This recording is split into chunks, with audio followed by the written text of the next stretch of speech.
At the beginning of the story, a man was resting on his sword in the battlefield. The man looked around and found out that everyone there was dead. The man hears someone speak to him. He was annoyed to see this person because it was his enemy. The man's enemy is a giant called Ahiyuri. It came into the empire 20 days ago alongside 2 other giants. These giants brought destruction and chaos into the world for unknown reasons. The man asked him why he was still alive after destroying half of the empire. Ahiyuri told the man not to worry because he is going to die very soon. The man told Ahiyuri that the other giants are waiting for him to die. He told him that one of the giants was burnt alive by a red dragon while the other giant was sealed for eternity by a man called Lorehorn. Ahiyuri told the man not to be too proud because even though the other giants lost, they killed the people who defeated them, so there is currently no powerful person in the world who can challenge them. The man told Ahiyuri that he is still very strong and healthy. Ahiyuri told the man to not deceive himself. He told the man that he can feel his energy fading away. Ahiyuri was happy that the man was going to die very soon. He told the man that if he had discovered his talent early and worked hard, he would have been a great obstacle to them. The man told Ahiyuri that he knows he lived a messed up life, so Ahiyuri does not need to tell him. Ahiyuri told him to be proud of his achievement. He told him that no human could accomplish what he did, so he should enjoy his victory while he still can because their world will soon be buried by the starlight. After Ahiyuri said this, the man cut off his head.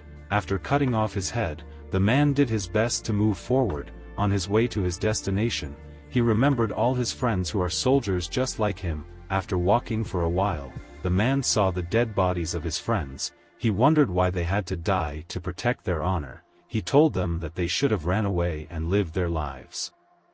The man wondered why he was the only one that was able to fight the giants because even the strongest swordsman in the empire was not able to hurt them. He believed that his friends would not have died if he had not been pushed to the front lines to lead the soldiers. While the man was thinking, he hears someone call out to him. He was shocked to hear this person's voice. He did his best to pull himself together and walk towards the voice he heard. When the man arrived at his destination, he was shocked to see that his Grand Commander was still alive. His Grand Commander, whose name is Adeshan, was alive, but she had lost her arm. Adeshan asked the man whose name is Ronan if he had successfully killed Ahiyuri. Ronan said he has. Adeshan was extremely happy to hear this. She even cried. Ronan decided to ask her for a favor. He asked her if she could take care of the soldiers' dead bodies. Ronan asked her for this favor because in the empire, the bodies of soldiers are usually burnt or abandoned. Adeshan was surprised that Ronan asked her for such a favor. She asked him why he could not just take care of the soldiers himself since he is feeling okay. Ronan spat out some blood and told Adeshan that he is dying. Adeshan asked Ronan what he would do if he survived his situation. Ronan told her that he would love to attend the academy. Adeshan was shocked. She asked him why he wanted to go to the academy. Ronan told her that Ahiyuri said something to him that made him wonder how different his life would have been if he went to the academy. But the main reason Ronan wanted to go to the academy was because his late sister's wish was to send him there. Ronan felt bad that he was not able to go, but he was happy that he would soon be reunited with his sister and the rest of the family. Adeshan was sad to hear this. She told Ronan not to lose hope because a search party will start looking for them after the rain stops. Ronan told her not to say such stupid things because he was sure that the rain was not going to stop any time soon. While Ronan was talking, the rain stopped. He and Adeshan were very surprised to see this. While they were thinking of what to do, the ground began to shake. When Ronan looked around to see what happened, he saw a being that looked like the giants in the sky. The being possessed 8 wings and it had an odd body. Alongside the mysterious being were more than 100 creatures that looked like it. Adeshan could not believe what she was looking at. She assumed that the war would be over once they defeated the 3 giants. She began to shake and lose hope. While she was lost in thought, Ronan shouted her name. He told her that she should use her telekinesis to push him up so he can fight against the creatures. Adeshan was surprised to hear this. She could not believe that Ronan still wanted to fight in their situation. Ronan brought out his sword and said he is not going to give up until he is dead. Ade-shan was shocked to see that Ronan had not given up. She believed that Ronan could fight against this monsters. She stood up and moved close to Ronan. She moved close to his mouth and put a blue ball inside. Ronan asked her what she put in his mouth. She moved close to his ear and whispered something to him. After saying what she wanted to say, she begged Ronan to tell her to become a tailor if they meet again. She told him that she has done a lot of things but she loves being a tailor. Immediately after she said this, the creature with 8 wings used a mysterious energy to kill them. When Ronan woke up, he called out Ade-shan's name but he did not get any response. When he looked around, he realized that he was back to the village he spent his childhood in. He could not believe that he had returned to the past. After returning to the past, Ronan sat down to rationally think of his situation. He remembered that after Ade-shan put the blue ball in his mouth, she told him that it is an orb that allows someone to travel to the past. It is thanks to this orb that Ade-shan, a normal tailor, was able to become the Grand Commander. Ade-shan told Ronan that the orb allows anyone to travel to the past 4 times, but she has used the orb 3 times, so there is only 1 chance left. She told Ronan that he has the ability to fight the giants, so he has a better chance of stopping the giants' attack and saving humanity. Ade-shan told him that when he returns to the past, he has to improve his ability. She asked him to attend Phil Leon Academy because it is known for producing outstanding people. She begged him to tell her that she should become a tailor. She said that she has done a lot of things before but none of them gave her more joy than being a tailor. After she said this, they were killed. After remembering everything, Ronan still was not sure if he was dreaming. He began to shout and hit a tree. He wondered how he could change the future if he is alone in the past. While hitting the tree, Ronan realized that he is in the past, which meant that his sister is still alive. He picked up a stick and began to run home. While running through the town, he saw some people bullying a boy. What he did not understand was how the bullies were able to hold the boy on the tree upside down without touching him. He realized that the boy was held upside down with magic. He could not believe what he saw because anyone who could use magic was rarely seen on the battlefield, and yet there was someone like that in the village. At that moment he realized that a particular magician was actually here in the past. The person that was using the magic on the boy felt bad for what he was doing.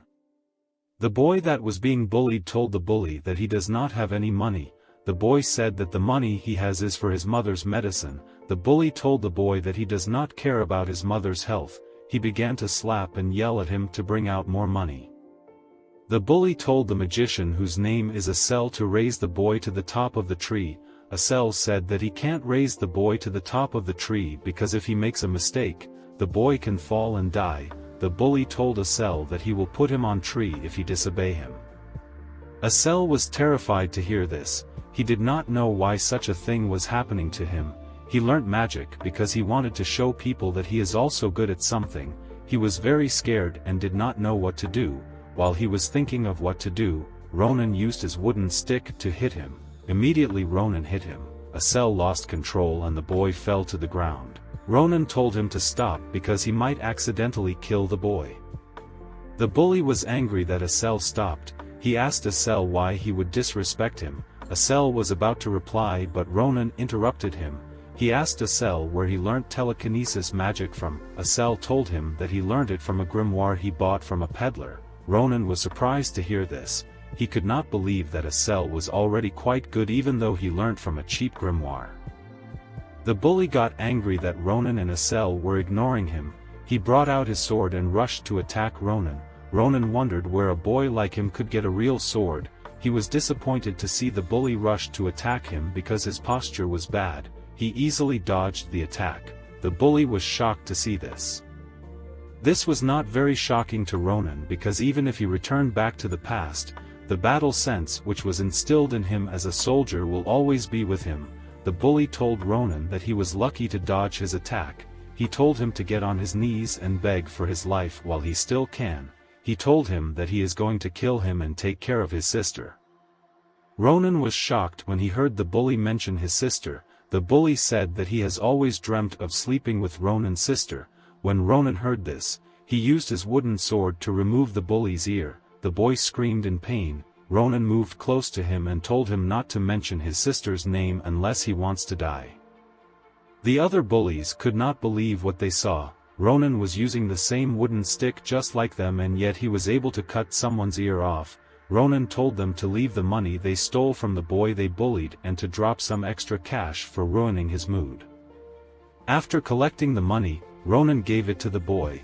The boy told Ronan that the money he received is more than what they took from him. Ronan told the boy that all he wants is the sword and he has no need for the money. While the boy was thanking Ronan for what he had done, Asel pulled himself together and apologized to the boy. He said that he was very scared of the bully, so he had no choice but to do what he wanted. The boy told Asel to not apologize. He understood that Asel was being threatened by the bully. After thanking Ronan, the boy left. Ronan was happy that Asel was not a bully. He told Asel that he has something he wants to do with him, so Asel is to meet him in 4 days' time. He told Asel not to run away because if he finds him, he will beat him up. After saying this to Asel, Ronan ran to his house. When he arrived there, he picked some flowers for his sister because she loves them a lot. He decided to throw the flowers away because he thought that it was a little stupid. As he was about to walk away, he hears his sister come out of the house. When Ronan was a soldier, he always thought about what he would do if he ever meets his sister again. He wondered if he should have apologized for leaving her or if he should tell her that he missed her. The only thing Ronan could do when he saw her was smile. When Ronan entered the house, his elder sister Irel was admiring the flowers he got for her. She cooked Ronan a lot of food to show her appreciation.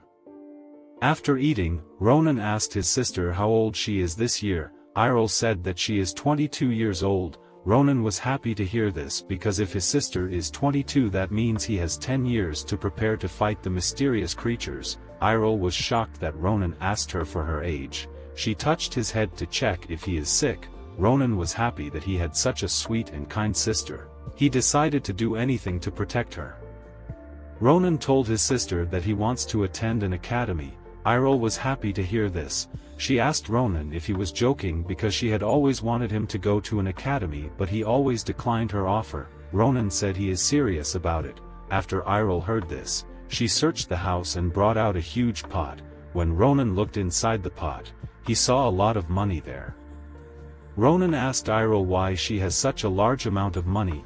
Irel said that she has been saving her money in secret so that she would be able to afford sending Ronan to an academy. Ronan thanked Irel for her support. He told her that the money she has won't be enough to enroll him in the academy he wants to attend. Irel asked Ronan which academy does he want to attend. Ronan said he wants to attend the Phil Leon Academy. Irel was surprised to hear this. She screamed in disbelief. Phil Leon Academy is an academy that represents the Empire. It is the best educational institution in the Empire. It has the most outstanding professors in the continent and it is funded by the imperial family. It is prestigious enough to be called the Factory of Heroes. It produced many amazing people like Grand Commander Adeshan, Swordmaster Shulafen and the Winter Witch. The academy is very hard to get into. Even Irel was not sure if Ronan was good enough to attend. After walking for a while, Ronan reached his destination. When he got there, he was surprised to see that Asel actually came to meet him. Ronan told Asel that he wants to check something important with him. He told Asel to use his telekinesis to lift him up. Asel was shocked that Ronan would ask him for such a strange request. He told Ronan that he does not want to do such a dangerous thing. Ronan told him not to worry and do as he is told. Asel used telekinesis to raise Ronan up. Ronan was shocked by how high Asel could take him. While Asel's magic was not as strong as the magic used on Ronan when he fought Ahiyuti, Ronan knew that Asel's telekinesis is important because it was what allowed him to fight Ahiyuti on equal grounds. He knew that telekinesis is a rare magic that most mages do not have, so he considered Asel to be the most important element in his fight against the giants. After holding Ronan up for a while, Asel began to lose control. Ronan told him to hold on for a minute because he wants to test something. He brought out his sword and swung it in the air. Immediately he did this. He landed on the ground. Asel was shocked to see this because he did not lose control and yet Ronan landed on the ground. He was surprised that Ronan cut his magical energy called mana. Asel asked Ronan how he was able to do it. Ronan hit Asel's head and told him not to ask about it. Even when Ronan was a soldier, he did not know how he was able to do things. He aims to understand his ability better in this life. After putting his sword away, Ronan gave Asel his bag and told him to follow him because he is about to do something that is going to be on the first page of his biography, which he calls the Empire's history book. On the way to their destination, Ronan told Asel that he is going to be joining him in Phil Leon Academy. Asel was surprised to hear this because he knew that Ronan was a martial arts genius, but he did not see himself as someone who is talented enough to attend Phil Leon Academy. Ronan asked Asel if he wants to waste his life and talent in this village. He told Asel that he is a coward and a loser. He told him that he will regret wasting his time in this village. Ronan knew the feeling of wasting one's life because he did the same when he was a soldier. Asel was very happy to hear Ronan say this. He believed that Ronan cared so much about him. He told Ronan that he will go to Phil Leon Academy. Ronan congratulated him for making a manly decision. He told Asel that he has to clear his first hurdle to prove he is a real man. When Ronan and Asel arrived at their destination, Asel was surprised that his first hurdle was to defeat a lunar goblin. Ronan told Asel that it is a task that fits him perfectly. Asel understood that Ronan is a crazy person. A lunar goblin is a type of goblin that often appears around that area. Most people differentiate them from normal goblins by their yellow skin and disfigured bodies, but their main characteristic is that they go crazy over gold and other treasures. They gather all the goods they stole and have a festival on a night with a full moon.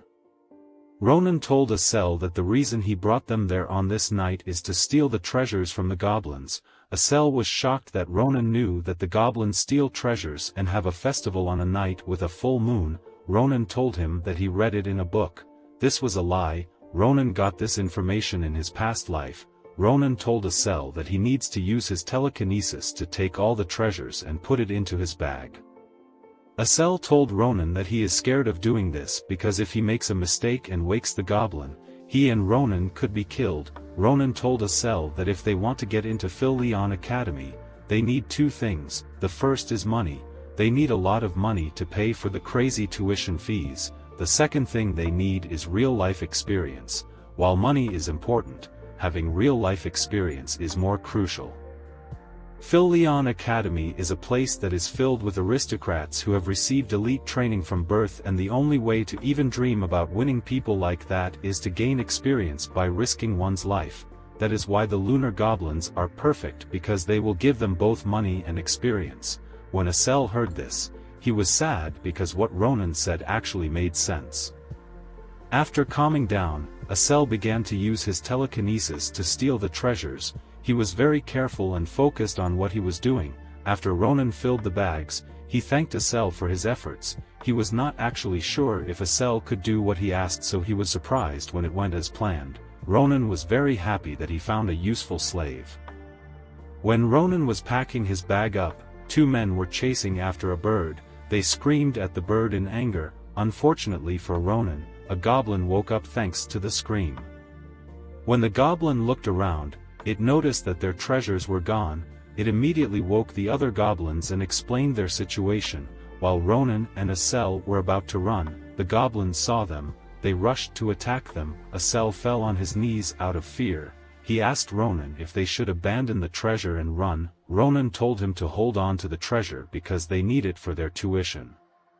As the goblins were moving close to them, Ronan brought out his sword to check its weight and its hardness. He knew that with the quality of the sword he had, he could only attack 15 times before the sword becomes useless. This was an issue because there are 30 goblins, but Ronan believed that 15 attacks would be enough. When he first swung his sword, he cut the heads of 3 goblins. Asel could not believe what he saw. Ronan killed the first 3 goblins in one strike, then he attacked the other goblins at a crazy speed that made him look like he disappeared. After handling the goblins, Ronan told Asel to get up because they need to return home. On their way home, Ronan felt some pain in his shoulders. He could not believe that his muscles would be sore after he sliced some goblins. He realized that it is probably because his body is still growing.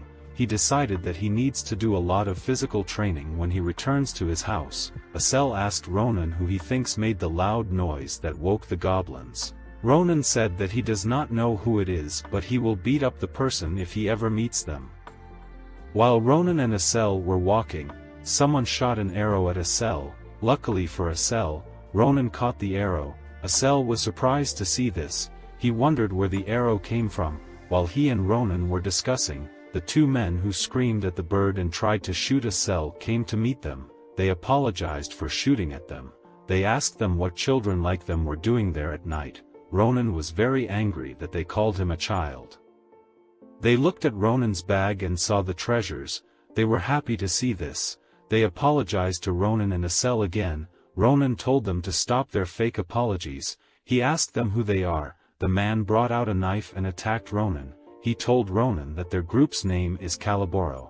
When Ronan heard the name of their group, he took the knife away from the man and used it to stab him. When the man's friend saw this, he rushed to attack Ronan, but he is stopped by Asel, who uses a skill called Invisible Hand to hold him down. Ronan thanked Asel for saving him. He took the man's knife and used it to tear him apart. Asel was shocked to see this. He asked Ronan if he killed the man. Ronan told him that he will kill anyone that tries to kill him. He said that this men deserved what they got because the group which this people belong to is responsible for a lot of evil. They commit crimes like poaching, kidnapping and human trafficking. They are known as the Empire's worst poaching group. Ronan told Asel that this men were going to steal their treasures and harvest their organs. While clearing the bodies, Ronan and Asel see the men's bag move. When they opened it, a bird came out of it. Ronan was shocked to see the bird because it had blue feathers. When he looked at the bird's legs, he saw a chain on it. The chain is an equipment used by Calaboro to disrupt a prisoner's mana and restrict their movement. Ronan was surprised that Calaboro would use such an equipment because it is only used to capture mystical beasts. While thinking, Ronan sees a magic circle at the back of the bird and hears the bird speak. Asel was surprised to see this. He assumed that the bird could actually speak. Ronan told him that someone is speaking to them through communication magic. Ronan was shocked that the communication magic worked immediately. The bird came out of the bag. This means that the person speaking has been trying to connect to the bird, but the bag was blocking the connection. The person whose name is Varen is a professor who is researching about mystical beast. Varen said that he is the guardian of the bird whose name is Marpez. Varen said that he was not able to connect to Marpez for a while and he was just about to report to the authorities. He asked Ronan and Asel who they were. Ronan said that they are righteous passers-by. He said that they saved Marpez from poachers. Varen could not believe that Marpez was kidnapped. He thanked Ronan for saving Marpez and asked them how he can repay them. Asel told Varen not to worry about repaying them. He asked Varen how Marpez is going to return back to him because he looks exhausted from being chained up. Ronan asked Varen if Marpez will be able to fly well once he cuts the chain. Varen said that he will. After Varen said this, Ronan broke Marpez's chains in one strike. He told Marpez to return home. When Marpez heard this, he saw Ronan as a shining hero. He shoved his ass in Ronan's face. Varen told Ronan that Marpez wants to see him again and because of this he wants him to pluck one of his feathers. He told Ronan that a dream bird like Marpez can use its feather as a compass to the main body. He told Ronan that he will repay him when he comes to his institution. After saying this, Marpez flew away. After Marpez flew away, Ronan saw something on his hand. A few days later, Ronan took the treasures he obtained to a merchant called Down Carabel. Down is the owner of the Carabel merchantry. Down was happy to meet a customer like Ronan because he brought a lot of valuable things. Ronan was also happy to meet a merchant like Down because he appreciated the items he brought. The other merchants were doing their best to scam Ronan, but Down was honest with him. Ronan asked Down if he could help him appraise an item. Ronan brought out an odd-looking egg and gave it to Down. Ronan first thought that the egg was poop. He was angry that Marpez would do such a thing to him. He threw the egg on a boulder. The egg completely crushed the boulder. That is why Ronan wants to know what type of egg it is. After taking a close look at the egg, Down thought that the egg was horse poop. Ronan was surprised to hear this. he took the egg from the man and decided to keep it for later. Ronan asked Down if he sold books about Phil Leon Academy. He told Down that they are applying to Phil Leon Academy and they need books to read. Down was happy to hear this because his daughter is also applying to the academy. He introduced them to his daughter Maria. Ronan was surprised to see Maria. Down told Maria that Ronan and Asel are important people who he just closed a deal with. Maria was surprised to hear this. She could not believe that kids like them just made a deal with her father.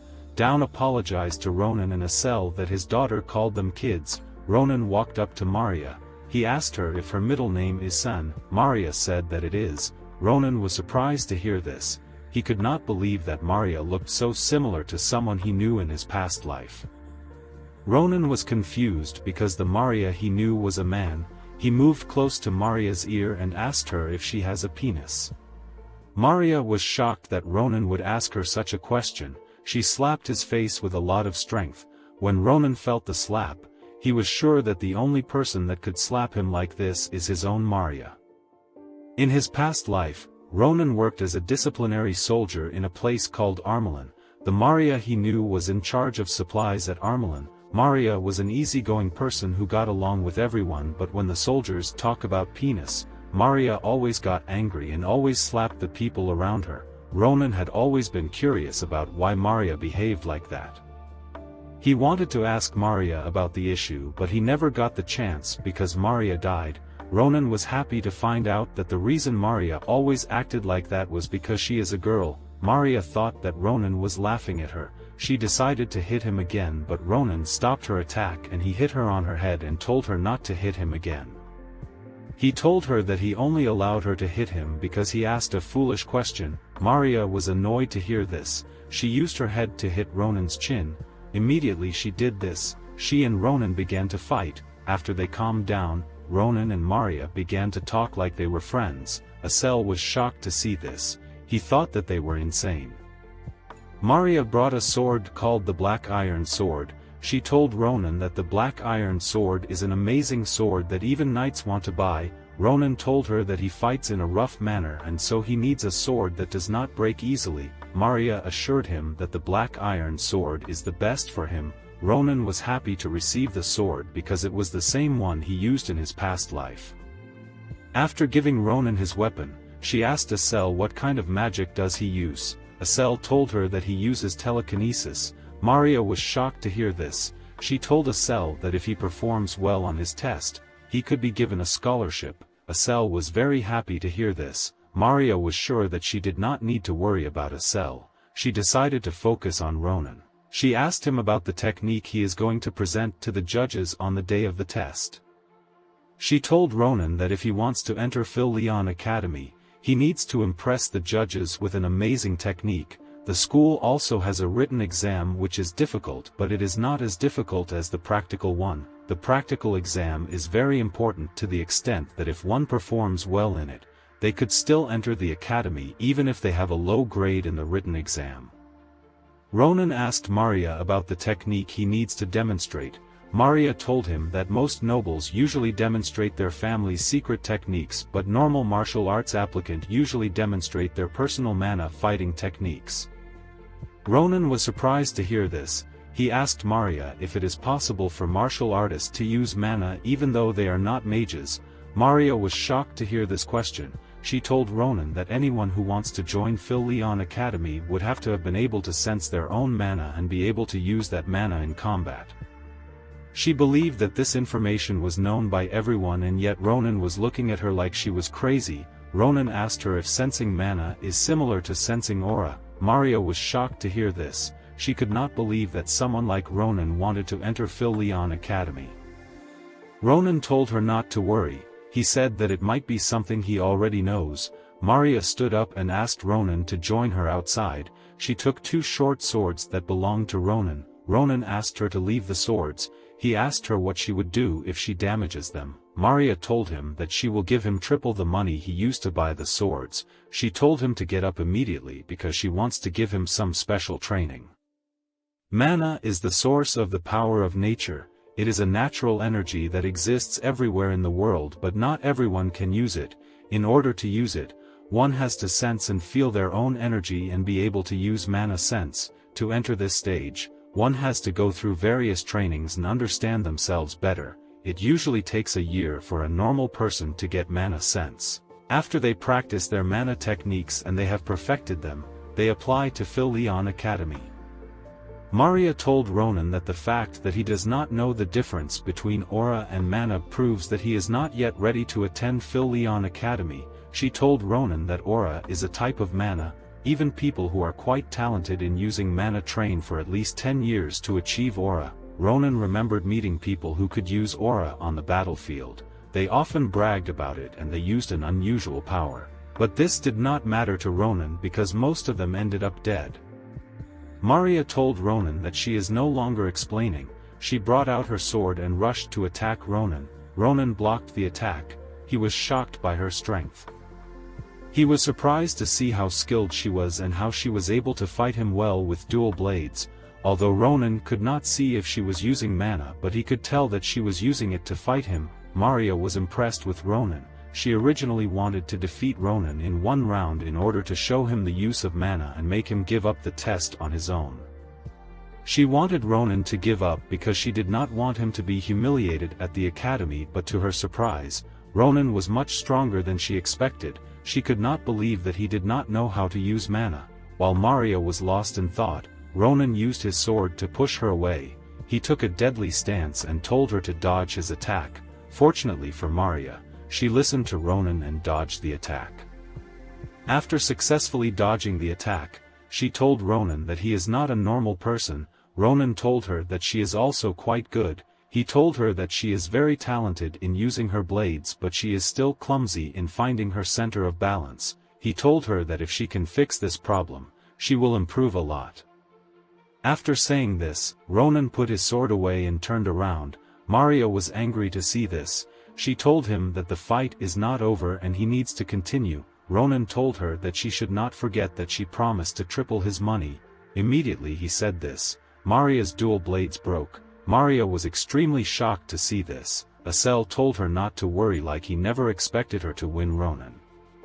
After saying this, he left with Ronan. Maria could not believe what had just happened to her. She was sure that Ronan is not a human being. The next day, Maria gave Ronan and Asel some books and some materials. She told them that these are books which she personally summarized. Ronan asked her what they are for. Maria was surprised to hear this. She told Ronan that he and Asel need the books because the test is in a month's time. Ronan told her that the books are too much. He brought out his sword and asked her if she is trying to rip him off. Maria told Ronan that she is giving them because she has come to like them and she wishes that they can enter Phil Leon Academy together. She also told him that the books are free. Immediately Ronan heard this. He put his sword away. She told him that she would love to teach them herself, but their group has to move away to another place. She told them to work hard and study a lot so she can see them at the academy. Ronan told her not to worry and focus on herself. After saying this to her, Maria got on the carriage. She told them that she will see them on the test day and they should not lose her books. After Maria left, Ronan noticed that his body was sore from the spar he had with Maria. He knew that it was urgent that he trains his weakened body. He found it funny that he also has to study and work hard to get into an academy. He thought of his situation as an odd one, but he did not hate it.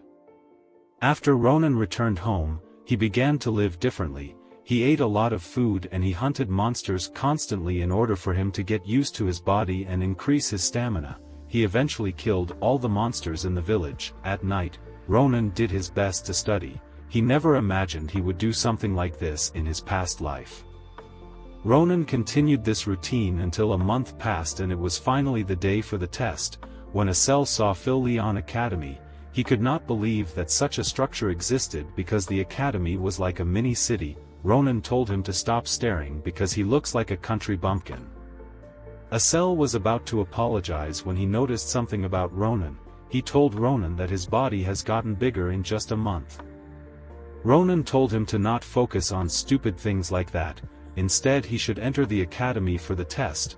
While walking, Ronan realized that someone important would also be partaking in this test. That person is the Sword Saint Shulafen, the strongest man in the empire. he is representing the renowned swordsmanship clan called Grangxia. Ronan is sure that he will meet him because Shulafen is the same age as him and so he should be taking the test too. While Ronan was thinking, Asel asked him if he has the feather which he plucked from the dream bird. Ronan brought out the feather when he remembered that Varen's institution was in the capital. When he brought out the feather, he noticed that it was pointing to a tall building in Phil Leon Academy.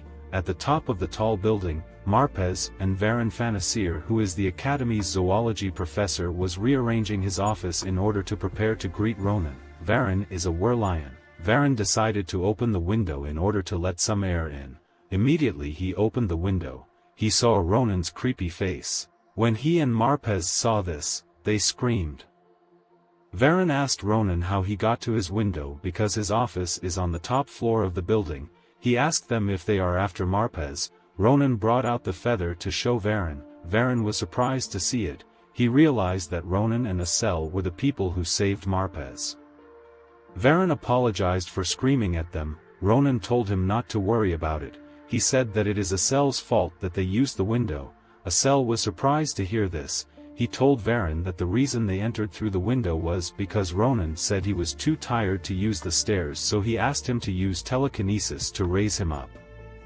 Ronan squeezed Asel's mouth to stop him from confessing the truth. He told Varen that he is surprised that he is a werlion and a professor of Phil Leon Academy. Varen said that he is also surprised that Ronan and Asel are applicants of the Academy. He felt bad that he did not know because he could have written a recommendation letter that would allow them to enter the Academy without taking any test. Ronan told Varen not to worry about them. He told Varen that he wants him to help him look at something. He brought out the egg which Marpez laid. Varen was very surprised to see this. Ronan asked him why he is surprised that a bird laid an egg. Varen said that the egg that a dream bird lays is different from a normal egg. He said that he does not know what will hatch out of the egg. Ronan was surprised to hear this. Varen told him that depending on the environment the dream bird is in, it will absorb unique mana and lay an egg. In an area that is filled with lava, a phoenix will hatch out of the egg. In a monster's nest, the hatched dream bird will look like the monster, and in some circumstances, the hatched dream bird will not take the shape of a bird. Varen said that if he analyzes the mana of the dream bird, he can guess what will hatch out of it, but he cannot really tell what it is at the moment. Ronan was annoyed to hear this. He could not believe that an egg could be stressful to understand. He wondered what place Marpez was in for him to lay such an egg. Varen told Ronan that he wants him to look after the egg. Ronan asked him if it was okay because the egg is quite precious. Varen told Ronan that a dream bird only lays an egg once in a lifetime. The fact that Marpez laid an egg in front of Ronan means that he felt something special in Ronan. Ronan accepted Varen's request because he was also curious about what kind of thing that will hatch out of the egg. Ronan and Asel decided to leave because their test was going to start very soon. Varen told them to wait for him. He brought out a map and told Ronan that it will help them in hatching the egg. After receiving the map, Ronan and Asel went to take their test. At the Galleon Castle where the test was taking place, the martial arts applicants all gathered in one place. An attendant comes out from a room and asked applicant 112 to enter. Ronan realized that after applicant 112, he is next. He had already gotten tired from waiting. Maria told him that all tests are like this. He asked Maria, who was sitting next to him, what she was wearing. Maria told him that Phil Leon Academy is an institution which all nobles attend. She said that she wants to present herself well in case they become her customers in future. While Ronan and Maria were discussing, applicant 112 came out of the room and applicant 113, which is Ronan, was asked to step in. Maria told Ronan to not be nervous. She told him to do his best. Ronan told her not to worry because nothing is going to happen. When Ronan stepped in, he was shocked by the air around the professors. Each one of them was extraordinary, especially the old man in the middle, who is the Academy's headmaster and an archmage. His name is Krava Kratir. Ronan was also shocked by the energy the swordsmanship instructor possessed. This woman's name is Nabiros and she is called the Grand Sword Saint. After Ronan introduced himself, he was asked to fight a magically engineered dummy. They asked about the technique he is going to show them. Ronan told them that he is only going to use a fast cut. The professors were shocked that Ronan was going to use a simple cut without any mana. They thought he was an idiot because the dummy had enough defensive ability to block an aura user and it has a very fast regeneration ability. The professors believed Ronan was stupid because even Shulafen was barely able to scratch the dummy. Krava could not believe that the professors were being rude to Ronan in front of him. He decided to ignore them. When he looked at Ronan, he was shocked. He could not believe that someone could possess such vigor at a young age. The moment Ronan unsheathed his sword, he slashed the dummy. Nabiros was surprised to see this. After the attack, Ronan put his sword away. The professors laughed at Ronan. They could not believe that he only showed them one cut. One of the professors asked Krava how he wanted to grade Ronan, but Krava was not listening because he was shocked by what Ronan did. While Krava was looking at Ronan, Nabiros picked up her sword and attacked Ronan. She asked him where he learned his swordsmanship. Ronan told her that he cannot answer the question. She decided to change her question. She asked him if he saw how she attacked him. Ronan told her that she unsheathed her sword at a crazy speed and she swung her sword 3 times despite the distance between them. Nabiros said that she swung her sword 3 times to show Ronan that his fast cut was arrogant. She told him that she noticed that he made his cut slow so that the professors could see what he had done. She was angry to see this because she considered it to be insulting to the professors. The other professors could not even tell if Ronan slowed the attack. They were very confused.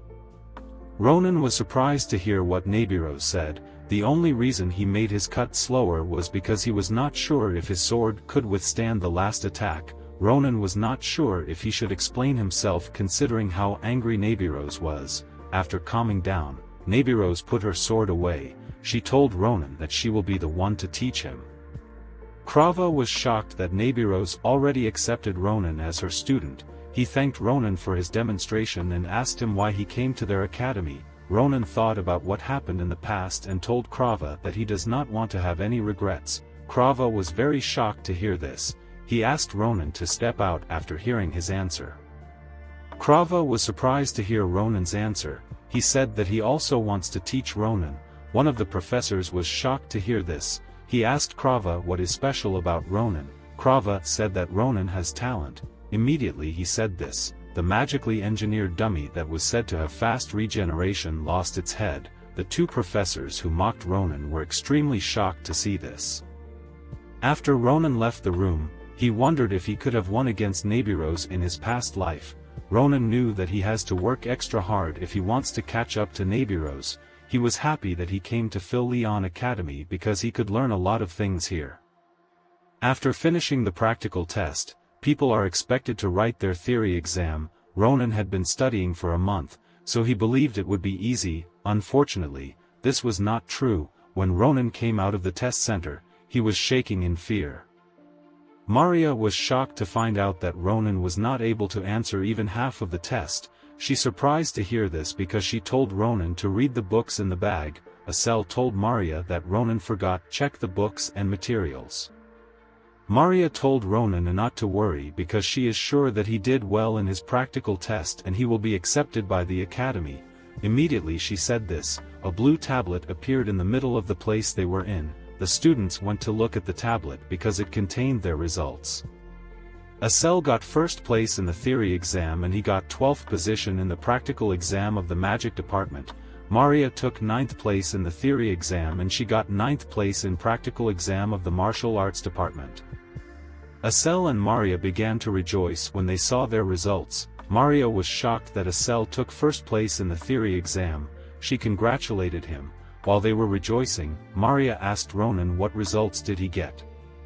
Ronan told her that his result is not there. Maria was surprised to hear this. She told Ronan to stop joking. As Ronan was about to lose hope, an explosion occurred close to them. When they looked at what caused the explosion, it turned out to be a phoenix called the Glory Phoenix. It is a bird that usually appears to call out the salutatorian of each department. The phoenix shot a fireball at Ronan. When the fireball came close to Ronan, it revealed to Ronan that he got first place in the practical exam and he took the 5,712th position in the theory exam, and because of this, he is the salutatorian of the martial arts department. Asel and Maria began to rejoice when they saw this. Ronan was also very happy with the result. Maria could not believe that he is the salutatorian despite his position in the theory exam. While they were rejoicing, Ronan realized that the fact that he took first place in the practical exam means that he stole it from someone very important. When Ronan looked back, a boy was walking towards him. The boy could not believe that Ronan took first place in the practical exam. This boy was the person that was supposed to be first place in the practical exam if Ronan had not shown up. This boy is the Sword Saint Shulafen. Ronan was surprised to see Shulafen. Maria believed that Shulafen wanted to talk to Ronan, but Ronan knew that Shulafen was not like that. Ronan was annoyed to see Shulafen because he knew that he would cause trouble for him.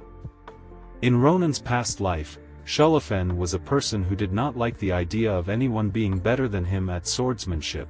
Ronan knew that he had to avoid Shulafen at all cost. He told Shulafen that he is also shocked that he is first in the practical exam. Shulafen did not believe Ronan. He asked Ronan why he was lying.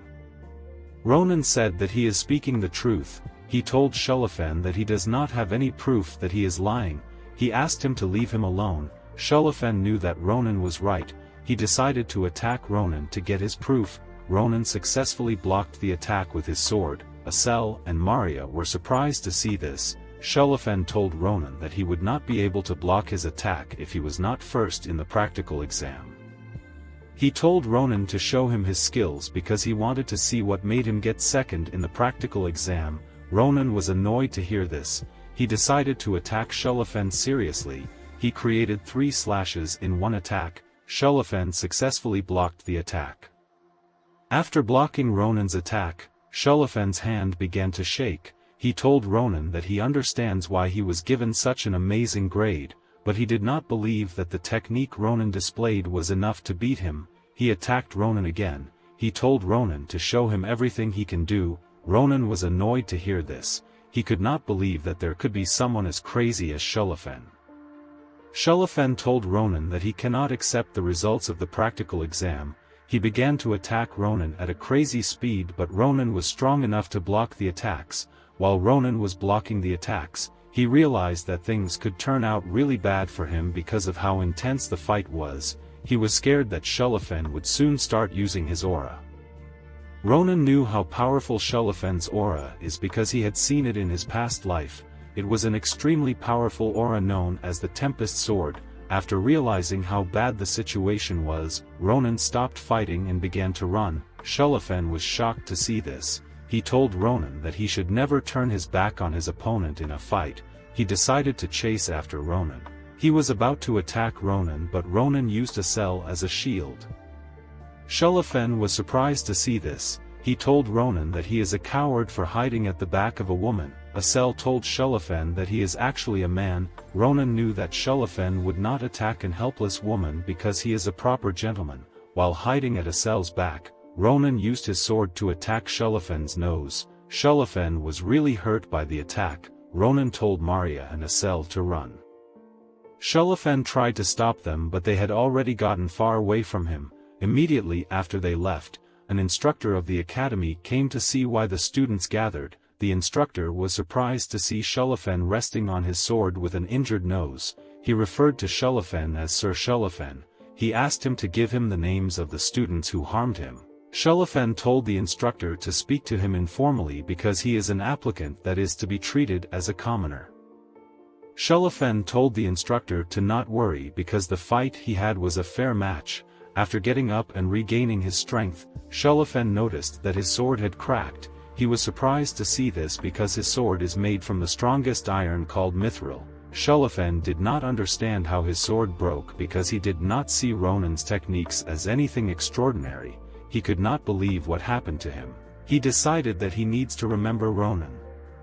The next day, Ronan and Asel went to Shimo Forest, which is at the outskirts of the capital. Asel asked Ronan if they should be searching the forest right now. he told Ronan that Shulifen is the son of a ducal family and his family is the second most powerful family after the imperial family. He told Ronan that he has to be careful in case Shulifen decides to attack him. Ronan told Asel that while Shulifen is crazy about swords, he is actually a good person. In Ronan's past life, Shulifen was known as everyone's role model who protects the weak. Ronan knew him as the perfect noble. Ronan told Asel that Shulifen probably told people that he had a fair match with him because if Shulifen wanted to punish them, he and Asel would already be imprisoned. After searching for a while, Ronan and Asel found the location which Varen showed them on the map. This place is Fernando Spring and it has a mana vein. Mana that hovers around the world usually comes together for an unknown reason and gathers in a single spot to form a puddle called mana vein. Mana is usually absorbed from it by the surrounding matter. A regular rock would turn into the highest grade mana stone and a normal plant can turn into a miraculous herb. Ronan knows that the value of a mana vein is crazy. Most people would want to monopolize it for themselves. Yet Varen gave it to them for free in order to hatch the egg. Ronan asked Asel if this place feels different. Asel said that he has never felt so much mana before. He said that he can cast spells that are much stronger than usual. While looking at the mana vein, Asel noticed that the egg was absorbing a lot of mana. He asked Ronan if this place feels strange to him. Ronan asked him what he meant by that. Asel reminded Ronan that Varen said that because of the mana vein, a lot of fantastical and mystical animals should be there. Even regular animals would love to build their nest there. Asel asked Ronan if he could hear any animal sound. Ronan realized that he messed up. He stood up and told Asel that he should get ready for battle because he can smell blood. Asel asked Ronan what he means by he can smell blood. Ronan told him that this means people came here before them and have noticed their presence. Immediately Ronan said this. A group of men who were wearing animal-shaped masks on the other side of the forest shot their arrows at Ronan and Asel. Ronan easily destroyed their arrows. When he saw the arrowhead, he was surprised. He realized that he had seen it before in his past life. At the punitive force camp, Ronan and his fellow soldiers gathered around a campfire. One of the soldiers was explaining how special the arrow he is holding is. He said that the arrow can destroy the head of powerful creatures like orcs. The soldier asked Ronan, who was their captain, if he wants an arrow. Ronan told him to stop bragging about the arrow because he was caught using it to poach animals. The soldier told Ronan that the arrow is special. He told him that the people that use this arrow are the hunting dogs of the one who has succeeded in over 100 poaching in the Calaboro organization. Ronan was annoyed to find out that the people who shot at them are hunting dogs who work for Calaboro. After stopping the attacks, Ronan told Asel to hide somewhere. He said that he has some things he has to take care of. After saying this, he ran towards the direction of the people who shot at them. The hunting dogs of Calaboro could not believe what they saw. Ronan destroyed all their mana-infused arrows with a single sword. When they saw Ronan running towards them, one of the hunting dogs told the rest to scatter and surround Ronan. Ronan was surprised that the hunting dog could make a quick decision. He knew that this one was different from the ones he met in the forest. He knew that he had to make a plan to catch them all. As the hunting dogs were about to scatter, Ronan stops them by telling them that he is an ally. He told them that he is the youngest hunting dog from the Damas branch. He told them that his name is Ahiyudi. The hunting dogs stopped running and gathered around Ronan. They asked him if he is really a hunting dog. Ronan said that he is. One of the hunting dog who was not wearing a mask told Ronan that he does not believe him.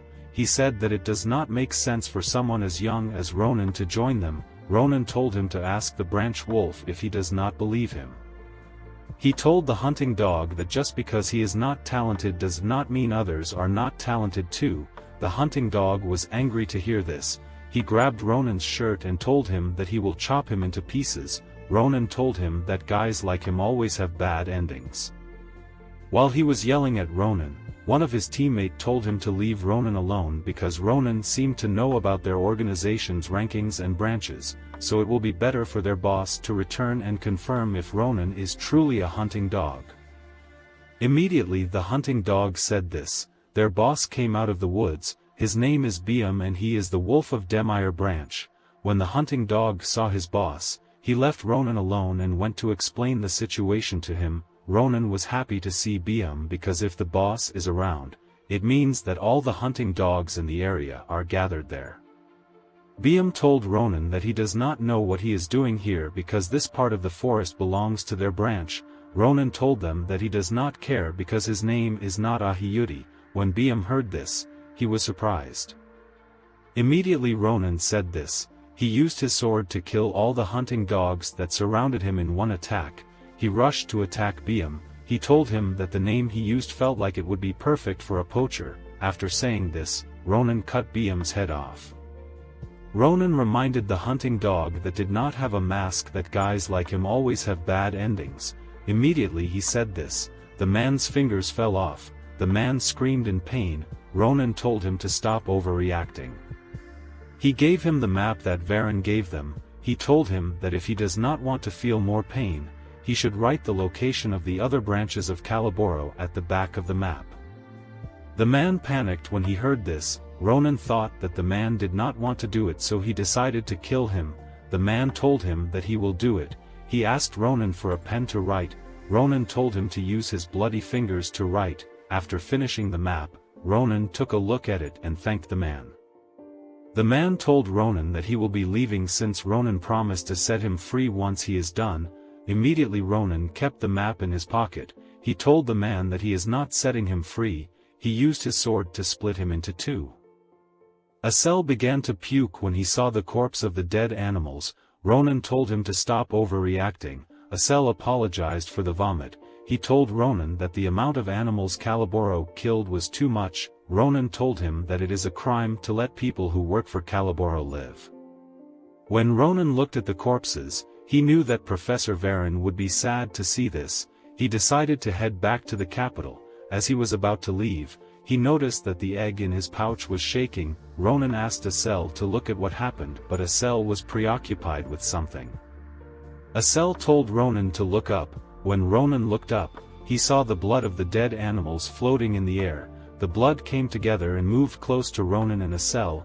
Ronan decided to draw his sword and attack the blood. As he was about to do this, he noticed his egg floating in the air. The egg moved close to the sea of blood and began to absorb it.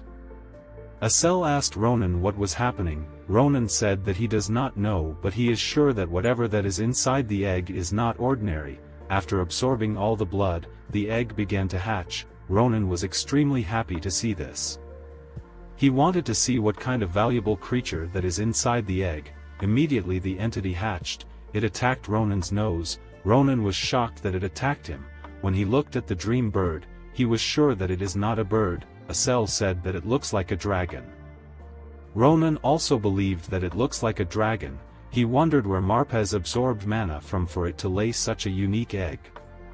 Ronan told the dragon that it should not have attacked him in the face because this is its first time meeting him.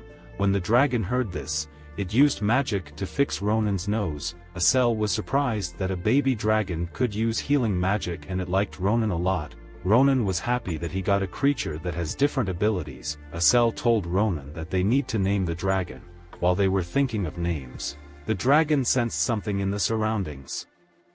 It rushed towards it. Asel wondered where the dragon was going to. Ronan was impressed that the dragon was able to sense someone was close to them. On the other side of the forest, Balrouse, the errand boy Demire branch, was running away. Balrouse went to run an errand, but when he came back, all the hunting dogs and his boss were dead. When he went to check what killed them, he saw Ronan and Asel standing next to a sea of blood. Immediately he saw this, he began to run. Unfortunately for him, the dragon began to chase after him. Balrouse tripped on a stick and fell. When the dragon caught up to him, it began to drain his blood. Balrouse began to scream when he saw this. Fortunately for him, Ronan told the dragon, who he named Sita, to stop hurting Balrouse. Asel was surprised that Ronan named the dragon Sita. Ronan said that he already had the name in his mind before. Luckily for Ronan, the dragon liked the name. Balrouse remembered seeing Ronan next to the sea of blood. He wondered if Ronan is Sita's owner. Ronan asked Balrouse if he is okay. Balrouse thanked Ronan for saving him. He asked Ronan how he knows his name. Ronan put his sword to Balrao's neck and told him that he does not need to know. He asked Balrao's how he has been and how well he has been poaching as a bloodhound. Balrao's was surprised to hear this. He could not believe that someone called him a bloodhound because he is a common errand boy. Ronan knew that Balrao's will become a bloodhound in the organization because Balrao's was one of the soldiers that served under him. Ronan told Balrao's that he has something he wants him to do for him. After Ronan was done with Balrao's, he filled a tube with the water from Fernando Spring. Asel was surprised to see this. He wondered why Ronan would do such a thing. After he and Ronan arrived at the capital, Ronan sold the water to Maria's father for a high price. Ronan knew that the water would sell incredibly well because it was gotten from a mana vein. Ronan believed that they would not have been able to get such a large amount of money without the help of Professor Varen. He and Asel decided to visit Varen. When they arrived at his door, they saw a sign that said that Professor Varen is out on a business trip. Ronan was sad to see this. He wanted Professor Varen to see Sita because he knew that Professor Varen was curious about what would hatch out of the egg. Ronan was grateful to Professor Varen because thanks to him, he was able to get a map that has the locations of Caliboro's branches and he was able to meet his fellow soldier. When Ronan met Balrao's, he instilled a lot of fear in him so that Balrao's would not dream of betraying him. Asel asked Ronan what he wanted to use his money for because Ronan is exempted from paying school fees since he is the second position in the martial arts department. When Ronan thought about what he wanted to use the money for, he realized that their entrance ceremony will be happening soon. A few days later, Iroh arrived at the capital's carriage station. She could not believe how beautiful the capital was. When she arrived, she saw Ronan waiting there for her. Ronan asked her if anything happened after he left. Iroh was surprised to hear this. She told Ronan that she is the one who is worried about him. When she woke up in the morning, she saw a fancy carriage outside her house and the coachman told her that he is supposed to give her a ride to the city on the orders of Ronan. Iroh asked Ronan how he was able to pay for something like that because he does not have any money. She grabbed Ronan's face and asked him if he is not eating well. Ronan told her not to worry about him. He told her that he is eating well. When Iroh heard this, she became calm. She asked Ronan what was on his shoulder. Ronan introduced her to Sita. He told her that Sita will be staying with him for some reasons. After saying this, Ronan grabbed Iroh's hand. He told her that he does not have enough time left before he enters the academy. He told her that he has something he really wants to do. Ronan took Iroh to a clothing store. When Iroh tried on the dresses, she told Ronan that it was too expensive. Ronan told the attendants at the store to pack all the clothes that his sister tried on. Iroh was shocked to hear this because she wore a lot of clothes. Ronan told her that it is time for her to receive from him. Iroh was very happy to hear this. She began to scream with joy that her little brother was very kind. Ronan did his best to stop her from going outside. After the attendants packed Iroh's clothes, Ronan told her that they have to head to the blacksmith workshop to get a brand new sword for him. He told her that his sword was ruined by a crazy person. As he was about to leave the clothing store, he saw Shulafen waiting for him outside. Ronan and Sita were very shocked to see him. Ronan asked him how he knew he was here. Shulafen said that he came to the area to get a new sword because Ronan ruined his former one. He said that he accidentally saw Ronan entering the store, so he decided to wait for him. Ronan told Shulafen that he is a stalker. He told him that his sword was more damaged than his own. He told Shulafen that he will show him whose sword is more defective. When Shulafen heard this, he wanted to fight Ronan. Their fight is stopped by Iroh. She told Ronan to stop being rude to Shulafen. Ronan tried to explain himself, but Iroh told him not to talk back. When Shulafen saw this, he was shocked. He could not believe that Ronan has an older sister. Iroh apologized for Ronan's behavior. When Shulafen saw Iroh apologize, he was completely blown away by her beauty. He thought that he was looking at a goddess. Shulafen began to shake because he did not know how to respond. After regaining his composure, he told Iroh that he is completely responsible for the misunderstanding. Iroh was happy to meet a nice noble man. She could not believe that Ronan had such a kind friend. She asked him to take care of Ronan for her. Shulafen said he will do it. Ronan was completely blown away by Shulafen's behavior. Shulafen told her that he wants to compensate Ronan for his sword. He said that he does not have any gold on him, so he gave Iril his family's proof of identification. He told her that it will be accepted anywhere in the empire. When Ronan saw this, he was extremely shocked.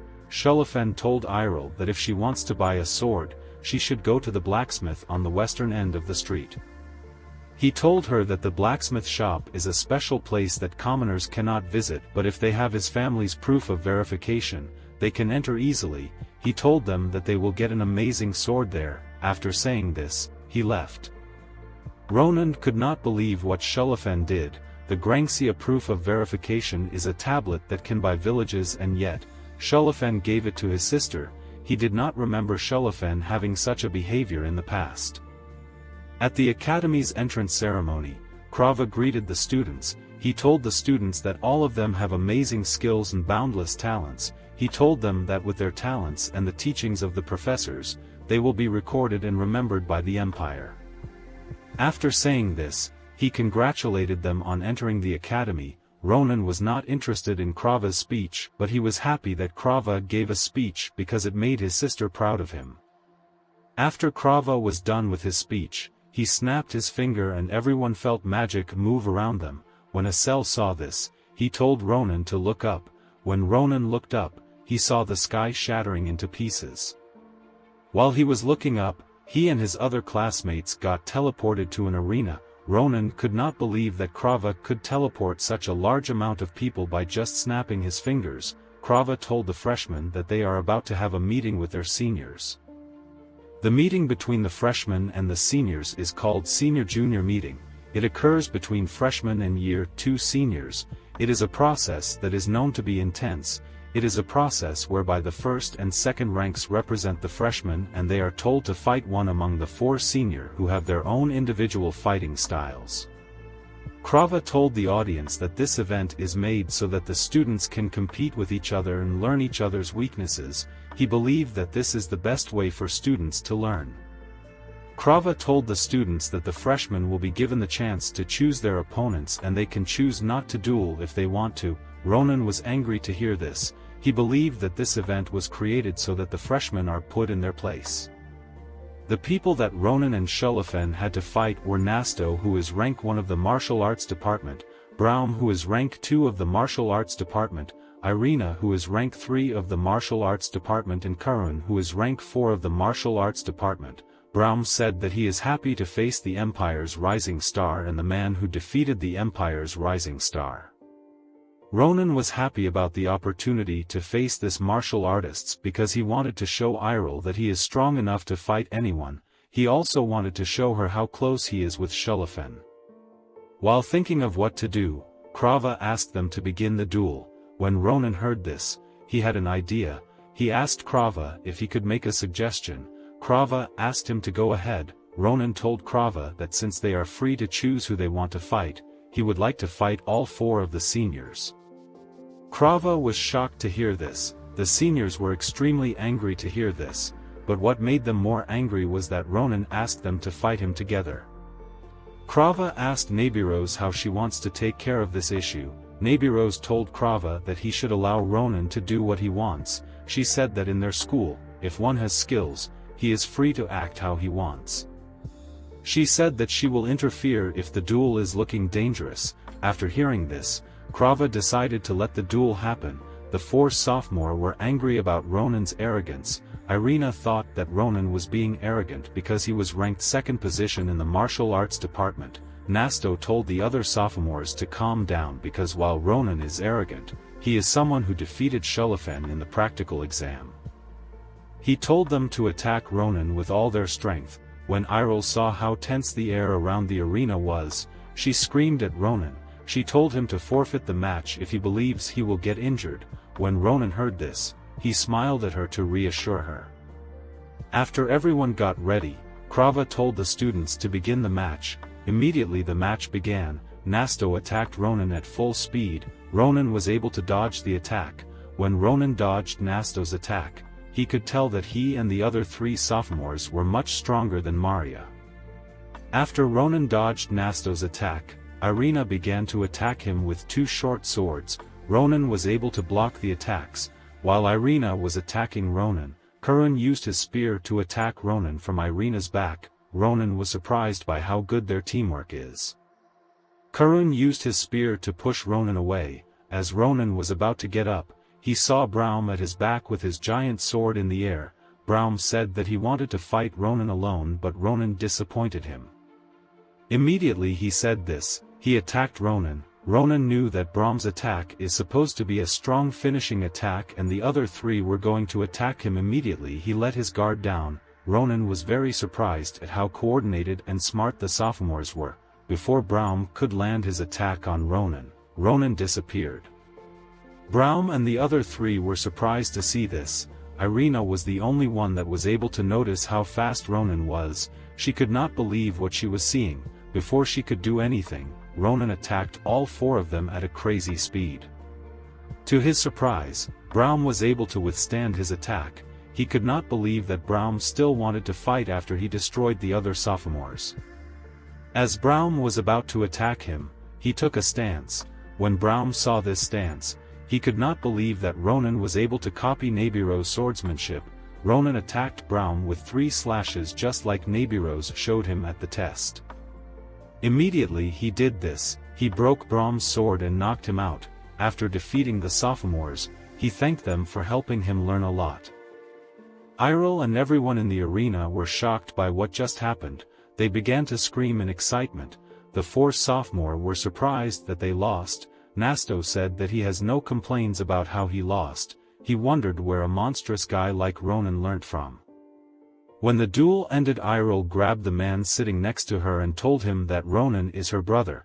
Ronan was happy to see this because this means Iril won't be worried about him while he stays in the academy. Ronan told his seniors that they performed well. Nasto and the other seniors were surprised to hear this. Ronan told them that he was excited to enter Phil Leon Academy, so he used all his strength to fight.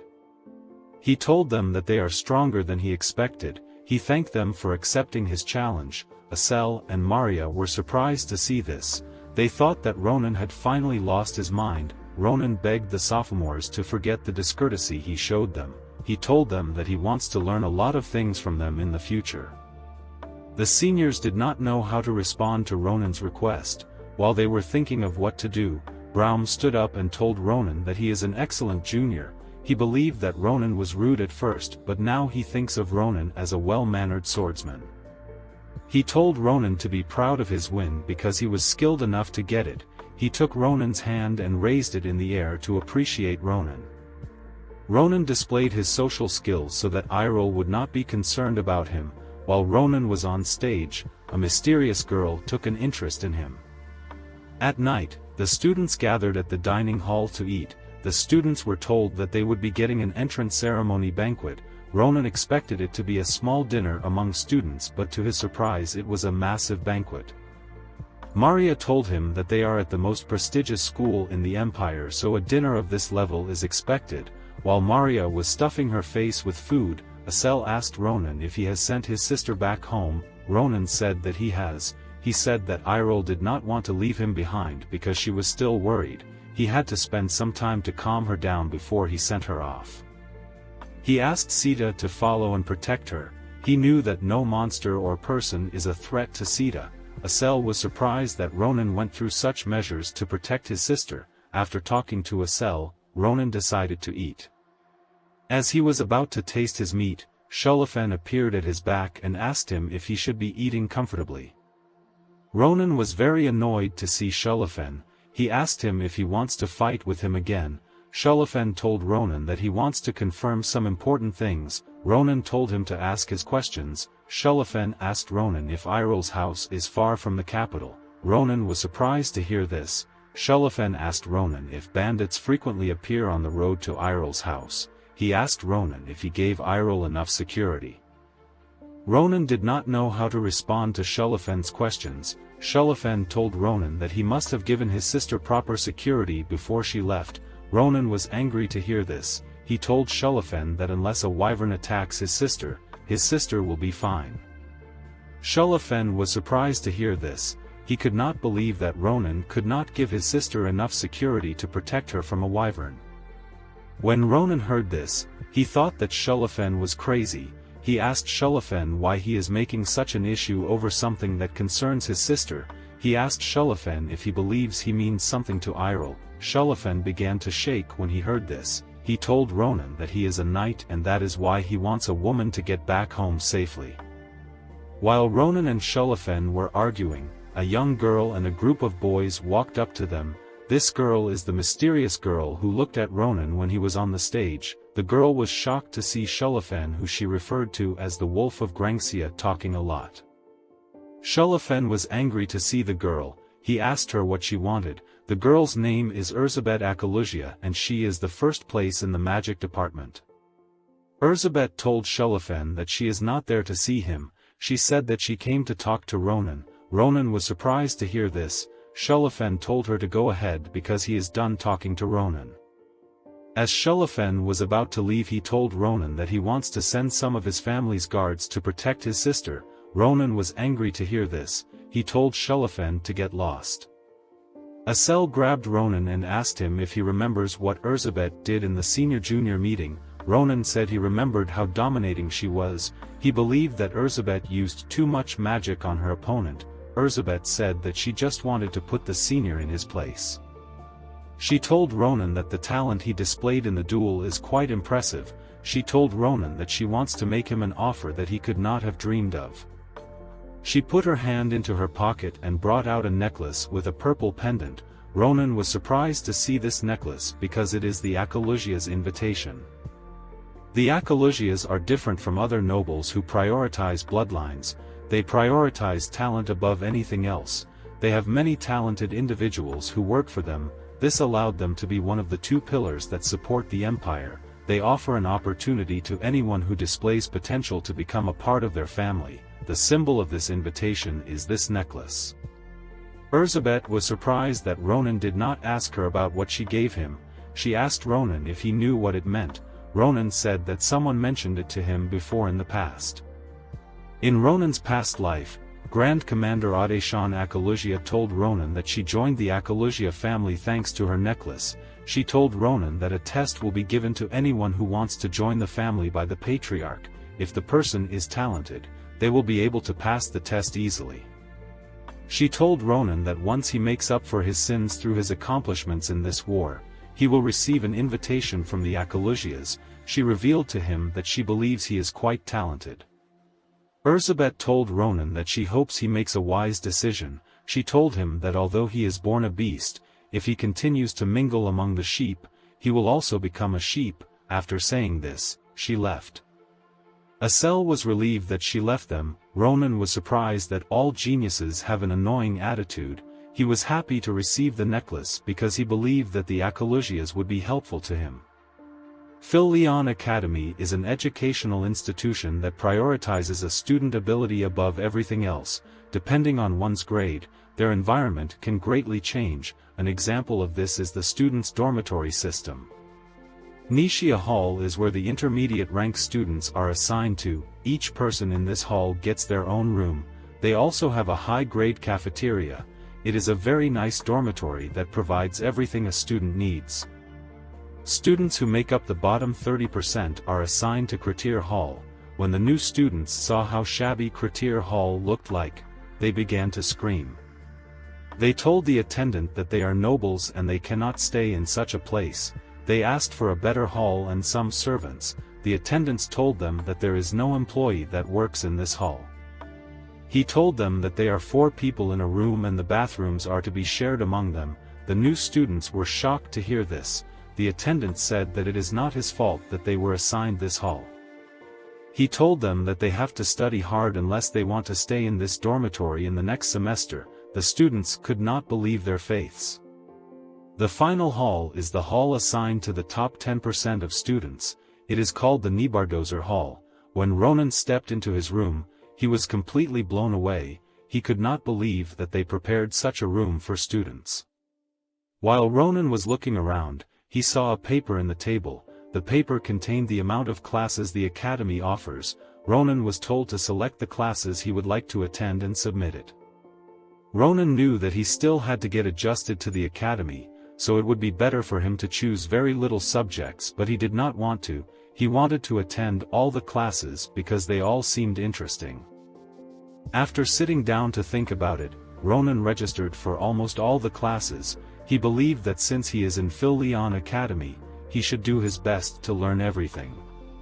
When Ronan attended his first class, which was the Empire Swordsmanship Basics, the instructor Mr. Abar told Ronan that he no longer needs to take his class. Ronan was surprised to hear this. He told Mr. Abar that he just started the class.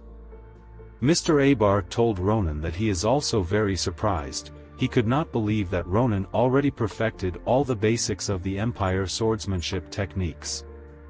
Mr. Abar told Ronan that the rules of the academy states that a professor should allow a student leave once the student has completed everything on the syllabus. He told Ronan that he cannot allow him to stay because he would demotivate the other students.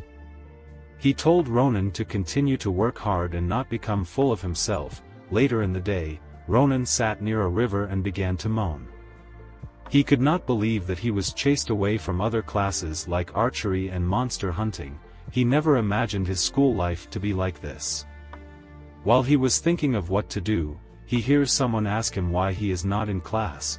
When he turned around to see who it was instructor Nabiros. Nabiros immediately understood that Ronan already completed all his classes. Ronan asked her if all his classes are going to be like this. He told her that he expected more from Phil Leon Academy. Nabiros was very surprised that he actually completed most of his classes, but she believed it made sense because it only took Ronan one look for him to copy her technique. Nabiros said that as an instructor, she has to make sure that Ronan learned something. She asked Ronan to give her his sword. Ronan did not understand what she wanted to use his sword for. Nabiros took his sword off his hand. Ronan was angry about this. He asked her what she wanted to use it for. While he was talking, Ronan felt an explosion in the river. Ronan was surprised to see the explosion. Nabiros was disappointed that Ronan's sword was only able to cause an explosion. She put his sword down. She told Ronan that his sword cannot be called a weapon because it wears the owner down. She told Ronan to look at the technique she is about to use carefully. She brought out her sword in a smooth manner and she used it to split the river into two. Ronan could not believe what he was seeing. When she was done, she put her sword away and asked Ronan if he knows what he is lacking now. A weapon is a piece of metal that is sturdy and sharp. It is used to fight against one's opponents. It should not break when wielded, and even if it breaks, one can easily obtain a new one. Ronan believed that weapons are expendable until he saw how Nabiros used her weapon. He could not believe what he witnessed. He was certain that he could copy the same slash Nabiros used, but he knew that hers was on a different level. Nabiros told Ronan that he has to be smart about how he uses his weapon because on a battlefield, wasting one's strength can lead to death. She told Ronan that if he is using mana, he has to find a weapon that suits him. She revealed to Ronan that she knows that he cannot use mana. Ronan was surprised to hear this. Nabiros told him that it is amazing that he is able to fight with so much energy despite not having mana. She told Ronan that he will be able to use mana one day, so he has to get a proper weapon to control his power. She told him to attend her class. Ronan was surprised to hear this. He asked Nabiros if he is actually allowed to attend. Nabiros revealed to him that only the second-year students and above are allowed to attend her class, but she is willing to make an exception for Ronan under one condition. She asked him to get a proper weapon. In the next scene, we see Ronan, Asel, and Maria together. Ronan told Asel and Maria what happened with instructor Nabiros. After listening Ronan, Asel understood why Ronan brought them to the forge which Shelafin mentioned. Maria and Asel were surprised when they saw the forge. Maria told Ronan that the forge is too shabby and it looks like it will collapse anytime. She asked Ronan if the Grancia family truly used this awful-looking forge. Ronan told her that they have to step into the forge to know. When they stepped in, they saw a dusty ceiling filled with cobwebs. Ronan could not believe that the inside was more uglier than the outside. He knew that Shelafin would never lie to him about the forge, so he did not understand why it looked awful. While they were looking around, a creature came out of the back room of the forge. The hairy creature asked them who they are. Asel and Maria were terrified to see this creature. Ronan was simply amazed. Ronan was amazed because he never expected that he would see a wolf beastman in a forge. The beastman looked at them with a terrifying gaze and asked them if they're deaf and cannot answer his question. He told them to leave the forge. Ronan showed the beastman the insignia of the Grancia family and told him that he came to buy a weapon. He told the beastman that Shullafin recommended this forge to him because they sell premium weapons. The beastman looked at Ronan and his friends. He noticed the mana that was around Asel and Maria. He told Ronan that the insignia does not mean anything to him. He asked Ronan if he is from Grancia family. He told Ronan that he does not know who leaked the location of their forge, but it does not matter because they don't accept customers like Ronan.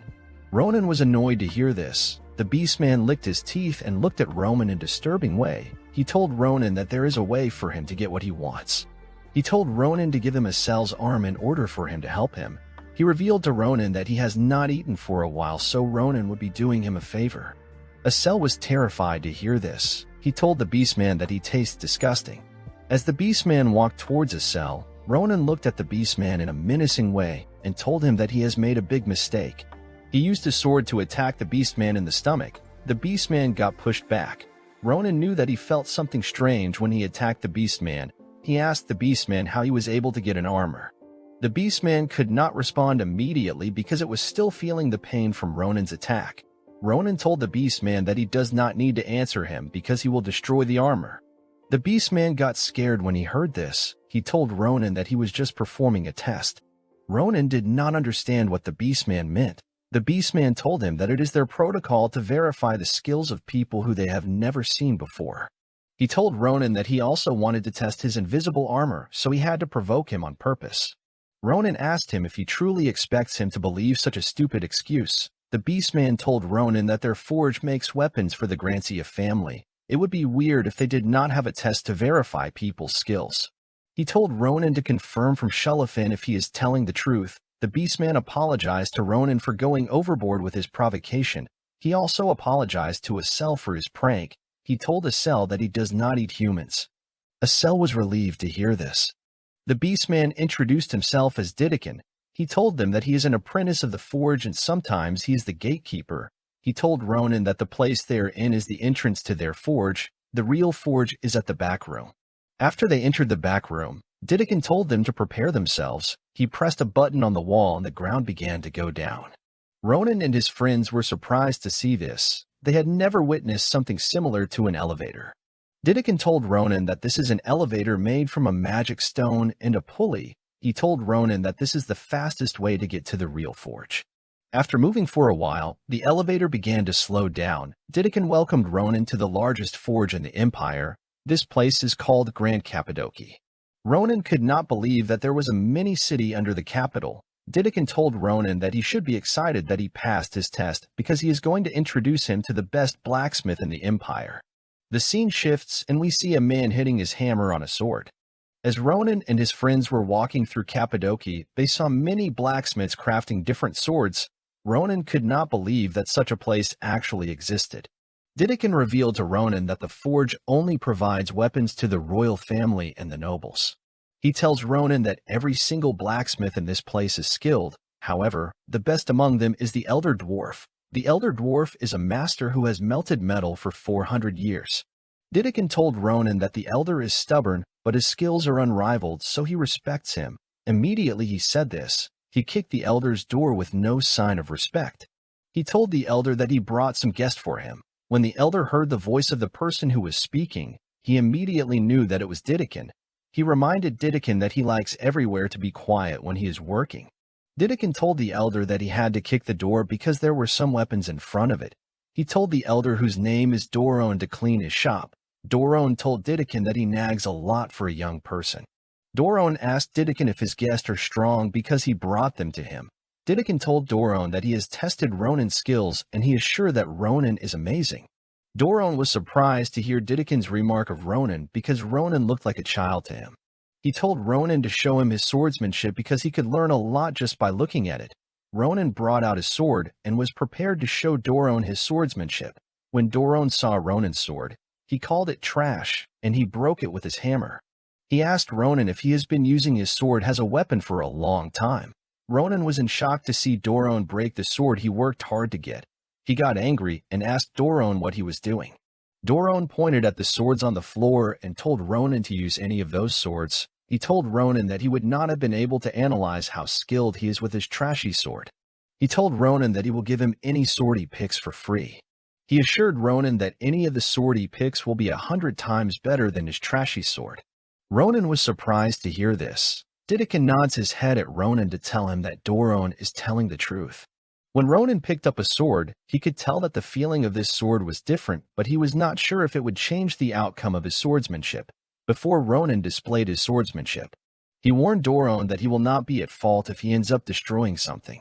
Doron told Ronan that he does not care if he destroys anything. He told Ronan that he just needs to focus on properly displaying his swordsmanship. Upon hearing this, Ronan decided to recreate the slash he saw Nabirose create. He took his position and was ready to perform the slash. Doron recognized Ronan's movement. Upon taking his position, Ronan recreated the slash. The scene shifts and we see an explosion. The other blacksmiths were scared to hear the horrifying sound. They noticed that the sound came from Doron's shop. They wondered if he had destroyed a blast furnace. We are taken back to Ronan and his friends. It turns out the explosion came from the slash that Ronan displayed. Ronan and Doron were shocked to see how damaged the shop was. Ronan did not understand what he did. He told Doron that he never intended to destroy this much. Doron asked Ronan if he is Nabirose's apprentice. Ronan was surprised to hear this. He asked Doron if he knows Nabirose. Doron revealed to Ronan that he was the one who made Nabirose's sword. Ronan was surprised to hear this. He remembered how smooth Nabirose's longsword was. Doron told Ronan that Nabirose's longsword is called the secret sword, Yurusa. He told Ronan that Yurusa is one of the few masterpieces he made in his life. Ronan told Doron that he never expected his sword to be so much stronger. Doron revealed to Ronan that he thought he was a brat who could not judge his own skills. He hit Ronan and told him that it has been a while since he has met someone as talented as him. Doron told Ronan that being too talented is a problem because it will be hard to forge a sword that suits him. He told Ronan that the sword he just used is already cracking just from a single swing.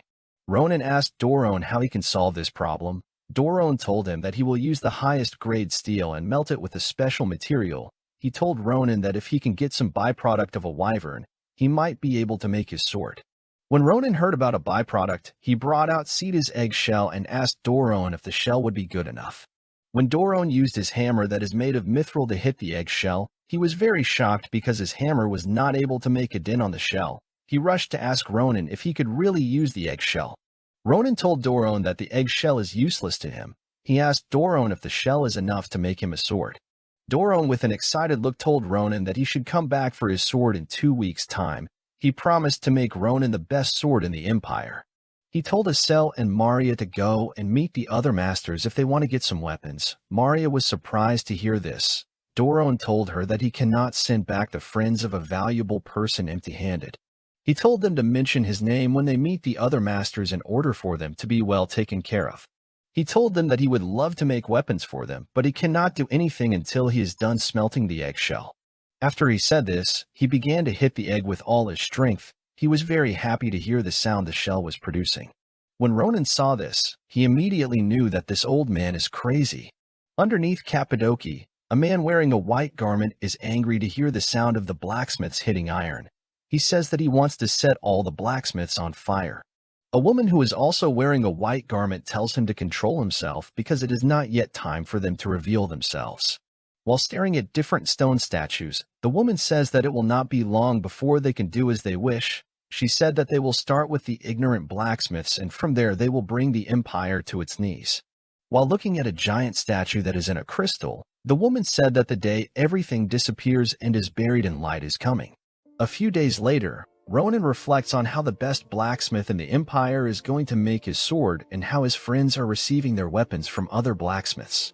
Ronan knows that the price of their weapons will be quite high, but he did not care because it did not have to pay for it. He used the Grancia family insignia to pay. The only problem Ronan had was that his sword was going to take some time before it is completed. He wondered how he is going to be spending his time. Asel and Maria both had classes, so he had no one to talk to. While walking around the school, Ronan stops to look at the exclusive training and lecture center of the upper-class students. This center is called the Galilean Building. Ronan remembered that instructor Navy Rose also held her classes here too. Navy Rose told Ronan to attend her class when he has a real weapon. Ronan had been avoiding going to her class, but he believes that he can attend now since he has a temporary weapon. While thinking of what to do, Navy Rose appears beside Ronan with a terrifying look. Ronan was scared to see her. He did not know what to say. Navy Rose grabbed Ronan's ear. She asked him why he has not attended her class when he has gotten a weapon. She asked Ronan if he was skipping her class. Ronan said that he wasn't. He wanted to explain himself, but Navy Rose did not give him the chance to. She held his ear and told him to follow her. Ronan begged her to let his ear go because he was in so much pain. While Ronan was screaming in pain, a girl carrying some files stops when she hears Ronan's voice. The girl looked outside the window and wondered who made such a sound. While the girl was looking outside, someone bumps into her. Instead of apologizing, the boy told her not to block the road. The girl began to apologize to the boy whose name is Cardan. The boy told her that she is slow for a teacher's assistant. Cardan called the girl a loser and told her that she should prepare for today's lessons. The girl picked up her files. She told Cardan that she will do it immediately at the first sparring room. The students gather around because Navy Rose wanted to address them. She introduced Ronan to the students and told them that Ronan will be joining their class. Ronan bowed his head to greet his seniors. Some seniors were surprised that Ronan skipped a grade and joined their class, while other seniors thought that Ronan did not look strong compared to the rumors about him. Ronan was annoyed to hear the seniors' gossips. He was also happy that he saw some seniors who he recognized. He was sad to see Shelifin in the class too. While Ronan was looking at the seniors, the teacher's assistant entered the hall. She apologized to Navy Rose for being late to class. Ronan was surprised to hear her voice. He knew that he had heard this voice before. The girl ran to Navy Rose and asked her if she is really late. Navy Rose told the girl to catch her breath and not worry about it. Navy Rose told the girl to introduce herself to Ronan because he has to know the teaching assistant. The girl walked up to Ronan. She told him that she is a second-year martial arts major who is also the teacher's assistant. She told Ronan that her name is Ade-shan with a smile. Ade-shan Akalucia was acknowledged for her incredible ability to command. She was the first woman to rise to the Grand Commander position. She dominated the battlefield with her cool-headed judgment and outstanding leadership. She was known as the Iron Lady. Those who served under her used to say that blood does not run in Adeshan's body, instead iron flows through it. After serving under Ade-shan, Ronan never expected her to have such a lively expression. He could tell that the Ade-shan in front of him did not know anything about the regression. He wondered if he should fulfill Adeshan's last request before she died. While thinking of how to talk to Ade-shan, Ronan noticed something odd about her. The other students were disturbing her to teach them. Some were even sending her in errands. Ade-shan was like a servant in the hall. Ronan did not understand why she was working like an attendant when she is a teacher's assistant. While he was staring at Ade-shan, Cardan walked up to Ronan. He asked Ronan to duel with him. Ronan did not understand why he requested for duel. He believed that it was sudden. Cardan introduced himself to Ronan. He told Ronan that he is a third-year student. He revealed to Ronan that he has heard amazing things about his interview, so he would like to duel Ronan to learn from him. Ronan told Cardan that he has something on his mind right now, so he cannot have a duel with him. Cardan thought that Ronan did not want to duel him because he was not carrying his weapon. He shouted at Ade-shan. He called her a loser and told her to bring his spear. Ade-shan said that she will go get it. Ronan was annoyed to hear this. He could not believe that this dimwit called Ade-shan a loser. He could not believe that this bastard was speaking to Ade-shan as he wished. Ade-shan handed the spear to Cardan, but he got angry. He called her an idiot and asked her why she brought a long spear when he has changed his weapon to a short spear. Ade-shan was surprised to hear this. She apologized to Cardan. She told him that she brought a long spear because that was what he used in the last class. Cardan was annoyed to hear Adeshan's excuse. He began to hit the spear on her head and told her that she should not talk back to him. He told her that she does not have the right to attend their class, but she got in after she begged Navy Rose, and yet she cannot do some little chores. He asked her if she has no conscience or shame. Ronan could not believe what he was seeing. He held Cardan's spear. Cardan was surprised to see this. He asked Ronan what he was doing. Ronan told him that he does not know what he will do, so he accepts. Cardan did not understand what Ronan meant when he said that he accepts. Ronan called him a loser bastard and told him that he accepts the duel with a terrifying look. Cardan was surprised that Ronan was being hostile to him. He asked Ronan if he is accepting the duel because of Ade-shan. He asked Ronan if he knows anything about Ade-shan. He licked his lips in a disgusting manner and asked Ronan if he is protecting Ade-shan because they are both commoners. Ronan gave Cardan his spear and told him to defend himself if he does not want to die. Ronan used a wooden sword to attack Cardan. Cardan was surprised by the weight of the attack. He could not believe that Ronan had so much power even though he was not using mana. Ronan pushed Cardan away with his sword. He told Cardan that because he complained that he did not want to use a long spear, he decided to change it for him. Immediately Ronan said this. Cardan's spear split into two. Ronan asked him if he liked the spear now. Cardan was annoyed to see this. He told Ronan to know his place. He rushed to attack Ronan. He asked Ronan if he believes that he will be fine after humiliating him. The moment he came close to Ronan, Ronan cut his spear into pieces. After cutting his spear, Ronan told Cardan that he will be fine, so he should worry about himself. Immediately he said this. He started beating Cardan mercilessly. He broke Cardan's face and hip. After getting beaten up, Cardan lost consciousness and fainted. Ronan told him that he should be happy that they are in the academy because if they had met outside he would be dead. The other students could not believe that Cardan actually lost to Ronan because he is ranked high among the third-year students. Ronan walked up to the other students and told the mannerless bastard who asked Ade-shan to get her a new towel to wash her towel herself if it smells. With a terrifying look on his face, Ronan asked the student if Ade-shan is her servant. The student freaked out when she saw the look on Ronan's face.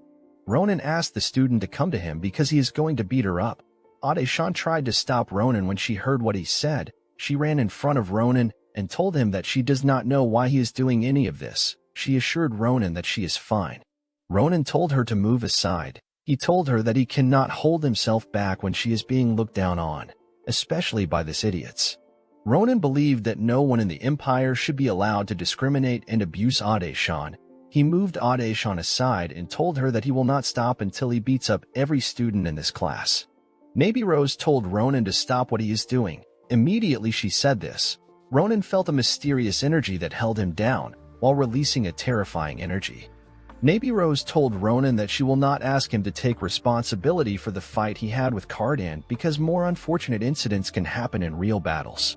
However, if Ronan escalates things any further, she will no longer overlook his actions. She told Ronan to drop his sword and walk away. When Ronan heard this, he realized that he was not able to move. He looked back to see Navy Rose, but what he saw was a giant snake that was ready to devour him. Ronan was surprised to see the aura of the unprecedented Sword Saint. Navy Rose told Ronan that what he wants to do cannot be considered as a duel. As the person in charge of the class, Navy Rose informed Ronan that she cannot let the class deviate any further. Ronan told Navy Rose that she must have known what her teaching assistant was going through, and yet she did nothing to help. Navy Rose told Ronan that it is a problem that does not involve him. She informed Ronan that this will be his last warning. She asked him to stop. Ronan told her that it does not matter if she is the unprecedented Sword Saint. He told her to get lost. Navy Rose was sad to hear this. She attacked Ronan with a skill called Grieving Snake. Ronan was terrified to see this attack. The scene shifts and we see Ronan in the past with Grand Commander Ade-shan. Ronan remembered asking Ade-shan why she volunteered to take up the position of commander when everyone declined. Ade-shan told Ronan that one day he will understand that there are some things you cannot force someone else to do because it is your destiny. Ronan always wondered what Ade-shan was thinking when she said this. He was curious about the kind of weight she was carrying on her shoulders alone. Ronan remembered Ade-shan's last moments. He remembered her telling him that she is sincerely sorry for passing her burden to someone else. She told Ronan to not forgive her for her sin. After seeing this memory, Ronan woke up and screamed. He looked around and noticed that he was on a bed. Someone asked him what was wrong with him. The person asked him if he had a nightmare. Ronan was surprised that the person who asked him this question is Ade-shan. Ronan called Ade-shan General when he woke up. Ade-shan was surprised to hear this. She asked Ronan about what he is talking about. Ronan laughs and tells Ade-shan that he made a mistake. He tells her not to worry about it. Ade-shan was very confused by Ronan's behavior. Ronan asked her if he is currently in the clinic. Ade-shan told him that he is. She told him that Navy Rose asked her to bring him here. She revealed to Ronan that Nabirose said that she will correct his behavior in the supplementary classes. When Ronan heard this, he immediately knew that he messed up and Nabirose is going to kill him. After passing on Nabirose's message, Ade-chan asked Ronan if he was angry for her sake when he fought Nabirose. Ronan was startled when he heard Adeshin's question. He looked away from her and told her that the reason he fought is because he is an upright gentleman who values manners a lot. Ade-chan immediately knew that Ronan was lying when he said this. She told him that he is a bad liar. She told Ronan not to hate Cardan and the other students too much. She said that she understands why they treat her like that. Ronan was shocked to hear this, with an angry look on his face. Ronan told Ade-chan that she did not do anything wrong other than working hard as a teaching assistant. He asked her why she is even a teaching assistant in the first place. Ade-chan was surprised to hear this question. Ronan told Ade-chan that he understands the fact that Nabirose allowed the students to misbehave because they are young and they got caught up in the moment, but he will never accept the fact that an instructor turned a blind eye to the evil deeds of her students. He asked Ade-chan if she is not angry with Nabirose. Ade-chan smiled and told Ronan not to misunderstand anything. She told him that the reason Nabirose turned a blind eye to her situation is because she asked her to. Ronan was shocked to hear this. He thought Ade-chan was spouting nonsense. Ade-chan told him that she is enjoying privileges that she does not deserve. She revealed to Ronan that one has to reach the level of sword expert to attend Nabirose's class, but even after taking a 1-year leave from school, she can barely control any aura. Ronan was surprised to hear this. He could not believe that Grand Commander Ade-chan, who had such an incredible aura on the battlefield, also had a time when she was powerless. Ade-chan told Ronan that she asked Nabirose to turn a blind eye to whatever treatment the students gave her. She asked for this favor because she did not want to burden Nabirose, who accepted her as her teaching assistant. She told Ronan that she is enjoying a lot of privileges, so she has to pay the price for it by enduring any humiliation. She told Ronan that she can handle it, so he should not worry. She thanked Ronan for what he did for her. She told him that she used to believe that she had gotten used to the trivial things, but today was a bit painful for her. Ronan asked Ade-chan if the reason she is going through such lengths is because she wants to become a general. Ade-chan was surprised to hear this. She did not understand how Ronan was able to find out about her goal. With a smile on her face, she told Ronan that her dream is to become the Grand Commander of the Empire. She told him that while her dream may sound stupid coming from someone who has not reached the level of a sword expert, she does not plan to give up. She told Ronan that she is confident in military science and tactics, and she is working hard to reach her goal. After saying this, she realized that it is already time for her next class. She told Ronan to take a good rest before going back to class. Ronan thanked her for watching over him. Ade-chan smiled and told him not to worry about it. After saying this, she left. When Ade-chan left the clinic, Ronan remembered her last moments. He remembered Ade-chan telling him that if they ever meet in the past, he should advise her to stop trying to become a general and just focus on tailoring, with a smile on her face. She told Ronan that she has done a lot of things, but she has never tried tailoring. Ronan was in a dilemma. He did not know how to tell Ade-chan to give up on her dream and try being a tailor. A few days later, Ronan, Asel, and Maria all went to the Grand Cappadocia because Doron told them that he wants to see them. When Ronan and his friends arrived at the entrance of the forge, there was nobody there. Ronan was angry to see this because Doron sent him a letter through a carrier pigeon in the middle of the night. Doron wrote that he has created a masterpiece and he wants them to come over to get it. While looking around, Ronan accidentally steps on a helmet.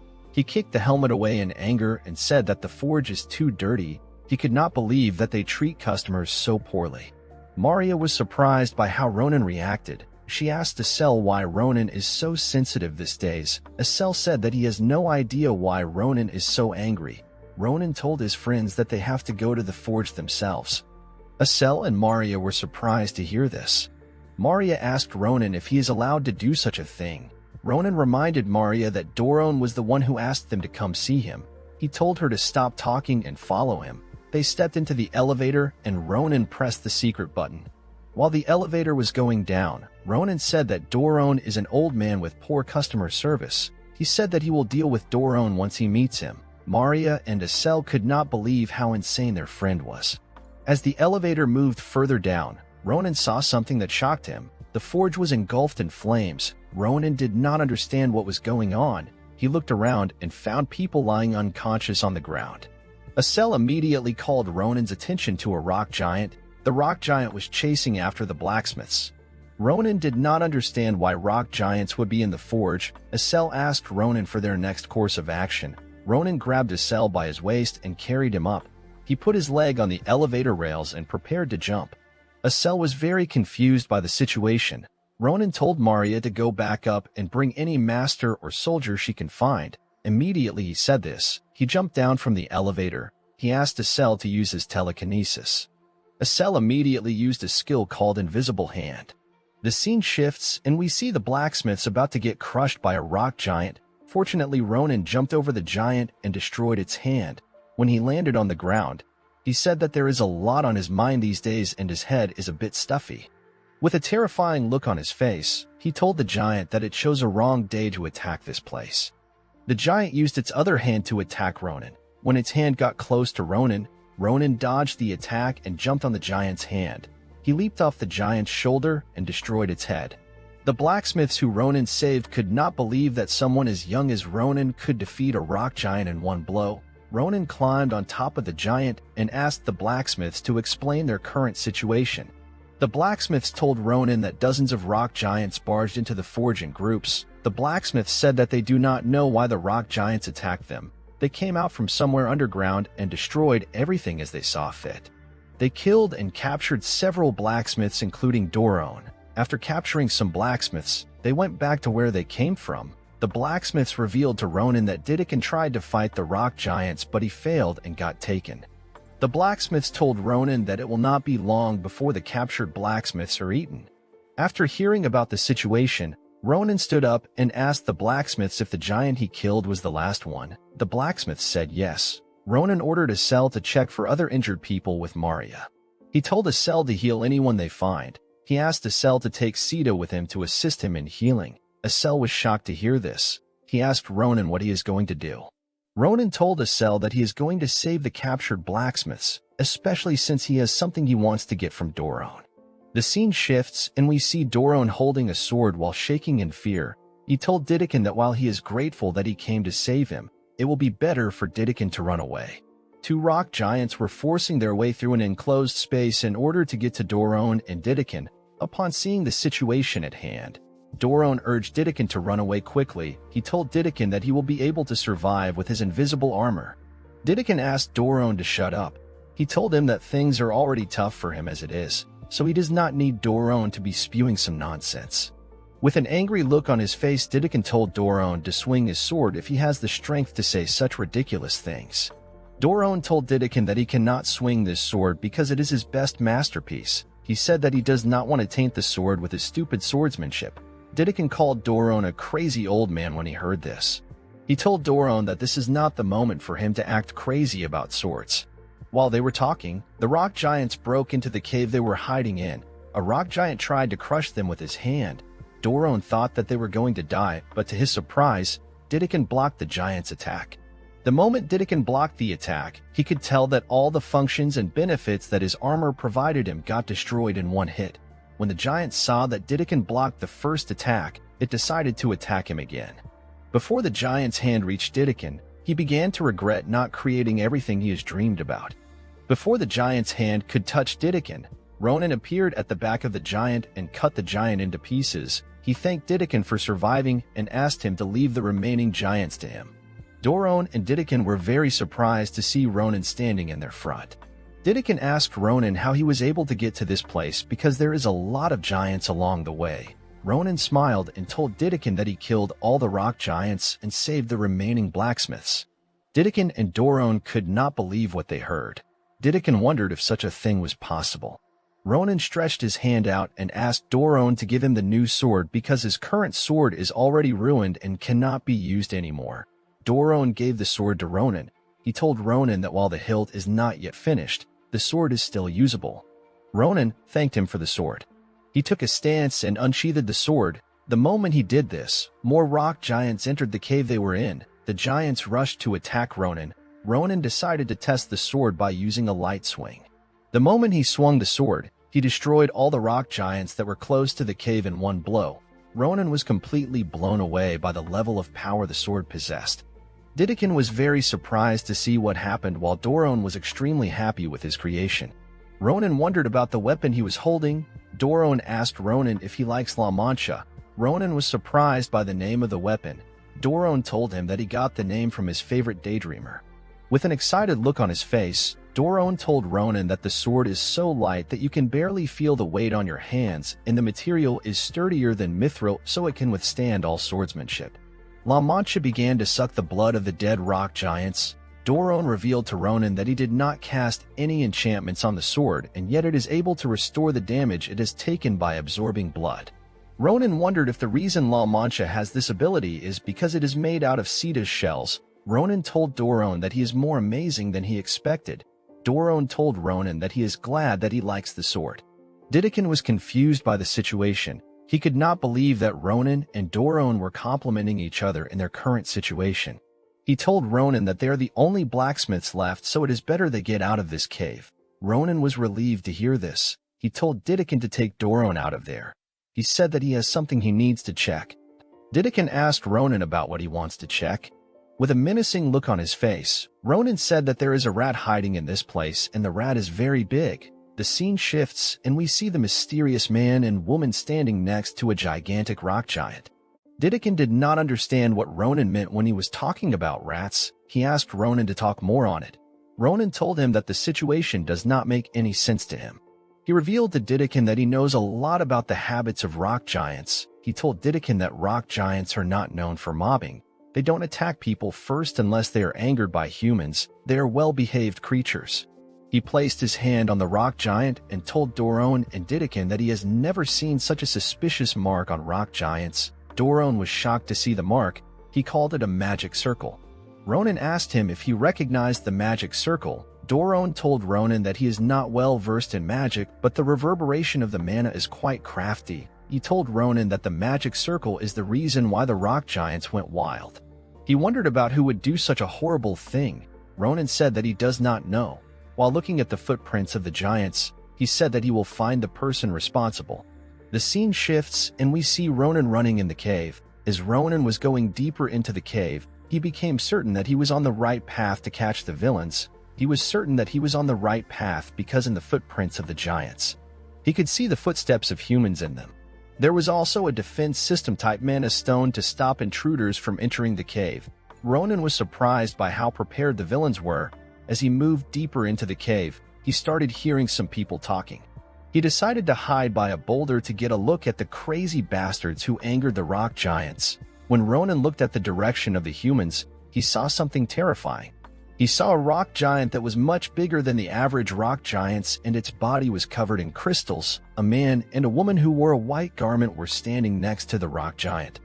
Ronan immediately knew that these people were the ones responsible for the destruction of the forge and the killing of the blacksmiths. But he could not comprehend what he was seeing. This rock giant was much bigger than the other rock giants that it made the rock giants Ronan defeated look like children when compared to it. Due to the fact that the rock giant was not moving, Ronan realized that it has been sealed. He was happy to see this because he did not know what he would do if he had to fight such a terrifying monster. While Ronan was looking at the giant, the woman tells the man that there is an intruder in the cave. The man asked the woman if she is certain. The woman assured the man that she is very certain. She told the man that the brainwashing link that she had cast on the other rock giants have been disconnected. She told the man that the link was disconnected by a third party. The man was annoyed to hear this. He said that the idiotic Imperial soldiers acted fast for once in their life. The man asked the woman for their next course of action. He told her that they do not have any rock giants left, and they cannot operate the crystal rock giant.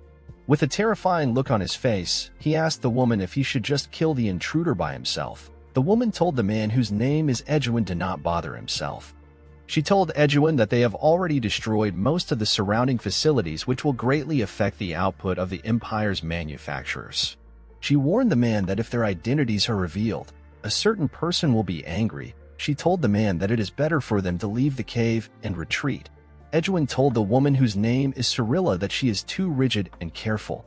With fire coming out of his hand, Edwin asked Cyrilla if he should get rid of the thing. Cyrilla told him to do as he pleased.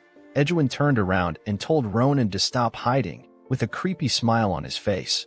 He told Ronan that he can smell the sulfur of blacksmiths from him. Immediately he says this, he attacks Ronan with his fire magic. The magic caught Ronan off guard, but he still managed to dodge it. Edwin asked Ronan for his identity. He commended Ronan for being agile enough to dodge his attack. He told Ronan that he is going to tie up his feet first. Immediately he said this. A lot of fire arrows surrounded Ronan. Ronan was surprised to see this. He could not believe that someone was able to quickly materialize magic on such a large scale easily. He immediately realized that Edwin was not an average magician.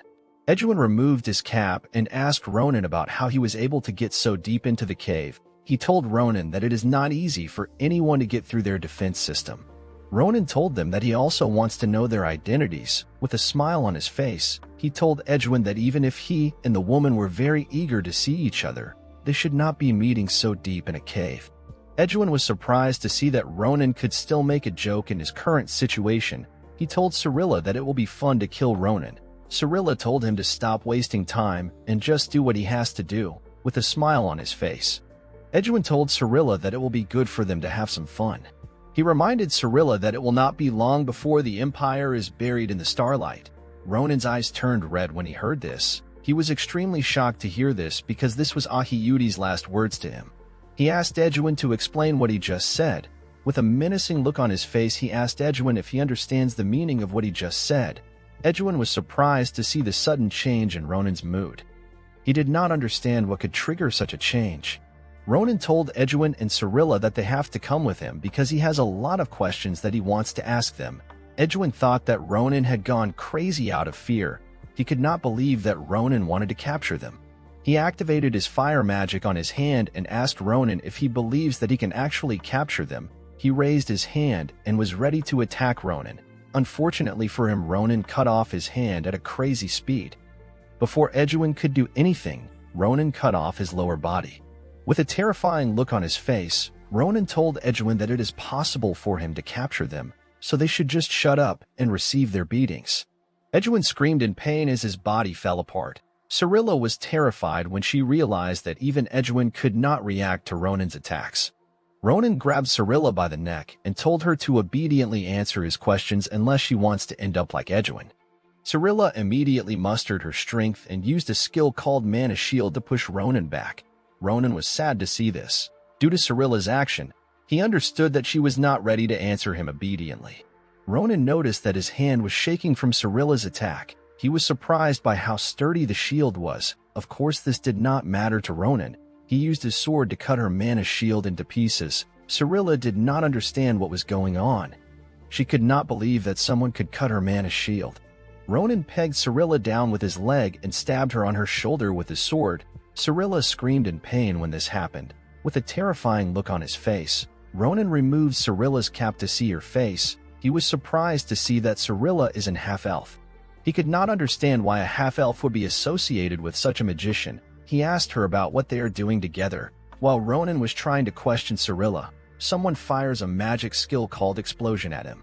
Of course, this does not bother Ronan. He used his sword to cut the attack into half. The attack hit the gigantic rock giant which was behind Ronan. Ronan was certain that he cut Edwin's limbs, but he did not understand how Edwin was able to take a new form. Edwin's entire body was covered in vines. He told Ronan to get away from Cirilla. Ronan told Edwin that he has not fully grasped their situation yet. He used his sword to stab Cirilla in the leg. Edwin became scared when he saw how Ronan acted. With a horrifying look on his face, Ronan told Edwin that he and Cirilla are doomed. He brings out his sword from Cirilla's leg and began to stab her in the same location repeatedly. He told Edwin that either they listen to him obediently or he gives Cirilla a taste of amputation. Edwin was terrified to hear this. Ronan asked Edwin if Cirilla's body parts will grow like his after the amputation. When Edwin heard this, he put away his magic and accepted Ronan's demand. Ronan removed his sword from Cirilla's leg and told Edwin that he also does not wish to spill more blood. He told Edwin that it will be bad for him if they die in this place. When Ronan looked down to see how Cirilla was doing, he saw Cirilla smiling like a crazy person. He did not understand why she was smiling. When he looked up, he saw the hand of the crystal rock giant charging towards him. Ronan was in a daze. He did not know when Cirilla activated the rock giant. He immediately used his sword to block the attack. Unfortunately for him, he was pushed back. He got thrown into a boulder. Edwin walked up to Cirilla to check if she was alive. Cirilla told him that she is all right. She thanked him for saving her. She thanked Edwin for diverting Ronan's attention with his attack earlier. She informed Edwin that she would have not been able to hinder Ronan's perception with magic if Edwin had not diverted his attention, and she would not have been able to activate the rock giant. Cirilla informed Edwin that although she was only able to activate the giant's hand, she is certain that Ronan is heavily injured. Edwin told her to head back to the church to inform them about the current situation. He told her that he is going to end Ronan. Cirilla told him to be careful. She told him Ronan is a monster with the face of a child. Edwin assured her that he won't be reckless. Edwin was certain that Ronan is not a child. He believed that if he did not kill Ronan now, Ronan will become a huge threat to them later in the future. He assured himself that he will not lose to Ronan again. Unfortunately for him, the moment Ronan got up, he cut off his lower body parts. Then he cut Edwin into pieces. With a terrifying look on his face, he told Cirilla that he has already informed her that he has a lot of questions to ask her. Cirilla was terrified to see Ronan. She could not believe that a young boy could be terrifyingly powerful. She activated a magic spell and began to panic. She asked Ronan how he is able to move even though he is heavily injured. Ronan told her that he will never let them go. Immediately he said this, he felt a lot of pain in his body. The injuries he had acquired in this battle were wearing him down. He could not understand why his body was not listening to him. Cirilla did not understand how she got into her current situation. She was angry, but she knew that she could not win against Ronan. She decided to head back to her church to report the situation. She opened a portal and told Ronan to prepare himself. With a horrifying look on her face, she told Ronan that she will find out everything about him, and she will take away everything from him. She promised him that she will kill his family, lover, and friends. Ronan was annoyed with himself when he heard what Cirilla said. He finally managed to get a clue about the future. He did not want it to escape from him. He did not want the future to repeat itself. He reached his hand out and began to scream at Cirilla. He asked her to stop moving. While he was screaming, Naby Rose entered the scene and told Cirilla to stop in a terrifying tone. The moment Cirilla heard Naby Rose's voice, she froze in fear. Naby Rose told her that she has a lot of questions for her. Ronan was surprised to see Naby Rose. Naby Rose told Cirilla that she wants to confirm something. The moment she said this, her aura took the shape of a giant snake that was ready to devour Cirilla. With a horrifying look on her face, Naby Rose asked Cirilla what gave her the courage to touch her disciple. Naby Rose told Ronan that she heard about what happened. Ronan smiled and told her that she is good timing. He told Naby Rose that he never expected to see her in this place. Naby Rose ignores him and told him that he must have a lot of energy for him to be talking. With a serious look on her face, Naby Rose told Ronan that she has to take care of Cirilla first. Immediately she said this. We see the giant snake surround Cirilla. Cirilla was stricken with fear. While shaking in fear, Cirilla realized that there is only one person in the world who has an aura that looks like a giant snake. She realized that the unprecedented sword saint was the one behind her. She could not understand why Naby Rose would be in the forge. She knew that she had to run away, but her body could not move due to fear. Naby Rose grabbed Cirilla's mouth. She told Cirilla that she has done something she should not have even thought about. With a horrifying look on her face, Naby Rose told Cirilla that what angers her the most is the fact that Cirilla hurt her disciple. Cirilla was terrified to hear this. She knew that she messed up. Naby Rose told her that she will experience some horrifying things. Immediately she said this. The giant snake opened its mouth and destroyed Cirilla mentally, before Cirilla fainted. She told the star that she was sorry for not completing her mission. Immediately Cirilla fainted. Naby Rose told Ronan that he worked very hard. She told him that after they treat the people who got wounded, they will report the situation to the principal. While on the floor, Ronan asked Naby Rose if the place Cirilla is going to experience the horrifying things is Ronan prison. Naby Rose told Ronan that he is correct. She asked him about why he asked her the question. Ronan became scared when he heard Naby Rose answer his question. He had already heard about Ronan prison in his past life. Ronan prison is also called the Fortress of Screams. It is a prison floating in the middle of the sea. It is where criminals who rebelled against the Empire are imprisoned. The prison is famous for interrogations and being able to squeeze any kind of confession through any means possible. Ronan stood up and asked Navy Rose to allow him join in on Cyrilla's interrogations. Navy Rose was surprised to hear this. She asked Ronan about what he is talking about. She told him that the prison is not a place for him. Ronan grabbed her hand and begged her to do him a favor. He told her that this issue is really important to him. Navy Rose was surprised to see Ronan pleading sincerely. The scene shifts and we see the knights and the priests taking care of the injured people. We see Maria, Estelle, and Sita tired after doing their best to take care of the wounded. Estelle told Maria that Ronan should have returned by now. He asked Maria if something happened to Ronan. Immediately Estelle said this. Ronan came to greet them. Maria and Estelle were surprised to see him. Ronan told them that he heard about what they did while he was gone. He told the three of them that they did a great job. He told Maria that he heard that she searched for reinforcement while Estelle and Sita saved more than half of the buried blacksmiths. Ronan asked them if they got hurt anywhere. Maria told Ronan that he should not be the one to ask such a question. Estelle told Ronan that he is the one who is covered in injuries. With a scared look on Estelle's face, he asked Ronan to sit down and get treated. Ronan told Estelle not to worry about him. He told Estelle that he already got treated on his way up. He told Estelle to take a break. Ronan looks at Edwin's and Cyrilla's bodies with a menacing look on his face. He said that he has some business to take care of. A few hours later, Ronan, Navy Rose, and some soldiers stood at the edge of a cliff. This cliff is called the Cliff of Gringno Forest. It is the rendezvous area for Rodolan convoys. After waiting for a while, the convoy unit of Rodolan arrived. The convoy arrived on a flying griffin with a carriage attached to its back. When the griffin landed on the ground, the members of Rodolan immediately came out to greet Navy Rose. The convoy members were all wearing a creepy crow mask to hide their faces. One of the men stepped up and told Navy Rose that they have received the Empire's calling, and they came to escort the criminals. While looking at the bodies of the criminals, Navy Rose told the man that Edwin has the ability to constantly heal himself, so they have to pay attention when they interrogate him. The man said that their interrogator will be happy to interrogate Edwin. The man said that something interesting will finally be coming to their prison. The members of the convoy picked up the bodies of the criminals. The man told Navy Rose that they will contact her once the interrogations are over. He told Navy Rose that she should continue to work hard for the peace of the Empire. Immediately he said this. The convoy left. Navy Rose told Ronan that it will take a week before Rodolan is able to squeeze any information out of the criminals. She told him that she will let him know when they call her. She urged him to stay on standby so that he can move right away when she calls him. Ronan accepted the instructions and thanked her for helping him. The scene shifts and we see the Grand Cappadocia being rebuilt. The forge was quickly reconstructed thanks to the support of the Empire. Ronan returned to the academy and spent his time taking supplementary classes. A few days later, at Rodolan prison, we see a man using a plier to forcefully remove a prisoner's teeth. While the prisoner was screaming in pain, the interrogator said that he was so immersed in what he was doing that he forgot something important. With a horrifying look on the interrogator's face, he said that it is finally time for some guests to arrive. The scene shifts and we see the interrogator without his mask. The old man who happens to be the interrogator stepped out of the cell to greet Navy Rose and Ronan.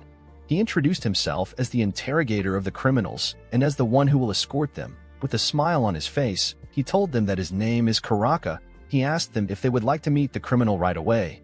Navy Rose told him that they would. She told him that she would like to hear about the progress of the interrogations on their way to the cell. Karaka accepted this request. He turned around to show them the way in. Ronan was surprised to see Karaka. He told Navy Rose that he never expected a nice-looking old man to be the interrogator of Rodolan. He told her that he does not really believe that the man is an interrogator. Navy Rose smiled when she heard this. She told Ronan that everyone always says the same thing when they first meet Karaka. She told Ronan that he should not judge a book by its cover. She told Ronan that he will soon find out why Karaka is called the worst nightmare. The scene shifts and we see Karaka escorting Ronan and Navy Rose in a hallway. Karaka told Navy Rose that he will tell her the key points because the cell is not far away. He told Navy Rose that the criminals belong to an organization called Nebula Clagier. Navy Rose told Karaka that she has never heard of the organization. She asked him if the organization is similar to Calibaro. Karaka told her that Nebula Clagier is more dangerous because their identities are unknown. Karaka told them that the Nebula Clagier is responsible for things like the Great Fire that swept the Nalanda Granary and the explosion of Eatman Magic Engineering Institute. Karaka revealed to Ronan and Navy Rose that Nebula Clagier was behind the large-scale incidents of unknown cause that have occurred in the past year. Ronan was surprised to hear this. He could not believe that such a dangerous organization existed in his past life, and he did not know about it. He asked the interrogator if the criminals mentioned anything about a starlight or the arrival of the star. Karaka was surprised to hear this. He told Ronan that it is his first time hearing such words. Ronan told him that he picked up those words from when he was capturing the criminals. He told Karaka that those words seemed to be connected to the purpose of the organization. With an awkward smile on his face, Ronan told Karaka that he has not gotten far in the interrogations. Immediately Ronan said this. He noticed that Karaka had a menacing look on his face. Ronan was terrified to see this look. Ronan was surprised by the change in the atmosphere around Karaka. Karaka put his mask on his head and told Ronan that he understands what he means. He opens the gate of the cell and tells Ronan that he has shown him a poor side on their first meeting. With a horrifying look on his face, he told Ronan that he is very embarrassed with himself. He told Ronan that his heart seems to have not reached his friends. He told Ronan that he has to show his friends more sincerity. Ronan was shocked to see what was inside the cell. He could not believe that the arrogant and proud criminals were reduced to such a terrible state. Karaka told them that Edwin is an interesting friend of his. He said that Edwin keeps on regenerating his body with a unique black magic. He picked up a torture device and told them that the best way to get close to Edwin is to keep on poking at him until he can no longer regenerate. He stabbed Edwin and told them that this is the result he achieved from putting all his heart into cutting Edwin's limbs. He pointed his torture device at Ronan and Nabirose and told them that he and Edwin have become close. With a horrifying look in his eyes, he told Edwin that he thought that they were close. He told Edwin that he is disappointed in him for hiding things from him. He grabbed Edwin's hair and told him that they should open their hearts to each other. Edwin was terrified to hear this. He began to cry. He told Karaka that he has already told him every single thing. Karaka asked him about why Ronan is telling him something about the arrival of the star. Edwin became hesitant when he heard this. Upon seeing how Edwin was hesitant to tell him anything, Karaka told Edwin that he hopes he can get an answer from him. He revealed to Edwin that Cirilla does not have any regenerative ability, so it will be easy to torture her. Cirilla began to tremble when she heard Karaka. Karaka told Edwin that Cirilla will die if she receives any more pain. Cirilla begged Karaka to kill her. Ronan was surprised to see what was happening. He had never seen something as brutal as this even in his military days.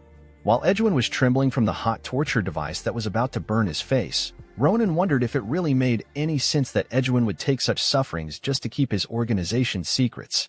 It did not make sense to Ronan that Edwin was still hiding any secret after his identity has been revealed. He told Karaka that Edwin might not be refusing to talk. Instead, he is unable to talk. Nabirose was surprised to hear this. Ronan told her that it is occasionally done to a soldier that controls secrets while they are on the battlefield. Magicians cast a sealing curse magic on soldiers so that they do not disclose any content to the enemy. Karaka let Edwin go when he heard this. He told Ronan that he is embarrassed about a lot of things. He could not believe that he missed something as important as that. He told Ronan and Nabirose that he needs to get something important.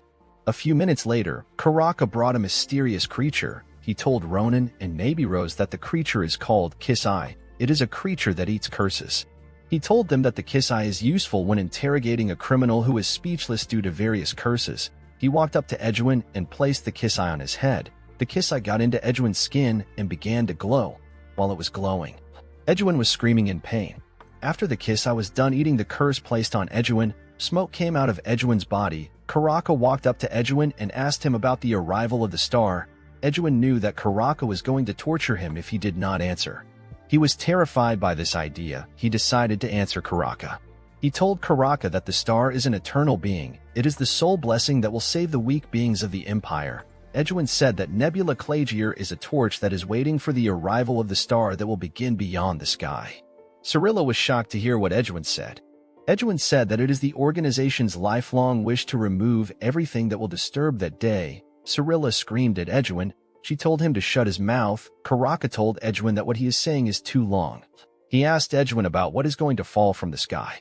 With a deadly glare in his eyes, Edwin told Karaka that the children of the stars are the ones coming. Ronan was annoyed to hear this. He realized that Edwin was referring to Ahiyuti. Ronan walked up to Edwin. With a terrifying look on his face, he asked Edwin if the children of the stars which he is talking about is called Ahiyuti. Edwin was shocked to hear this. He could not understand how Ronan knew something about the children of the stars. He asked Ronan about how he knew about Ahiyuti. Before he could ask Ronan another question, his face began to swell. Ronan was shocked to see this. He did not understand what was going on. Karaka placed his hand on Ronan's shoulder and asked Ronan to step back. He activated a spell. Immediately Ronan got behind him. A bright light came out of Edwin's face and his body exploded. The spell which Karaka activated protected he and Ronan from the blast. Karaka was surprised to see that Edwin's body actually exploded. He never expected Edwin's body to have any issues after the curse was absorbed from him. He was surprised to see that only pieces of flesh remained from Edwin's body. Ronan asked Karaka if such things usually happen during interrogations. Karaka told him things like this rarely happen. He told Ronan that things hardly ever reach such a point during interrogations. He told Ronan that the curse on Edwin's body was cast in 2 parts. The first part is to never reveal anything about the Children of the Stars to someone who is not a member of their organization. Cyrilla began to shake when she heard what Karaka said. Karaka told Ronan that the second part is that the members of the organization will explode if they mention words related to the Children of the Stars or the Star's advent. Karaka placed his hand on Ronan's shoulder and asked him about what Ahiyuti is in a terrifying tone. Ronan was shocked to hear the question. Karaka realized that the word Ronan mentioned is a secret within Nebula Clagier. He asked Ronan about how he was able to know such a confidential information. He activated his magic and told Ronan that he must know everything about the case because he is an interrogator. With a horrifying look on his face, he asked Ronan to tell him what he knows. Ronan became scared when he saw the look on Karaka's face. He told Karaka that he came across the information by coincidence. Karaka asked him to explain himself. Ronan told him that he was the first person to come across Edwin and Cyrilla. He told Karaka that he picked up the word when he eavesdropped on them. He said that he did not think that it was an important word, but he changed his mind after seeing the interrogation. He told Karaka that when he realized that the word was important, he got excited and decided to ask Edwin about it. He removed Karaka's hand from his shoulder and apologized to him for intervening in his investigation. He asked Karaka if his explanation is good enough for him. Karaka was still skeptical about Ronan. It did not make sense to him that Ronan coincidentally acquired information that was crucial. He was certain that Ronan was still hiding the truth, while he did not trust Ronan. He knew that Ronan was not a danger to the Empire thanks to the look in his eyes. He did not know if Ronan's eyes were displaying strong willpower or responsibility. He soon realized that Ronan's eyes were not displaying any of these things. Instead, it was showing a massive amount of anger towards Nebula Clagier. Karaka was surprised to see such a large amount of resentment. While Karaka was lost in Ronan's eyes, Nabi Rose unsheathed her sword and put it near Karaka's neck. She asked him to stop his nonsense. With a look of anger in her face, he asked Karaka if he is actually thinking of questioning her disciple in front of her.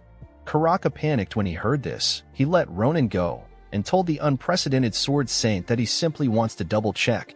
He told her that it is good to be careful. He politely apologized to Ronan for the inconvenience he caused him. Ronan told him to not worry about it. He told Karaka that they were able to clear up the misunderstanding. Ronan was happy that Nabirose intervened. He was terrified of being interrogated by Karaka. Karaka said that he feels bad about losing the cursed eye that died along with Edwin. He said that cursed eyes are creatures that are very hard to kill, unlike most fantastical creatures. Ronan was surprised to hear this. He asked Karaka if cursed eyes are powerful. Karaka told him that they are very powerful creatures. He asked Ronan if he wants to touch the cursed eye. He looked at the cursed eye and noticed something odd. The cursed eye was glowing. Karaka did not understand what was going on. He did not know when the cursed eye absorbed the curse. He was certain that the cursed eye did not go anywhere near Cyrilla. He realized that the cursed eye absorbed the curse from Ronan. He remembered that he touched Ronan when he wanted to use his mana shield. He was surprised that the cursed eye was able to absorb a curse from Ronan in such a brief moment. He grabbed Ronan's hand and apologized for his rude behavior. He placed the cursed eye on Ronan's hand. Ronan was shocked to see this. He asked Karaka about what he is doing. The cursed eye began to absorb the curse from Ronan's body. Unfortunately for the creature, the curse in Ronan was too much for it to handle. The cursed eye exploded. Ronan did not understand what was going on. He asked Karaka about why the cursed eye would explode on its own. Karaka was surprised that the cursed eye was not able to handle the curse. He told Ronan to not be shocked about what he wants to tell him. He told Ronan that he is cursed. Ronan was surprised to hear this. He asked Karaka to explain himself. Karaka asked Ronan if he has ever felt any restrictions in his day-to-day movements. He asked Ronan if he cannot do things like running or holding an object that was made out of steel. He asked Ronan if there is something that others can do but he cannot. Ronan realized that he has never felt a mana circulation in his body.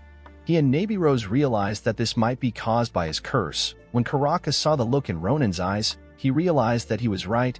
He told Ronan that he won't ask him anything about it if he does not want to talk about it. He told Ronan that he also does not have a solution to his problem. With a horrifying look on his face, he told Ronan that he does not know who cast the curse on him, but the curse contains an enormous amount of ill intent. After the interrogation ended, Karaka escorted Nabirose and Ronan to their carriage. He told them that he will inform them about Cyrilla's interrogations as soon as he lifts her curse. He told them that the interrogations will take a while because the curse is very strong. Nabirose told him that she understands. She told him to report anything he finds to her. Karaka noticed that Ronan was quiet. He realized that Ronan was lost in his thoughts. He asked Ronan if he has a lot on his mind.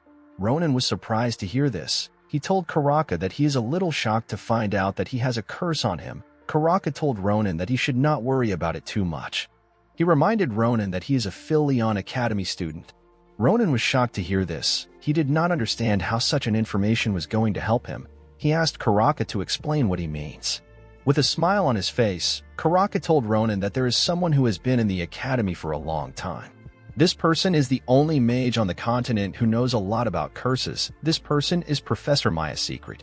The scene shifts and we see Ronan and Nabirose in their flying carriage. Ronan was itching his eye in the carriage. He did not understand why his eyes and body was feeling uncomfortable. Nabirose asked him if he is feeling weird. She asked him if his eyes are extremely itchy. Ronan told her that his eyes have been itchy ever since the cursed eye drained some of the curse out of him. He asked her if there is something wrong with his eyes. Nabirose told him not to worry about it. She told him that what he is experiencing is a sign that his curse is weakening. She asked Ronan if he truly does not know anything about the person who placed a curse on him. Ronan told her that he does not know anyone capable of placing a curse on him.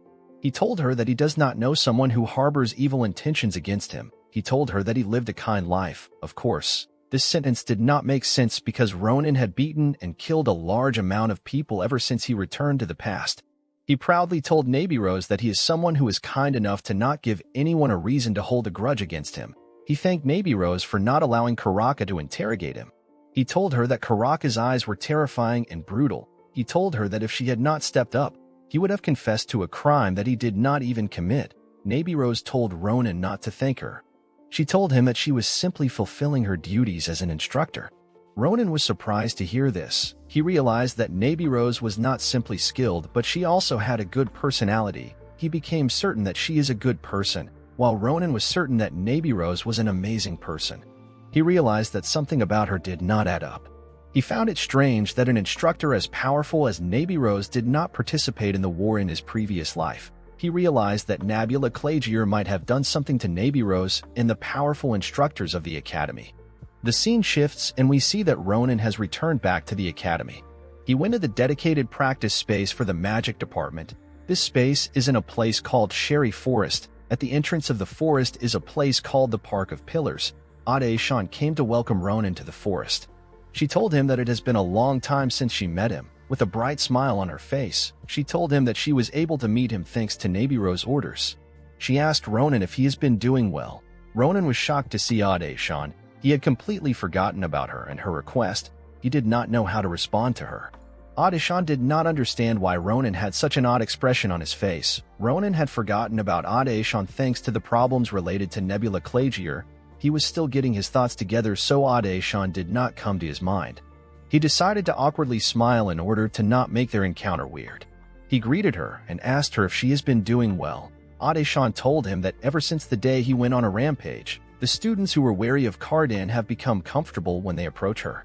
She told Ronan that she is a bit worried about Cardan because he gets scared every time he sees her. Ronan became worried when he heard this. Ade-shan told Ronan that instructor Nabirose told her that he wants to break a curse. Ronan told her that he came to meet Professor Secret. He told Ade-shan that he is a bit worried that he has to pass such a dark and eerie place all because he wants to meet her. Ade-shan told him that Professor Secret's office is very unique and no one is able to find it unless they are magic students. She revealed to Ronan that they will be meeting a junior magic student who is her friend. Immediately she said this, we see a mysterious person appear at Ade-shan's front. The person immediately hugged Ade-shan. the person turned out to be Erzsébet. Erzsébet called Adéshán elder sister and told her that she missed her a lot. Adéshán called Erzsébet Airy. Ronan was shocked to see this. He remembered Erzsébet as a proud girl who was talking about beasts and sheep. Adéshán apologized to Erzsébet for disturbing her. She told Erzsébet that something urgent came up. With a look of love and obsession on her face, Erzsébet told Adéshán to not worry about it. She told Adéshán to call her anytime she wants to. Erzsébet asked Adéshán about why she wants to see Professor Secret. Immediately she asked this question. She noticed that Ronan was standing next to Adéshán. Ronan did not know what to say to her. She was extremely shocked to see Ronan. She did not know what to say. She could only look at him weirdly. After regaining his confidence, Ronan greeted her and even called her by her nickname. Erzsébet was surprised to hear this. She screamed out in anger. She could not believe that Ronan was actually standing before her.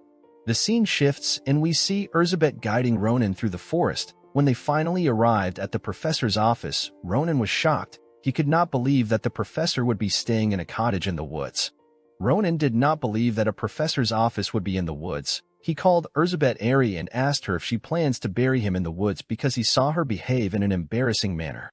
Erzsébet screamed at him when she heard her nickname. She told him that he is not allowed to call her such a name. She told him to shut up and follow her. Ronan was surprised to see the relationship between Adéshán and Erzsébet. Of course, their relationship did not seem abnormal because Adéshán was also a member of the Akalushia family in her previous life. Erzsébet opened the door of the cottage. When Ronan stepped inside, he saw an old woman. He asked Erzsébet if the old woman is Professor Secret. Erzsébet told Ronan to not jump into conclusions. She told him that there is still one more stage left. Ronan did not understand what she meant. Erzsébet and Ronan walked up to the old woman. Erzsébet raised her hand up and a purple light came out of it. She told Ronan to not interfere in what is about to happen. Ronan was worried to hear this, but he accepted her request. Erzsébet called out a magical spell and asked something to open. Nothing happened when Erzsébet casted the spell. Ronan did not understand what was going on. He asked Erzsébet about why nothing happened. Immediately he said this. The old woman's mouth began to enlarge. The woman's head looked like that of a titan, and she was about to swallow the students. Ronan was terrified to see this. He asked Erzsébet about what he was looking at. Erzsébet told him to keep calm and follow her lead. Immediately the old lady swallowed them. They appeared in a study. Erzsébet welcomed Ronan to the office of Professor Secret. The office is called Sephirakio. Ronan was shocked to see how large the real office was. He did not understand why the professor would have such an odd entrance to her office. While he was looking around, he hears a woman call him. The woman who was floating in midair at the back of Ronan asked him if he is the disciple Nebirose promised to send. Ronan was surprised to hear the voice. He wanted to turn around to see who was talking, but Professor Secret suddenly appeared in his front. She took a look at his eyes and realized that Nebirose was telling the truth. Ronan was extremely shocked to see her. She told Ronan that his curse is quite vicious. This woman is the best curse magic user on the continent. The shocking thing about her is that she is 83 years old. With a smile on her face, Professor Secret told Ronan that he is quite interesting. Ronan was surprised to see Professor Secret. He could not believe that the little girl floating in front of him was actually a professor. When Professor Secret saw how Ronan looked at her, she told Ronan to not be shocked with her appearance. She told Ronan that she has a young body due to some circumstances. She revealed to Ronan that she is actually over 80 years old. Ronan was shocked to hear this. He believed that she was an 8-year-old girl when he saw her. He asked her about how she is able to have such a young appearance despite being 80. Professor Secret told Ronan that she will discuss the details with him later. She told him to focus on his current problem. Immediately she said this. She snapped her fingers and a magic circle appeared under Ronan's feet. Ronan's body produced different ribbons that had mysterious writings on them. Ronan was shocked to see the magical ribbons. He asked Professor Secret about what they were. Serget was surprised to see so many magical ribbons which were curses. She could not believe that Ronan's body was housing so many curses, including ancient curses which are close to their root of origin. She told Ronan that anybody with average skills won't be able to even dream about touching his curses. Ronan became scared when he heard this. He asked Professor Secret if it is still possible for him to remove the curses. Professor Secret asked Ronan to stop worrying. She told him that the curses are more than she expected, but she can still handle them. Immediately she said this. The magic circle under Ronan's feet began to glow. She told Ronan that she will materialize the curses in his body in an imaginary world within his consciousness. She told Ronan that he only has to do one thing. She asked him to find the root of the curse that binds him and cut it down. Ronan was surprised to hear this. He could not believe that Professor Secret wanted him to cut down a curse. He grabbed the curses that were on his body and asked Professor Secret about how he will be able to identify what he needs to cut. Professor Secret smiled and told Ronan not to worry about it. She told him that he will recognize the curse the moment he comes across it. Immediately she said this. She moved close to Ronan and touched his head. A bright light came out of her hand and Ronan fell into an unknown abyss. When he woke up, he found himself in his imaginary world. When Ronan turned around to look at his surroundings, he saw something shocking. He saw his house. He did not understand what his house was doing in his imaginary world. He wondered if the root of his curse was inside his house. While staring at his house, a young girl passed by his side. The girl told her mother that she is back. Ronan was shocked to hear the girl's voice. He was certain that this voice belonged to his elder sister.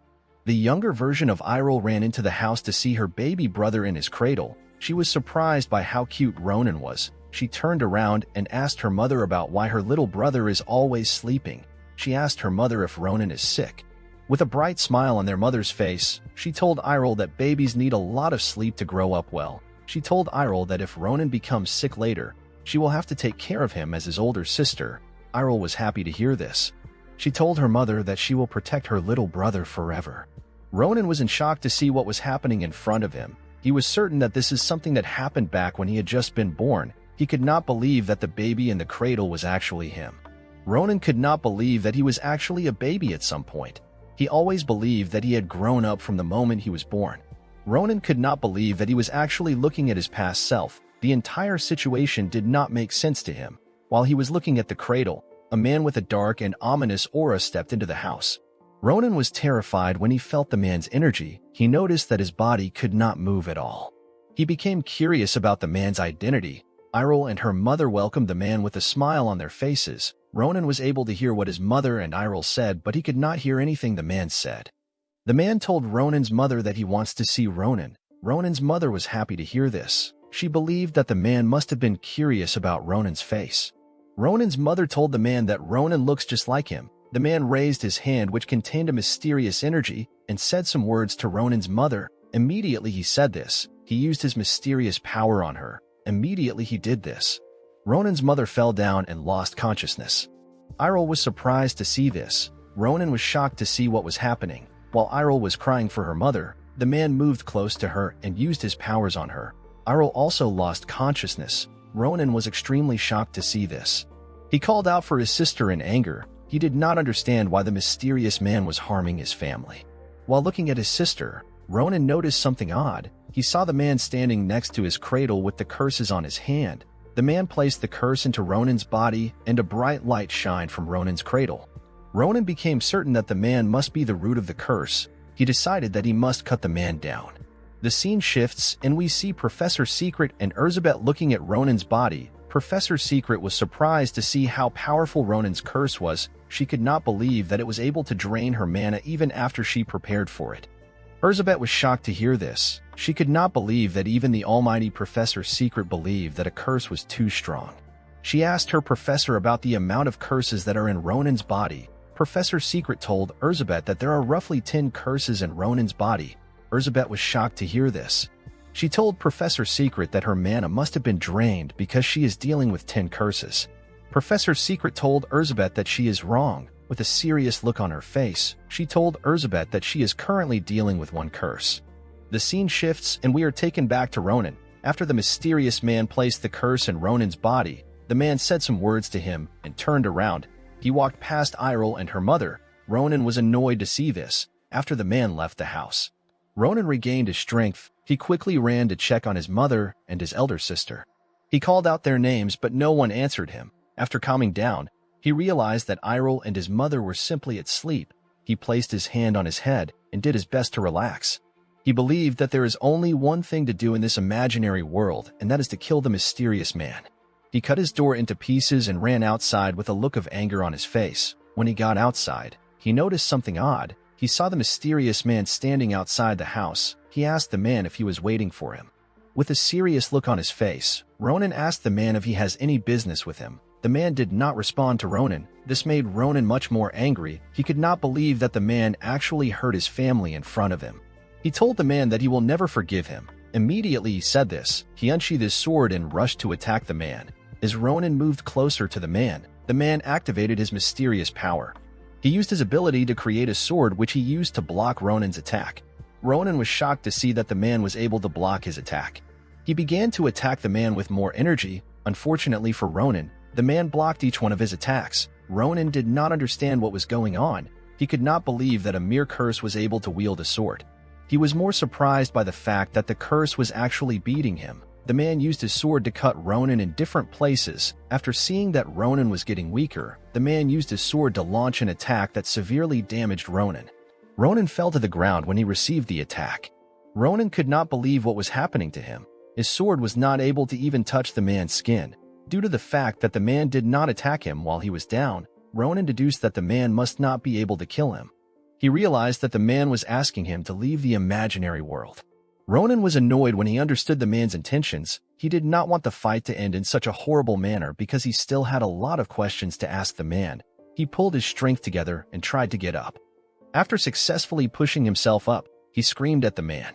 He told the man that he is not yet done with him. Ronan asked the man about why he treated his family in such a horrible way. He told the man that his mother and his sister don't usually show affections to anyone. He told the man that Iroh only has such an expression for people she loves. With a look of anger on his face, he called the man a bastard. He deduces that the man must be his father. He asked his father about why he did such a thing to their family. Ronan's father did not respond to Ronan's question. Ronan became annoyed when his father did not respond to him. A red energy began to cover his body. He could not believe that his father was not trying to explain or make any excuses after he treated his family in such a way and placed a curse on Ronan. Ronan closed the gap between him and his father. He placed the red energy into his sword and used it to cut his father's head off. The head began to slowly fade away after it was cut off. Ronan walked up to the head. Ronan used his sword to stab the head before it could fade away completely. He told his father that he will figure out everything by himself, with a menacing look on his face. He told his father to stay out of his body. After his father's body disappeared, Ronan got transported back to reality. He quickly realized that he was in Sephirakio. Professor Secret came to greet Ronan immediately he woke up. She asked him about how he is feeling. Ronan was shocked to see Professor Secret. He asked her about who she was. After staring for a while, Ronan realized that the old woman standing in front of him is Professor Secret. Ronan did not understand what happened to her. He asked her about how she became old in the short time he left her. He asked her if she is growing old because of him. Professor Secret smiled when she heard Ronan's questions. She told him that her current situation is not his fault. She asked Ronan if he feels anything different now. Ronan already knew that Professor Secret was an unusual person, but now that he is able to see her mana, he realized that she was more outstanding than he expected. When Professor Secret saw that Ronan was able to see her mana, she realized that her plan worked. Professor Secret and Ronan sat down to discuss about what happened in Ronan's imaginary world. Professor Secret was surprised to hear Ronan's experience. She could not believe that the curse in Ronan was based on an old memory which even Ronan did not know about. She was more surprised to find out that the man who placed a curse on Ronan was his father. Professor Secret asked Ronan about how he knew the man was his father when his appearance was blurry. Ronan told her that he could tell by how his mother and his sister behaved towards the man. More importantly, Ronan felt something odd when the man placed his hands on his family. This feeling was something Ronan had never felt in his life. This feeling was an unfamiliar sorrow. Ronan realized that he became more angry and riled up thanks to this feeling. Ronan wondered if he was feeling the same emotions as the man. Professor Secret asked Ronan if he does not have any memories of his parents. Ronan told her that he does not. What was more odd was the fact that he and his sister had never wondered about why they could not remember their parents. It was as if the memories of their parents was erased from their heads. Professor Secret was shocked to hear this. She realized that Ronan's awareness of his existence was sealed alongside his ability to perceive mana. She told Ronan that his father put a curse on him and messed with his memories as well. In the process of placing the curse, some of his father's memories got transferred to him. She revealed to Ronan that magic spells related to memories occasionally have similar side effects. She told Ronan that his imaginary world was naturally materialized with his memories. She told Ronan that the fact that he could use mana to kill the curse is because it became possible for him to perceive mana. which was a reaction to recovering his disconnected cognition upon hearing Professor Secret's explanation. Ronan realized that the shiny strands that he is currently seeing is mana. Professor Secret told him that he is only able to see mana right now, but very soon, he will be able to manipulate it like other students. Of course, this is only possible if Ronan is able to release 2 more curses among the 9 remaining curses cast upon him. Professor Secret told Ronan that it will take some time to remove his curses because all the curses placed on him are of unknown origin and are very powerful. She told Ronan that she will inform him once she is ready to break the curses. She told Ronan to return to his dorm because he has spent an entire day in her office and a new day has begun. Ronan noticed something odd when Professor Secret asked him to leave. Professor Secret had returned back to her youth. Ronan was extremely shocked to see this. He asked Professor Secret if her appearance changes depending on the time of the day.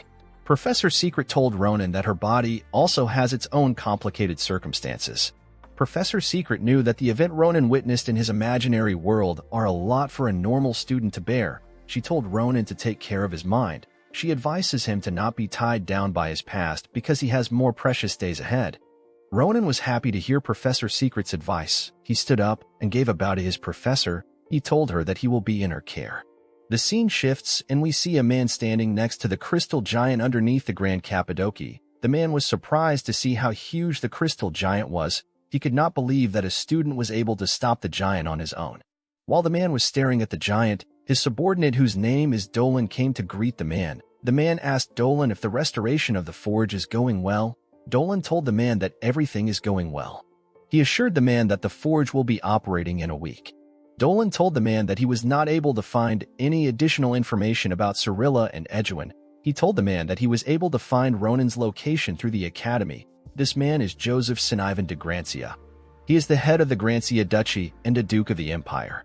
While Joseph was talking to Dolan, the crystal giant came to life. The giant raised its hand and was ready to crush the 2 men. When Joseph noticed this, he asked his boss to move aside. He placed his hand on his sword and told the Duke that he will bring the night troop to fight the giant. Joseph told Dolan to not bother himself.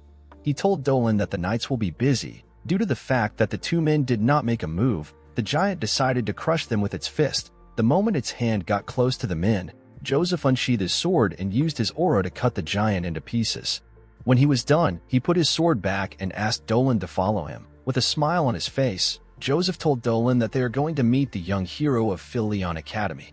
At Ronan's hostel, someone knocks on his door very early in the morning. Ronan could not believe that someone came to visit him so early in the morning. When Ronan opened the door, he sees Dolan standing outside. He asked Dolan for his identity. Ronan assumed that Dolan was a salesman. Dolan was annoyed to hear this. He called Ronan a rude bastard.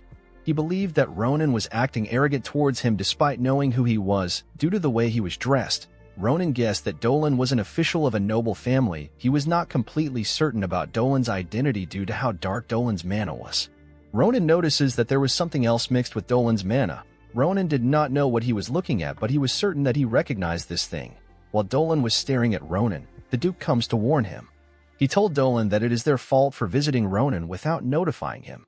Dolan called Joseph Duke and apologized for his behavior. Ronan was surprised to hear that he was in the presence of the Duke. Joseph apologized to Ronan for Dolan's behavior. With a smile on his face, he asked Ronan if he could spare him some of his time.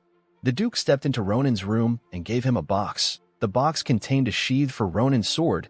Ronan was surprised to see this. He asked the Duke about why he brought the sheath himself. Joseph told Ronan that the blacksmiths in Doron begged him to bring it. Joseph thanked Ronan for saving the Grand Cappadocia. He told Ronan that the House of Grancia and the Grand Cappadocia have been comrades for a long time. He told Ronan that his sword, whose name is Fail Lord, was created by Doron. Joseph put his hand into his jacket and brought out something. He told Ronan that he wants to give it to him as a gift. Ronan was extremely shocked to see what Joseph wanted to give him. Joseph gave Ronan the Grancia Crest of Proof, which has the seal of the family head. Ronan could not believe that Joseph wanted to give him something so precious. This Crest of Proof can buy 3 villages. Joseph told Ronan that he has to treat their savior well so that the honor of the Grancia lives. He told Ronan that his men have also delivered the blacksmith's gifts and Crest of Proof to both Maria and Asel. Ronan could already imagine how Asel and Maria would be behaving right now. After giving Ronan his gift, Joseph asked Ronan to tell him everything about the person behind the incident. With a serious look on his face, Joseph told Ronan that he is very interested in knowing Edwin and Cyrilla. Immediately Joseph said this. Ronan saw a very bright light. Ronan was shocked to see the horrifying manna of the Duke who leads the Grancia family. Ronan told Joseph that Cyrilla and Edwin are crazy bastards. Dolan was annoyed to hear this. Ronan told Joseph that Cyrilla and Edwin are fast and very annoying. While he was talking, Ronan noticed an odd energy in the air. When he looked up, he noticed that Dolan was the one releasing this energy.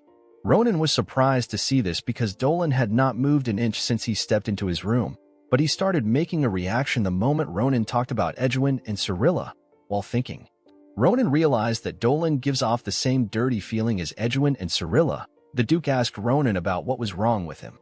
He asked Ronan about why he stopped talking. Ronan was surprised to hear this question. He did not understand why the Duke was not talking about the manner which Dolan is exuding. The Duke asked Ronan if he is feeling uncomfortable. Ronan was shocked to hear this question. He knew that Duke Grancia is highly renowned as a strong person in the continent, and yet he was not able to see the manna. Ronan quickly realized that he is the only person that can see this unique manna. He asked the Duke if he has heard about the arrival of the stars. Immediately Ronan asked this question. Dolan's expression changed. Upon seeing Dolan's expression, Ronan decided to throw a bait at Dolan. He told the Duke about Nebula Clagier and their purpose. The Duke was very shocked to hear this. He could not believe that such an organization exists on the continent. Joseph asked Ronan if he obtained all the information by himself. Ronan told Joseph that Cyrilla and Edwin spilled the truth after he cut off their limbs. With a devious look on his face, Ronan told Joseph that he enjoyed seeing Edwin and Cyrilla beg for their lives. Ronan wanted to say more, but the Duke stopped him. He told Ronan that he will confirm the rest of the information from the official document of Rodan prison. He told Ronan that he cannot hear more about the incident because he will lose his appetite. Ronan accepted the Duke's wish. After talking to the Duke, Ronan confirmed his suspicion about Dolan. Ronan realized that Dolan has not been able to control himself at all. Ronan could not believe that the Nebula Clagier was hiding even among the Grancia family. He realized that he needed an emergency measure. Joseph told Ronan that he wants to leave. Before Joseph left, Ronan told him that there is something important that he needs to know about Nebula Clagier. Joseph asked Ronan to tell him. Ronan smiled and told Joseph that it will take a long time for him to explain. He told Joseph that he will organize it in the night and send it to him by mail. He assured Joseph that he will be really amused with the package. With a devious smile on his face, Ronan told Joseph that the package will be interesting, especially because it talks about Ahiyuti. Dolan was shocked to hear this. Later in the night, we see Ronan sleeping. Dolan breaks into Ronan's room and tries to assassinate Ronan. When Dolan hit Ronan's neck with his sword, he noticed that he hit some rocks instead of Ronan's neck. He was surprised to see that Ronan was not on the bed. Ronan was on the ceiling of his room. He called Dolan Rat Bastard number 3 and welcomed him to his room. Dolan was surprised to see that Ronan expected him to come. He turned around and asked Ronan about how he knew about his intentions.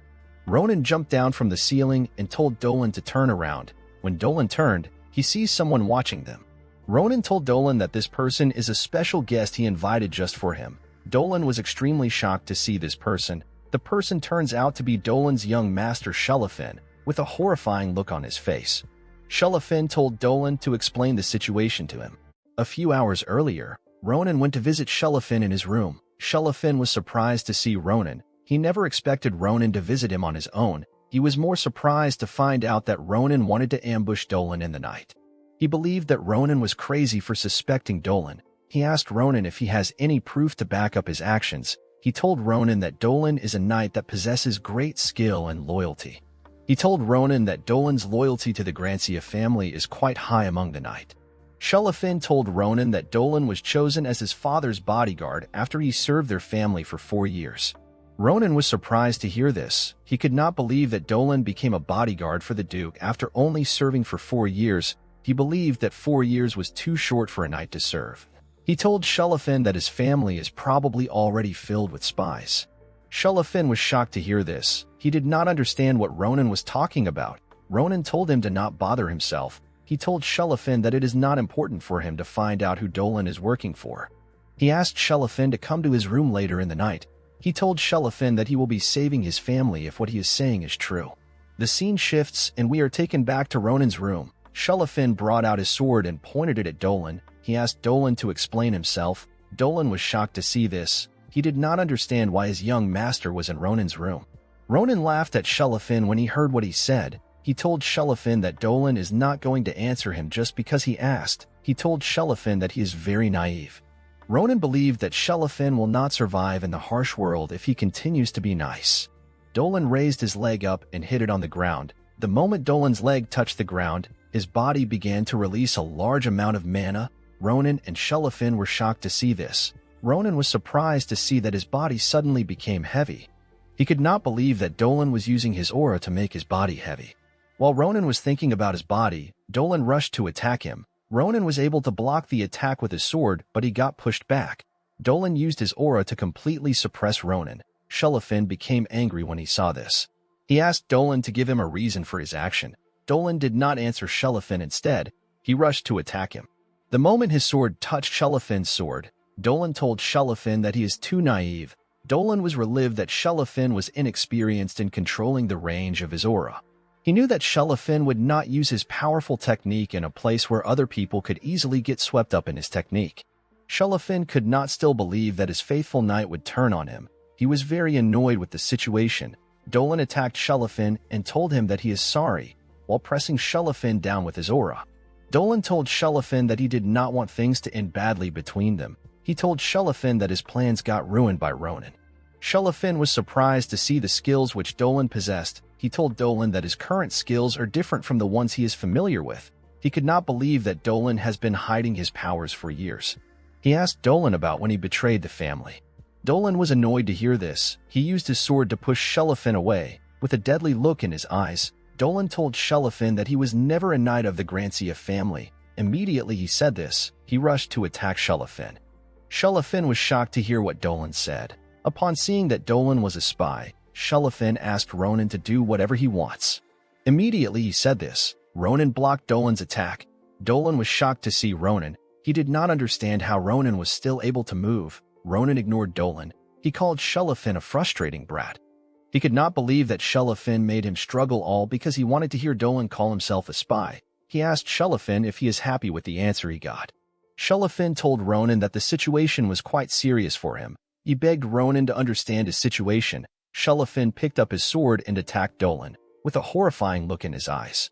Shelafin told Ronan that a bloodbath will happen in the Grancia family after he is done with Dolan. Shelafin closed the gap between himself and Dolan. Dolan was surprised to see this. He was certain that Shelafin was encroached in his aura. He did not understand how Shelafin was still able to move freely. He was more surprised to see that Shelafin was able to use his heavy sword by simply using mana. Shelafin covered his sword with mana and used it to attack Dolan. Dolan did not understand what was going on. He wondered if Shelafin has been hiding his skills just like him. This did not make sense to him because Shelafin had no reason to hide his skill. Dolan quickly realized that Shelafin adapted to his aura while they were fighting. He knew that Shelafin was a genius that appears once every century, but he never expected Shelafin to be so talented. While Dolan was distracted by Shelafin, Ronan launched a surprise attack on him. He told Dolan to not be relaxed. He told Dolan to not be distracted in a fight. Dolan was surprised to see Ronan. He did not understand how Ronan was able to get close to him. Ronan began to attack Dolan aggressively. Dolan was able to block the attacks, but he was slowly getting overwhelmed by Ronan. Dolan could not believe that Ronan was able to push him back. He realized that Ronan was another talented monster that is as strong as Shelafin. Ronan used his sword to create a large attack. Unfortunately for him, Dolan dodged the attack. Ronan was surprised to see this. He never expected Dolan to be able to dodge such an attack. The moment Dolan dodged the attack, he used his leg to kick Ronan away from him. Dolan realized that their fight has caused a lot of noise. He knew that the professors will soon be coming to check Ronan's room. He realized that he needed to escape. He broke through Ronan's window and landed on the ground. The moment he landed on the ground, he began to run at full speed. Dolan could not believe that things would become so complicated all because he tried to kill Ronan. He realized that he was foolish for thinking that Ronan subdued Edwin and Cyrilla with luck. He decided to hide and wait for an opportunity to catch Ronan. While Dolan was running, Shelafin appeared at his back with a sword in his hand. Dolan was terrified to feel Shelafin's presence. Shelafin told Dolan that he cannot control his storm sword like his father. Dolan was shocked to see Shelafin in the air. Shelafin told Dolan that he is stupid for running away after knowing how powerful the storm sword is. A large amount of wind began to gather around Shelafin's sword. Shelafin told Dolan that no one will get swept up in his technique now. With a serious look on his face, Shelafin told Dolan that he will punish him for being a traitor to their family. Immediately Shelafin said this, he activated the Grancia secret sword art. The technique Shelafin activated is called the Storm Sword. This technique created a large tornado that moved towards Dolan. Dolan was horrified to see this technique. He tried to slash the tornado, but he did not affect it. When the tornado got close to Dolan, he realized that he could not destroy such an overpowered technique, as the wind tore him apart. Dolan closed his eyes and prayed to the star. After finishing off Dolan, the tornado disappeared. Shelafin looked at Dolan's body and told him that no one in the Grancia family will remember him after today, as Shelafin walked away from Dolan's body. He told Dolan that he is not important because he was never a Grancia. Ronan was surprised to see how Shelafin got rid of Dolan. He realized that Shelafin was quite angry to find out that Dolan was a spy. When Ronan looked at Dolan's disfigured body, he told Shelafin that they cannot take Dolan to Rodolan prison in such a horrible state. Shelafin asked Ronan to not worry about Dolan. He told Ronan that he only severed Dolan's tendons to stop Dolan from moving. He assured Ronan that Dolan will not die. Although Shelafin told Ronan that Dolan will not die, he was not certain if he had damaged Dolan's body beyond repair. He told Ronan that Dolan might survive. Ronan was shocked to hear this. He could not believe how stupid Shelafin was. He had expected Shelafin to hold back while attacking Dolan. Shelafin asked Ronan not to bother himself. He told Ronan that he needs to quickly report the situation to his family. With a serious look on his face, Shelafin told Ronan that his family must hunt down and get rid of all the traitors among them. Immediately he said this, he began to run. He asked Ronan to handle Dolan's situation. Ronan was shocked to see how crazy Shelafin was. He never expected Shelafin to leave him alone. He was annoyed with the fact that Shelafin destroyed most of the things in the area and wanted him to take care of everything. While Ronan was yelling at Shelafin, a portal appeared at his back. A swordsman came out of the portal and asked Ronan about the situation. The person asked Ronan about the storm that shook the dormitory. The person asked Ronan if he was ambushed. When Ronan turned around, he was surprised to see a portal behind him. He was more surprised to see the swordsman that came out of the portal. The people that came out of the portal turned out to be Principal Krava, who created the portal, and Instructor Nabirose, who came to assist him. When Ronan looked at Nabirose, the first thing he noticed was her odd but cute pajamas. Ronan was surprised to see this. He never expected Nabirose to wear such a thing to sleep. He gave Nabirose a thumbs up and told her that she has a nice taste in clothes. Nabirose was annoyed to hear this. She told Ronan to answer her questions. Krava told Ronan to answer Nabirose's questions. He told Ronan that Nabirose's pajamas are not important. Of course, he was also surprised to see Nabirose in such clothing. Krava was happy that Ronan was not hurt. He asked Ronan about the disfigured body behind him. Ronan was surprised to hear this question. He did not know how to start explaining to Krava. He told Krava that he will give him a good explanation. Before telling Krava anything, Ronan asked Krava to repeat after him. Krava was surprised to hear Ronan's request. He asked Ronan to tell him what he wants to say. With a look of anger in his eyes, Ronan told Krava to call Ahiyuti an insane bastard. Krava was shocked to hear this. He did not understand why Ronan would want him to say something so odd. Nabirose was not shocked to hear this. She quickly realized that the current situation is related to Nebula Clagier. Krava did not know what to do. He decided to repeat after Ronan. This made the entire situation awkward for him and Nabirose. The scene shifts and we see Ronan and Nabirose in Krava's office. Ronan had just finished explaining the situation to Krava. Krava was surprised to hear that there was a spy among the Grancia family. He realized that Nebula Clagier is a much more deadly organization than he expected. Krava was surprised to see that Ronan was able to take care of Dolan. He thanked Ronan for his efforts. He told Ronan that they were able to prevent a great catastrophe thanks to him. Ronan began to laugh when he heard this. He asked Krava to stop flattering him. Ronan decided to not tell anyone that he could see the unique mana which Dolan was exuding. He did not want to tell anyone about it because he was not completely certain about the nature of the unique mana. Also, Ronan knew that he would be in danger if Nebula Clagier ever learned that he has such a unique ability. More importantly, the people around him would also be put in danger. Krava told Ronan that a large-scale investigation on the Grancia family will be carried out soon. He asked Ronan to not worry about Dolan and Nebula Clagier. Krava realized that the Empire has been indebted to Ronan for a while. Ever since the incident in the Grand Cappadocia, Krava told Ronan that he wants to reward him appropriately as a principal. He asked Ronan if there is anything he wants. Ronan became excited when he heard this question. He believed that this was a perfect opportunity for him to achieve one of his goals. He told Krava that he has something that he wants to do at the academy. He asked Krava if he will give him his approval. Krava was surprised to hear that Ronan wanted to do something that required his approval. He became curious about what Ronan wanted to do. The scene shifts and we see Ronan standing next to a bulletin at the academy's plaza. Ronan placed a paper on the board and called the attention of his fellow students. He asked the students if they are tired of doing limited club activities which are confined within the school. The other students were shocked to hear this. Ronan touched the paper he put on the bulletin board and told his fellow students that he made the club for them. With a smile on his face, Ronan told them that the name of the club is the Special Class Adventure Club.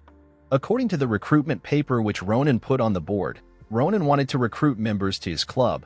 Anyone is allowed to apply to the club, but a brief interview will be conducted. A student asked Ronan about the activities of the club. Before the students could say more, Ronan used his hand to block the student's mouth. With a smile on his face, Ronan told the other students that the Special Class Adventure Club is an extremely constructive club that seeks to develop talented individuals who will contribute to the empire. Their focus is to improve students through practical and external activities. According to Ronan, the Special Class Adventure Club is the only club that has the principal's approval for outdoor activities. The other students were shocked to hear this. They could not believe that their principal would actually allow them to have outdoor activities outside the school. Ronan told the students who want to join his club to meet him at the first arena of the Galilean Hall for the interviews. While thanking the students for listening to him, a girl in a hood noticed something in Ronan. While Ronan was smiling deviously and shaking his fellow students, the girl continued to stare at Ronan. The girl seemed to have noticed something unique about Ronan other than his creepy smile. A few days later, we see Ronan at the Galilean Hall. Ronan did not understand what was going on. He did not understand why the students were not coming for his interview. He had expected everyone to rush in after they saw his performance at the plaza. He was quite surprised to see that no student was constant with the interviews other than Maria and Estelle. Maria was surprised to see that Ronan was confused about why the students were avoiding him. She asked Ronan to try to remember the interviews he had conducted in the last few days. She reminded Ronan that he randomly beat up people under the pretense of a spar to test their skills. Also, Ronan was asking the students some suspicious questions. He asked the students if they were prepared to risk their lives for their missions. The other students were shocked to hear this. They did not understand why they would risk their lives for a mere club. Estelle told Ronan that rumors about his behavior have spread throughout the academy. The students began to say that they need 10 lives to join Ronan's club. Ronan was disappointed that the other students were so weak. He believed that he tested them exactly how they test soldiers in the military. Of course, Ronan did not really care about having a lot of students in his club. All he wanted were promising students. Immediately Ronan said this. We see a student struggling to stand up. Ronan asked the student if he feels refreshed now that he is up. Ronan did not understand why the student wanted to spar with him. He already told the student to join their club. Ronan did not see a need to test the boy's skills. The student who was breathing heavily turned out to be Ronan's senior Brown. Ronan told Brown that he passed the test. With a smile on his face, Brown thanked Ronan for allowing him into the club. Ronan told Brown that the club will be quite difficult. He asked Brown to rethink his decision. With a bright smile on his face, Brown told Ronan that he is okay with the club as long as he gets stronger. Upon hearing Brown's response, Ronan told the members of his club to return back to their dorms. He asked them to rest before their club activities fully commences. Estelle asked Ronan about what he wants to do with his time. Ronan told Estelle that there is still time for interviews. He told Estelle that he wants to wait for some time. He told Estelle that a promising student might decide to join them. At night, Ronan realized that no student was coming to his club. Ronan could not believe that no single student even tried to apply. He decided to give up. He told Ade-shan to assist him in packing up. He thanked her for helping him with his interviews. He knew that Ade-shan was busy with her work as a teaching assistant, and yet she still found time to assist him. Ade-shan asked Ronan to not worry about it. While packing up the chairs, Ade-shan told Ronan that she would have applied to the club if she was not busy with her assistant work. Ronan was surprised to hear this. While Ronan liked Ade-shan, he never planned on allowing her to join the club if she applied. Ronan felt bad because he did not know how to tell her such a thing. He realized that he still needs to make a decision about what Ade-shan told him in the past. He did not know how to tell Ade-chan to give up on her dreams of becoming a general, especially after seeing how she was working towards this goal. Ronan realized that he had to give her more time before he could tell her such a thing. While thinking about what to do, the mysterious girl appeared in front of Ronan. She was happy to meet Ronan at the arena. She had expected Ronan to have finished the interviews. Ronan was surprised to see the girl. He did not know when she entered the arena. He could not feel her presence at all. With a smile on his face, Ronan asked the girl if she came to have an interview for their club. The girl was surprised to hear this. She asked Ronan if she can do something once she joins his club. Ronan did not understand what the girl meant. He asked her to speak up because he could not hear her clearly. The girl pulled down her hood, and we see her unique face with her blood-red eyes. She asked Ronan if she can touch something on him when she joins the club. Ronan was shocked to hear what the girl said. He did not understand what she meant when she said she wanted to touch it. Ronan assumed that the girl wanted to touch his body. With an embarrassing look on his face, Ronan told the girl to not do anything shameful. The girl told him that she does not want to do anything to him. She told Ronan that she wants to touch Sita. Ronan was relieved to hear this. He did not understand why the girl could not tell him that she wanted to touch Sita. He told the girl that Sita is always with him. He told the girl that she will be able to touch Sita if she joins the club. The girl was very happy to hear this. Ronan did not understand why the girl was happy. He believed that she was a very strange person. He was more surprised by the fact that he could not sense her presence until she got very close to him. Ronan was certain that the girl in front of him was not an ordinary student. He knew that the girl was much stronger than the average student. The girl asked Ronan about the requirements she needed to join his club. Ronan pointed to a magically engineered doll and asked the girl to demonstrate her techniques on it. He asked the girl for her name and grade. The girl told Ronan that she is a junior from the magic department. She told Ronan that her name is Ophelia DeKnight. Immediately she said this, she activated her magic. A bright light came out of her eyes and a red and dark aura surrounded her. Ronan and Ade-chan were shocked to see this. They could not believe that the girl was using dark attribute magic. This is because this attribute is not common. Ade-chan could not believe that Ophelia was able to perfectly control dark mana because it is very difficult to handle. While Ade-chan was mesmerized by Ophelia's magic, Ronan noticed something that was very shocking about Ophelia's mana. While the energy was quite faint, Ronan could still see it. He could see the blood-red energy that was exuding from the center of Ophelia's mana. Ronan was surprised to see the blood-red energy. He quickly realized that he had seen such an energy before. This mana is similar to the one Sita possesses. Ophelia gathered her energy to her fingertips and activated a spell called Shadow Claw. Immediately she activated the spell. Her mana took the shape of a claw and attacked the magically engineered doll. The moment her magic touched the doll, it blew it up. Ronan and Ade-chan were shocked to witness Ophelia's powers. Ronan told Ophelia that there is no need for them to have a duel. When the dust from the explosion cleared up, Ronan and Ade-chan saw how Ophelia had destroyed the magically engineered doll with her magic. Ronan and Ade-chan were shocked to see this. Ronan told Ophelia that she passed the test. After telling Ophelia that she passed the test, Ronan wanted to ask her about her unique mana. Before Ronan could ask his question, Ophelia already knew what he wanted to say, with the use of telepathic magic. Ophelia asked Ronan if he saw the red blood energy. Ronan was shocked to hear Ophelia's voice in his head. He could not believe that she could also use telepathy. Ophelia put on her hood and told Ronan to not mention anything about it. She told Ronan that she does not want Ade-chan and other people to hear about it. She believed that things would become stressful and annoying if others found out. She asked Ronan to follow her outside. She told him that she also has some questions for him too. After leaving the arena, Ronan told Ophelia the things that she wanted to know about Sita. Ophelia was surprised to find out that Sita is a dream bird. Ophelia found it interesting that Sita was born containing the mana that is in the area. Ronan told Ophelia that she is also interesting to him. Ronan believed that people like Ophelia had left the Empire a long time ago. He could not believe that a vampire was standing before him. Ophelia told Ronan that not all vampires left the Empire. She told Ronan that there is still a small number of vampires in the Empire. Because vampires don't like stressful things, they decided not to reveal themselves to the people. Ronan was surprised to hear this. He realized that the reason Ophelia approached their high-profile club despite not wanting to reveal herself is because of Sita's mana. Ophelia told Ronan that she felt Sita's energy the moment she saw him at the plaza. She could not believe that Sita possessed the energy of blood magic, which is the innate magic of vampires. Ronan was not surprised to hear this. He had always been curious about Sita's unique magic. It made sense to him that Sita was able to use the abilities of a vampire. He told Ophelia that the first thing Sita did after he was born was absorb blood. Ophelia was shocked to hear this. She could not believe that Sita actually used vampire magic the moment he was born. Ronan did not understand why Ophelia was surprised. Ophelia shouted and asked Ronan about the year which Sita was born. She believed that Sita had to be 3 or 5 years old. Ronan and Sita were surprised to see Ophelia's behavior.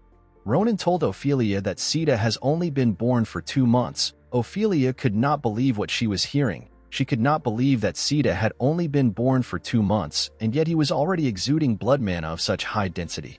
With a perverted look on her face, Ophelia realized that she might be able to achieve something with Sita. She asked Ronan if he could do her a favor. Ronan was surprised to hear this. He never expected Ophelia to ask him for any favors since they just met. Ophelia told Ronan that she only came to see Sita today, but her goals have now changed. She told Ronan that she will work really hard if he completes her request. She told Ronan that she cannot work for the club for now because she needs to carry out a research. Ronan was surprised to hear this. He asked her about what she wants to use for her research. The next day, Ronan and his new club members went to a place called The Nest. This place is the Academy's clubroom area. The team went to check out their new building in the clubroom area. Ronan was surprised to see that the Academy dedicated an entire building to a student's club. He could not believe that the Academy would be so generous to him. Ronan turned around to look at Estelle and Maria. He realized that there was something different about them. When he looked closely, he noticed that they were carrying the weapons made for them by the Grand Cappadoci. Ronan was surprised to see that Maria changed her sword from a dual blade to a great sword. Maria told Ronan that a blacksmith called the Great Commander made a sword that would suit her strength properly. Estelle told Ronan that she received a magical bracelet. The bracelet was made from the approaches of the magic city called Delpium. With a smile on her face, Estelle told Ronan that the bracelet has helped improve her mana control and her speed and power have increased by 2-fold. Ronan was quite happy to see the quality of weapons his friends received. Maria asked Ronan about why he wanted them to come to the clubroom armed. Ronan told her that he will tell her inside. With a serious look on his face, Ronan told his club members that they are here to have an important conversation. After settling down, Ronan told his members that he established the club for only one reason. He told them that he wants to improve their individual latent abilities as fast as possible through real-life experiences. Of course, the real reason was to prepare his club members for the day which Ahiyuti and his friends would invade the Empire. The first place which Ronan wanted their group to visit was one of the mountain ranges which the Empire had not discovered yet. The name of this mountain range is Vadian Mountain. Maria and Estelle were shocked to hear that they were going to a mountain. Brown was very happy with Ronan's choice. Vadian Mountain is known for being quite unusual. Ronan believed that the mountain would be a good experience for them. He told his club members that he also has some personal business which he wants to settle at the mountain. He placed his hand on his sword and told Maria and Estelle that there is a problem which he needs to resolve with them. Maria and Estelle were shocked to hear this. They did not remember ever offending Ronan. Maria asked him to tell her the problem. Ronan told her not to worry about it. He told the members of the club to step outside. With a smile on his face, Ronan told the club members that he wants to fight with them. The scene shifts and we see Ronan, Maria, and Estelle in the hallway. Estelle asked Ronan to explain himself. Estelle and Maria were shocked to find out that the problem Ronan wanted to solve was the early course completion. With a smile on his face, Ronan told Maria and Estelle that the problem is very serious. He told them that their next mission will take at least a week. He reminded Estelle and Maria that they still have classes which will not allow them to travel easily. Ronan knew that it will be difficult for Maria and Estelle to juggle their classes and missions at the same time. He told them that Krava will not allow them to stay in the club if it interferes with their classes. Estelle and Maria realized that Ronan is right. With a smile on his face, Ronan told Maria and Estelle that the only solution for them is to complete their courses early just like him. This will give them the freedom they want. Ronan took Maria and Estelle to a sparring hall which was on the second floor of their clubroom.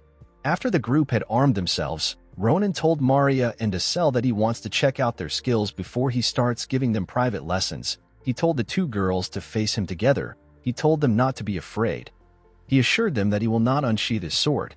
With an irritating look on his face, Ronan advised Maria and Estelle to take the spar seriously. He told them that the spar will be boring if they take it too easy. He told them to keep themselves in check. Maria and Estelle were shocked to see the look on Ronan's face. They did not know how to respond to Ronan's request. They told him that they will do their best. With a smile on her face, Maria told Estelle that they should show Ronan their new technique. She told Estelle that it will be best for them to show Ronan how strong they have become. Estelle became excited when she heard this. She activated her magic and told Maria that she will do her best. Maria covered her sword in aura and got in position. She picked up her sword and used it to smash the ground. This created a lot of dust in the air. Ronan was surprised to see what Maria did. He told Maria that she has a lot of power. Although Ronan complimented Maria, he did not understand why she hit her sword on the ground. When the dust in the air cleared up, Ronan saw Estelle controlling the broken rocks with her magic. Estelle told Maria that she is ready to fight. Immediately she said this, she attacked Ronan with the broken rocks. Ronan was very impressed to see this. He could not believe that Estelle was already able to use such high-level telekinesis within a short period of time.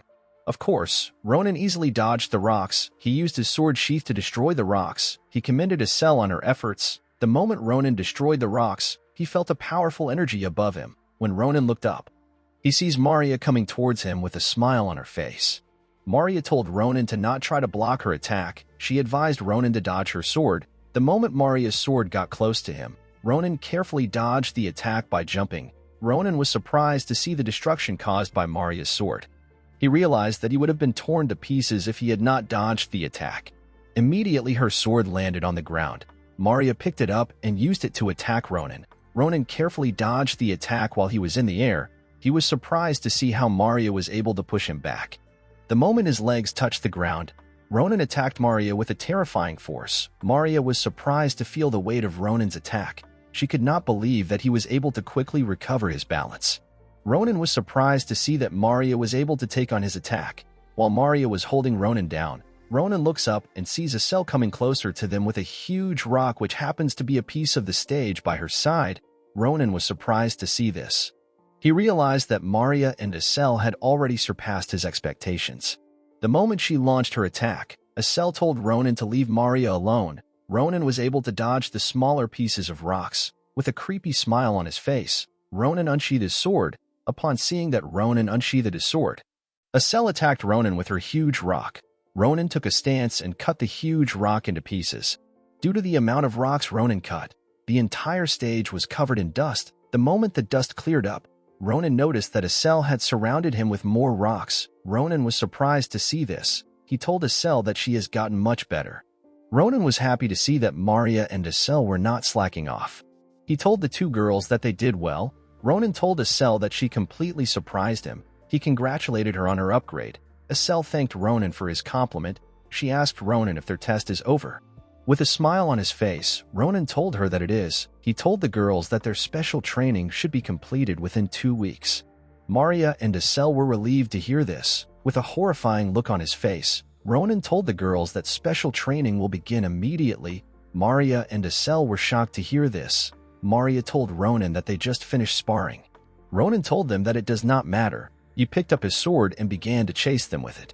With a horrifying look on his face, Ronan used his sword to chase and attack the girls. Maria and Estelle prayed for someone to save them. From that day on, Estelle and Maria devoted themselves to special training, even at the cost of sleeping less. 2 weeks later, we see Ronan in Krava's office. Ronan placed a paper which contained all his teammates' courses on Krava's table. Krava was surprised to hear that all Ronan's teammates had completed all their courses, with a smile on his face. Ronan told Krava that his teammates completed most of their courses. While Ronan was smiling, we see Estelle and Maria looking drained from their training. Brown did not understand why the two girls looked so stressed. Ronan told Krava that his teammates have not completed all their courses. He told Krava that they have completed enough courses which can grant them a permit to leave school grounds. Krava was surprised to hear this. With a smile on his face, Krava told Ronan that he will give him an outing pass. He wished Ronan luck on his adventures. The next day, the team went to Vadian Mountains for their first club activity. The moment they arrived at the entrance of the mountain, Maria felt a ley line containing mana. Maria was shocked to see this. She could not believe that the mana is already so pure even though they are at the entrance of the mountain. Brown commends Maria on being able to sense mana even though they just arrived. He asked Ronan about their next step. Ronan told him that they are still far from the center of the mountain. He told Brown that he will tell them what they came to do once they arrive at the center. Ronan told his teammates that there is something he wants to find in the mountain. The scene shifts, and we are taken to a temple in the mountains. At the center of the temple, we see an elf standing. With the use of his ears, the elf was able to sense the movements of Ronan and his group. The elf was surprised to hear humans moving in the mountains. He decided to greet Ronan and his friends by himself. After walking for a while, Ronan and his friends arrived at the edge of a cliff. With a smile on his face, Ronan told his teammates that he has found what he is looking for. When Ronan looks down the cliff, he sees a swarm of orcs. Ronan was surprised to see the large amount of orcs in the area.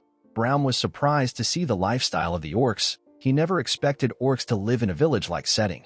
He was very impressed with their lifestyle. Ronan told Brown that the orcs usually live in the outskirts because the Empire is not able to secure that area. He told Brown that the amount of orcs in the area are still quite small, but this will change over time. Thanks to the strong breeding power of the orcs, they will eventually increase in numbers and take over the entire mountain range. After taking over the mountain, the orcs will begin to terrorize and destroy private property. Ronan told Brown that they need to take care of the orcs before they can increase their numbers. Ronan turned around and looked at Estelle and Maria. He told the two girls that this will be their first real battle. Ronan told the girls that the mission is easy. Estelle was not very happy to hear about their mission. She began to tremble. Estelle already knew that something was odd when Ronan told them that he was looking for orcs. She never expected Ronan to ask them to fight the orcs. While shaking in fear, Estelle told Ronan that the orcs are large in number. She asked Ronan if it is smart for them to fight the orcs on their own. Ronan told Estelle that orcs are the perfect opponent for them. Although Ronan said this with confidence, he knew that there was an important variable that could disrupt their entire mission. This variable is an ogre. Ogres are the dominant species of the mountain range. Ronan knew that his teammates were strong students, but he was certain that they do not possess enough power to defeat an ogre. Ronan knew that his teammates would lose their lives if they ever came across the leader of the ogres, which is called the Twin-Head Ogre. Even in Ronan's past life, Ronan struggled to defeat the Twin-Head Ogre. Although Ronan was worried about his teammates, he was certain that it will be a long time before the ogres appear in the area. After thinking about the situation, Ronan asked his teammates to begin the operation. Before Ronan and his teammates could do anything, a man appeared behind them and told them to not do anything. The man commended Ronan on having a pure intention. This man turns out to be the mysterious elf who was in the temple. The elf called Ronan and his teammates young adventurers and told them that it is not a good time to fight the orcs. Ronan was shocked to hear the elf's voice. He did not understand what was going on. It did not make sense to Ronan that he could not sense the presence of the elf until the elf spoke to them. Ronan became curious about the elf's identity. With a smile on his face, the elf told Ronan and his teammates to not be wary of him.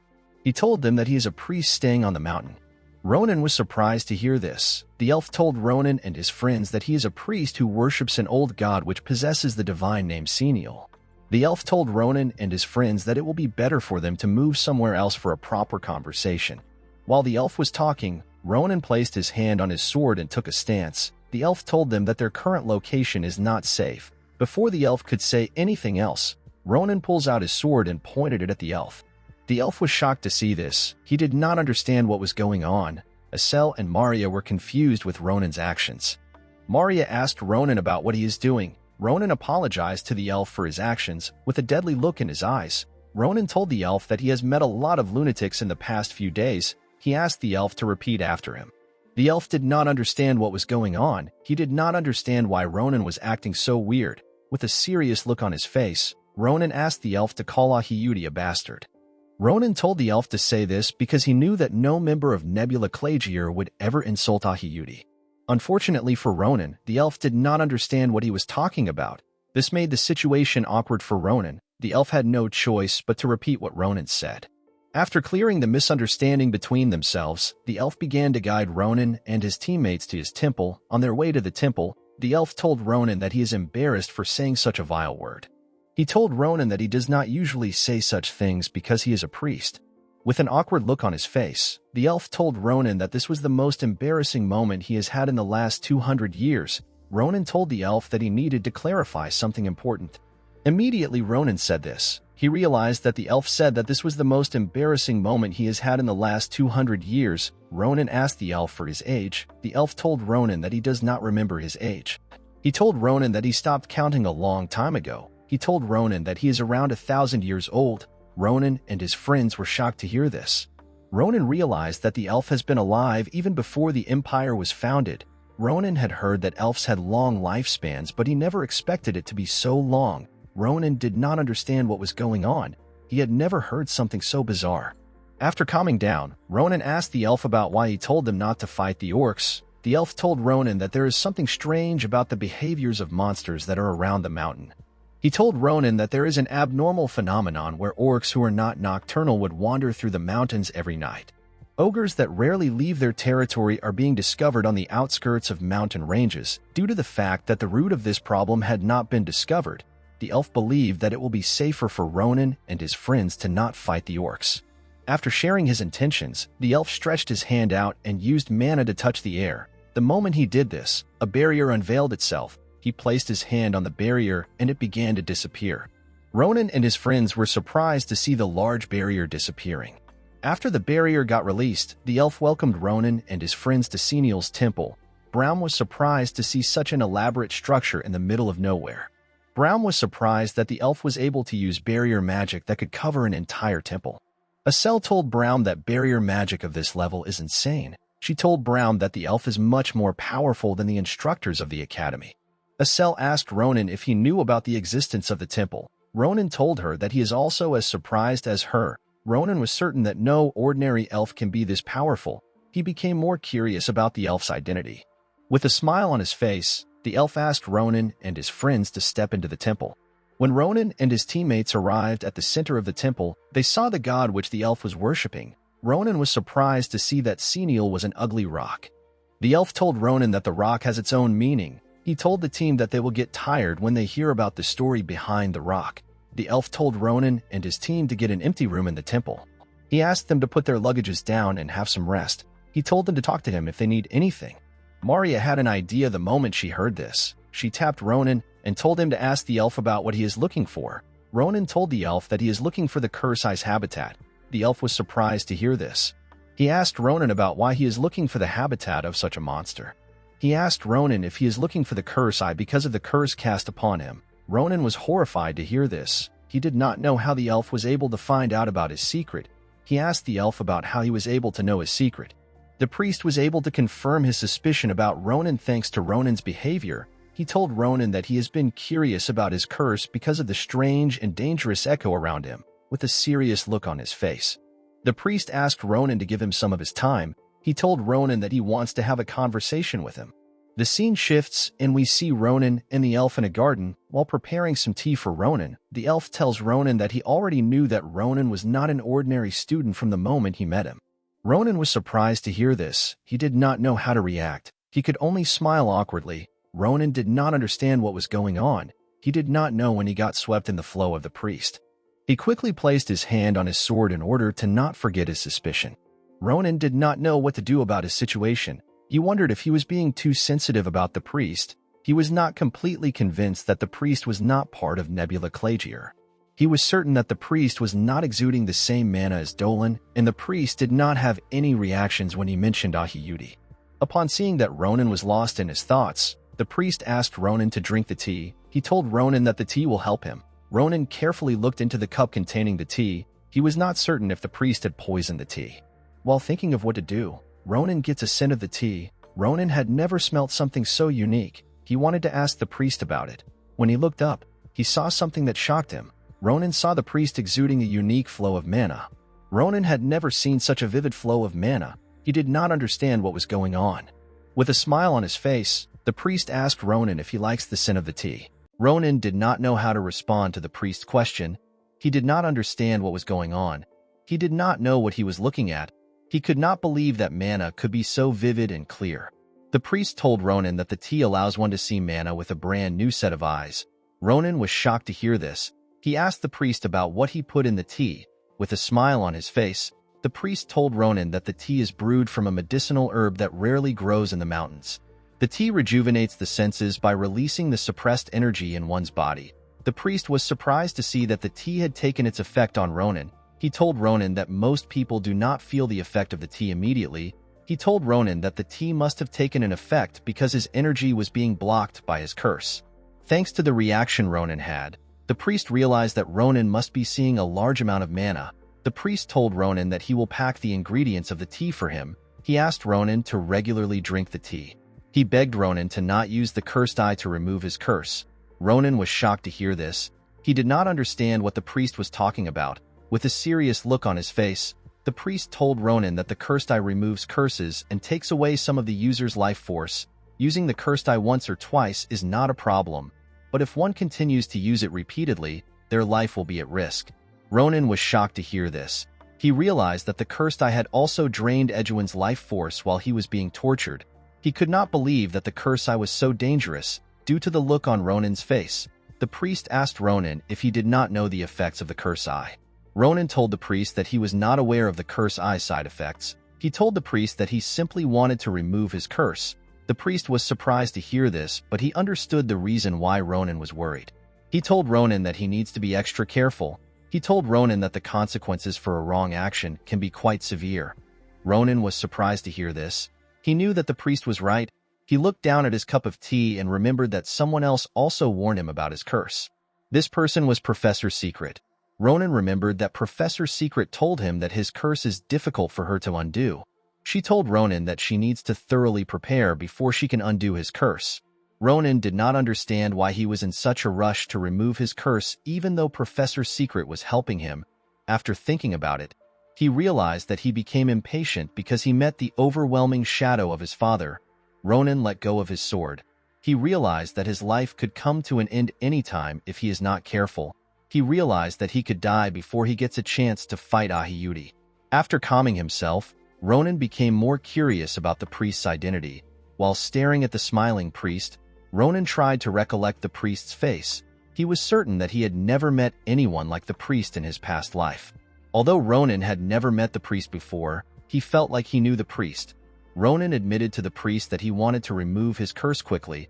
He told the priest that he wanted to remove his curse because of the crazy fanatics who are acting outrageous. The priest was surprised to hear this. Ronan told him that the fanatics are very dark and nasty people. He told the priest that the fanatics are lying in wait for the arrival of the stars. The priest was shocked to hear this. He immediately knew that the fanatics that Ronan was referring to was Nebula Clagier. He could not believe that Nebula Clagier was active again. At night, we see the priest standing next to the statue of Senial. The priest pondered about the fanatics Ronan mentioned. He realized that Nebula Clagier was planning an evil scheme. This scheme will come in form of a huge disaster that will take the lives of many innocent people. The priest did not know what to do. He wondered if he was just going to watch again as such a thing happens to innocent people. He looked up at the statue of Senial and asked it if Ronan is the answer Senial chose. He asked the statue about what he needs to do. While the priest was trying to communicate with his god, someone steps into his temple. The person calls the priest's name, which was Saranti, and asked him about why he is up. When the priest turned around, he was surprised to see that it was Ronan that was speaking to him. Saranti asked Ronan about what he is doing at the center of the temple at night. He asked Ronan if his bed was uncomfortable. Ronan told Saranti that he simply stepped out of his room to get some water. Ronan looked up and told Saranti that the statue of his god is interesting. He told Saranti that he never expected a rock to be a divine statue. He asked Saranti if the rock has a hidden meaning behind it. With a smile on his face, Saranti told Ronan that once every millennium, his church moves 1,000 rocks to a sacred land in Dakanja, which is at the far corner of the imperial territory. Dakanja is a place where strong typhoons always blow. Most of the rocks there last less than 200 years before withering away and disappearing. Although most rocks get destroyed, there are certain rocks that have withstood the trial for 1,000 years and proven that there will transcend time. The noble soul engraved in such rocks becomes the divine statue of Senial. With a confident look on his face, Saranti told Ronan that he remembers the day which he and his brothers moved the divine rock into the temple. Ronan was surprised to hear this. He realized that Saranti is very old. He did not know how to react. Ronan found out that there was a lot of priests in the temple. He asked Saranti about what happened to the other priest. Saranti told Ronan that most of them left because of individual circumstances. He told Ronan that it is not easy to worship a god. He told Ronan that his brothers could not dedicate their lives to a god who never answers no matter how long they wait. He told Ronan that he also wanted to give up on his faith a lot of times, and there were times when he wanted to be free. However, every single time he tries to leave, he gets a hunch, and that hunch made him continue his service as a priest. Saranti told Ronan that he has a feeling that Senial's will, which is contained in the divine rock, will become a catalyst that will one day save the world. Ronan was shocked to hear this. With a smile on his face, Saranti told Ronan that his duty feels like a destiny that he cannot pass on to anyone. The moment Saranti said this, Ronan saw an image of the older Adeshan next to him. Ronan realized that only Adeshan would say something like this. Saranti placed his hand on Ronan's shoulder and told him that the time which Senial will save the world is drawing closer. The next day, Ronan put Saranti's incomprehensible words out of his head. He and his teammates began to reorganize themselves. Saranti gave Ronan's teammates his special tea. The tea took its effect on them quickly. Maria and Asel were surprised to see the effects of the tea. With the high level of energy available in the mountain, Ronan's teammates enhanced their senses. While his teammates were practicing, Ronan moved around the mountain range with Saranti in order to forage for some medicinal herbs. While they were moving around, Ronan tried to understand Saranti. It did not make sense to him that Saranti would help people he is just meeting for the first time, and even show genuine concern for them. The more Ronan looked at Saranti, the more he thought that he was a strange elf. After picking up some herbs, Ronan and Saranti returned to the temple. Ronan and his teammates spent 2 peaceful days in Saranti's temple. Unfortunately, no matter how peaceful everywhere is, tragedy always creeps through the cracks and leave an ineradicable pain on everyone. This pain will be irreversible. Back in the present, Ronan and his teammates are prepared to subjugate the orc village.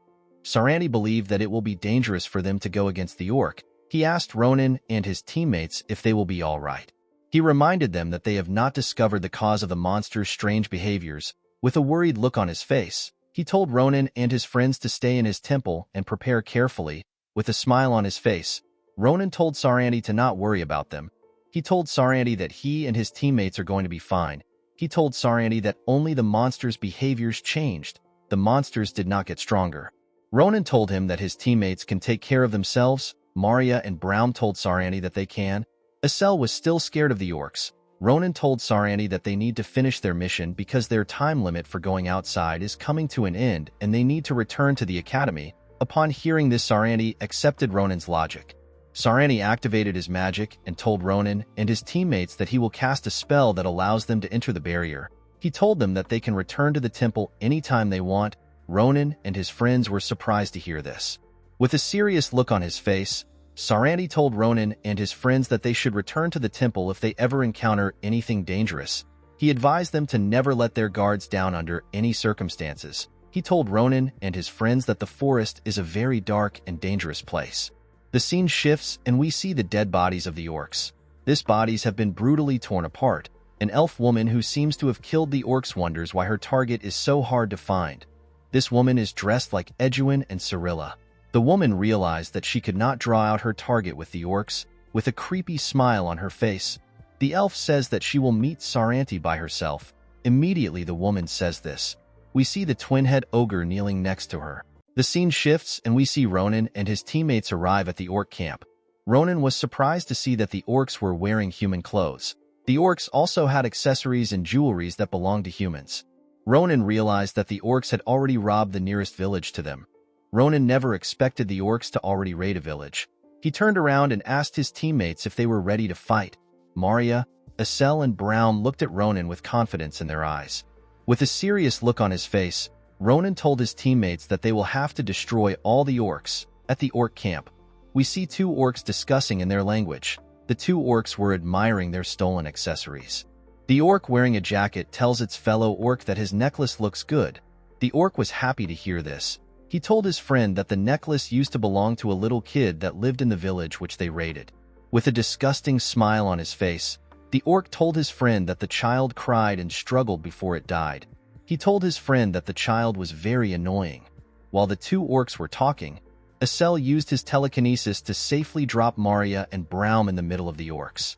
The orcs did not understand what was going on. They were surprised to see a human in their habitat. The moment Maria and Brown landed in the orc habitat, They released a large amount of aura and began to attack the orcs. With their bodies brimming with strength, Marya and Braum easily tore apart the orcs that surrounded them. The other orcs were shocked to see this. They became enraged when they saw a human killing their kind. They picked up their weapons and rushed to attack Marya and Braum. While the orcs were rushing to fight Marya and Braum, one of the orcs got his head crushed with a stone. The orc standing next to the crushed orc did not understand what was going on. It did not understand how its comrade was killed with a rock. It called out to its comrade, but no one answered.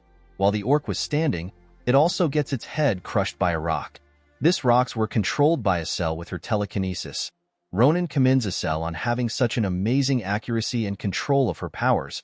While holding Ronan and herself on the air, Acel also controlled several rocks. While they were in the air, Ronan asked Acel if she can fully control her ability. Acel told Ronan that she can. While Ronan was talking to Acel, the orc stood in fear due to the large amount of rocks that were floating in the sky. With a creepy look on his face, Ronan told Acel to wipe out the orcs with her rocks. Acel was not very happy with this idea. Although Acel was not very thrilled with the idea, she had no choice but to follow Ronan's order. She waved her hand and launched the rocks at the orcs. The orcs were horrified to see the rocks coming towards them. They began to run for their lives. After the fight ended, we see Ronan and his teammates walking around the orc village. As the dust in the area cleared up, Acel became frightened. Acel saw tons of dead orcs which she killed with her magic. She told Ronan that she will definitely be punished for what she has done. Ronan grabs Acel by the neck and tells her to not worry about it. He told her that she cannot get punished for something like this. He told her that he will join her in receiving the punishment if she is ever punished. Braum told Acel that he will also join her in taking the punishment. With a bright smile on his face, Braum told Acel that she will definitely receive the biggest punishment if they are ever punished. Acel was not happy to hear this. She began to cry. Marya could not believe that Braum actually said such a thing. She told Braum that he was not helpful at all. Braum did not understand what Marya was talking about. He thought his words would cheer Acel up. Ronan smiled when he saw how his teammates bickered. He was very happy to see that his teammates were able to show off their skills in actual combat. He believed that their trip to the mountains has been very helpful to his teammates. Ronan was certain that his teammates will be able to face more dangerous opponents the next time they come to the mountains. While Ronan was thinking, Sita placed his hand on his face. Ronan was surprised to see this. He asked Sita about what was wrong. Ronan noticed that Sita was pointing him towards a particular direction.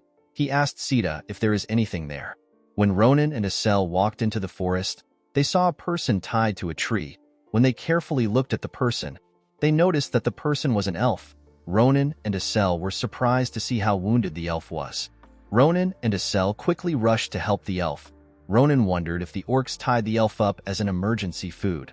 While removing the rope from the elf's body, Ronan asked Sita to use healing magic on the elf. When Sita activated his magic, the elf slowly began to regain consciousness. Acel told Ronan that the elf is waking up. When Ronan heard this, he asked the elf if she could talk. The moment the elf fully regained consciousness, she was shocked to see Ronan and his friends. She immediately recognized the unique mana that surrounded Ronan and his friends. She wanted to ask Ronan and his friends about the mana. Unfortunately for her, her body was in a terrible state. She spat out some blood before she could say anything. Ronan was shocked to see this. He realized that Sita's magic was not able to heal the elf. Ronan did not understand what was going on. Sita's magic had always worked on everyone.